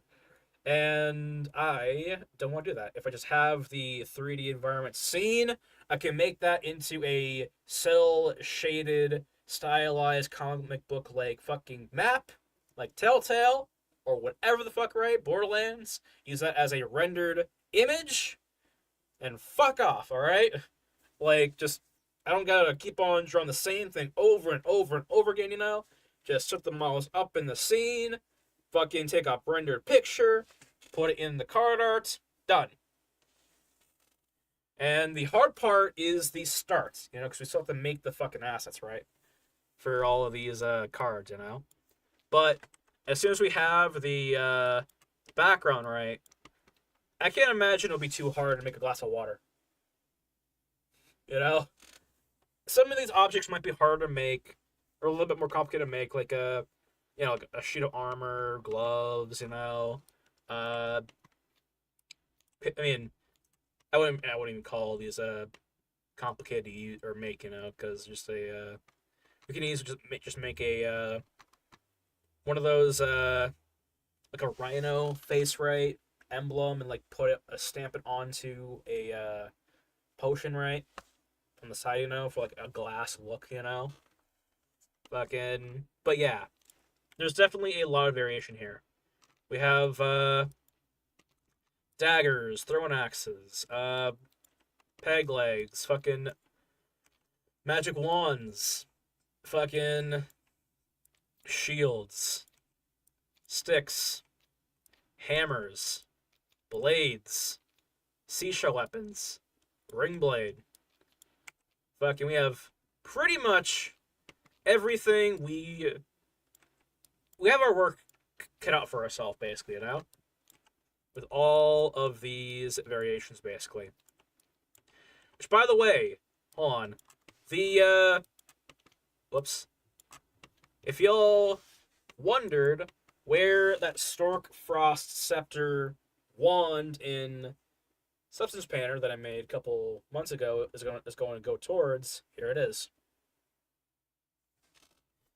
Stork Frost Scepter is going to deal 1d8 ice damage, 1d4 blade damage. It's going to have a 1d8 speed die, 15 durability. For its special ability, it's going to be a boost plus recovery. Succeed attack roll by rolling a 1 on your speed die, meaning you have to roll a 1 on that 1d8 die. Roll both of this weapon's damage dies. See here. Basically, you're supposed to roll this damage, or both damage dice twice, pick the highest number. But yeah. Also, you gain 4 ice points, which can be used on, of course, ice abilities. But yeah. This card works the same way as the Hefty Hammer, You basically roll your 2 damage dice twice. You deal the most amount. You deal the highest amount of damage out of those 2 dice rolls, right? And yeah. But yeah, the idea of just put it out there, right, too, because I gone over. We did a whole game of a secondary weapon and a primary weapon, right? Called secondary weapons can be used to deal quick damage, right, and gain some quick gauge points, right? But primary weapons can be used to get yourself even more gauge points or deal more damage, right?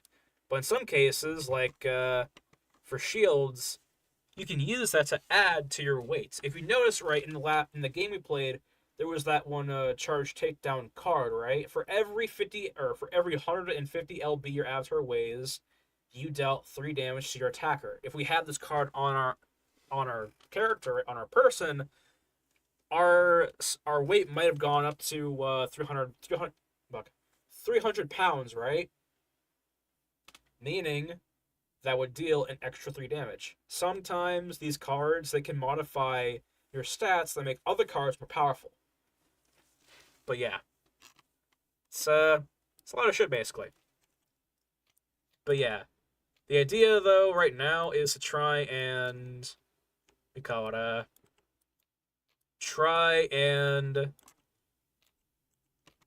the environments right, then make the environments, characters, then the items. You know? Occasionally we'll do items, of course, because just for a laid back day, you know? Because honestly, in my opinion, making like a potion, a knife, you know, a fucking arrow, it's pretty easy. You know? It's pretty easy.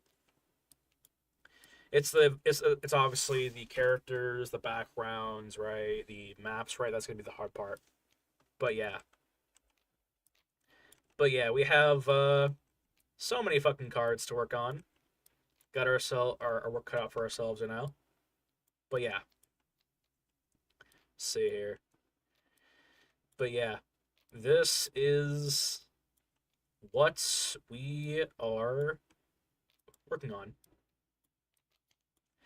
But yeah. And after I think what we'll do, honestly, just to make the process a lot less more strenuous, you know, is we'll probably pick a good set of these cards, right? We're not going to pick all these cards for the first batch, you know? Ideally, I would want to have, like, maybe, like, 80 cards for the first batch of this game, you know? 30 cards.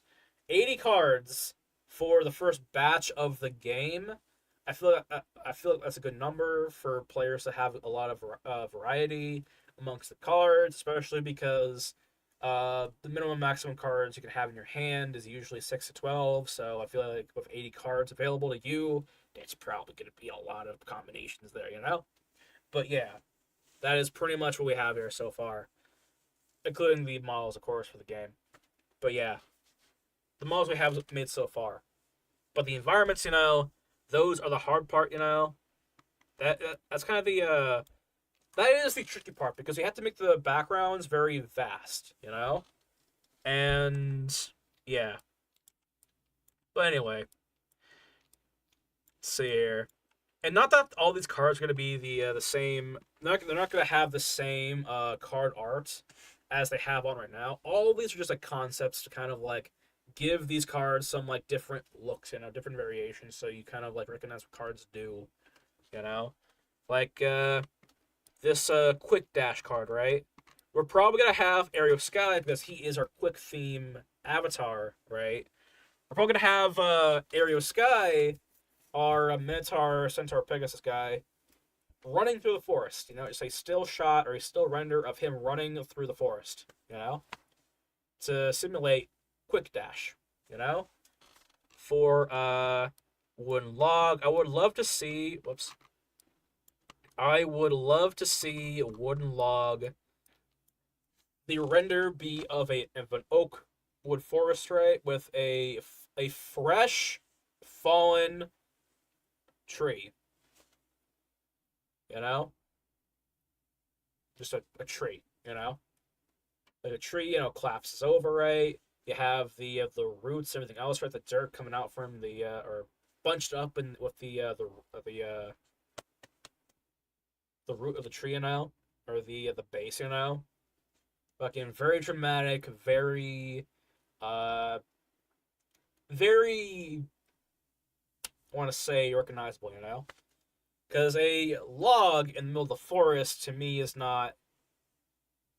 It's not different enough. It's not, like, unique enough, you know? I want there to be, like, an actual, like, tree that's, like, fallen down, you know? And that'll be the card art, you know? For the Historic Frost Scepter, I'm thinking a... see here. A city next to like someone's holding this Stork scepter, right? The main focus of the camera is on the Stork scepter, the weapon, right? The guy or girl is in the city. I'm thinking, based on our map, I'm gonna go over to the map of Oog, just so I can show you all how deep this shit goes. I'm gonna show you how deep this shit goes. All right, I'm gonna show you exactly how prepared I really am, or how prepared I actually am trying to be for all this, you know? Because yeah. So we have the map of Vosh or map of Oog, right? I'm gonna put that over here. So basically, I'm thinking we're gonna have the city, the main city, one of the cities that is gonna be introduced to the game. I want that to be in Arborstone. Arborstone. If you notice, right, from the card game, if you had close eyes, right, we have Arborstone armor. Arborstone armor comes from the state in the game called Arborstone. So there's going to be different armors for every single state. That's the idea of the states, you know? We can literally have some cards have some lore to it, you know? I'm thinking, the woods or the Oakwood Forest. Well, first of all, actually, the first 4 maps are going to be in Arborstone. It's going to be in Arborstone, all right? There's going to be 4 maps. We call it the Vosh Kingdom, like the main village map, right? The forest, a training grounds area, and a riverside, all right? Like an oceanic side portion of Vosh, or not Vosh, Arborstone, all right? That's kind of where that is where the mermaid coral reef is going to likely be best utilized in, basically. But yeah, I'm thinking too. If you notice too, right, a couple weeks ago, right, we've been working on a tavern called the Hearth Tavern. Let me see here. Do we call it the Hearth Tavern? Let me see. I want to actually make sure that I'm getting my my own lore right. You know, 'cause that'd be some shit. Let me see here. Da-da-da-da-da. I want to make sure because I am tired, and I might be remembering things incorrectly. Stages. Let's see here. Yep, we have the Hollowed Hearth Tavern. We have a Stone Hearth right here. Basically, the maps we make, everything that we make, is all tied to this city, to the state, you know, to the country that I made, you know. Like I'm a fucking founding father or some shit. I don't know. And I want to go even more in depth into this because we literally have a. Oh, I want to go into this actually because I want to show you all exactly how much I've been preparing for all of this. All right, I've been literally writing up like pretty much histories of each state, you know, what enemies are there, what uses they have for like certain like animals, right, or certain monsters, you know, uh, stories and like just situations that are happening in each state, right? Like Failgrove. Failgrove it used to be a vibrant forest, all right, but now it's filled with toxic gas and mutated animal plant life. And Failgrove is right underneath Arborstone. All right?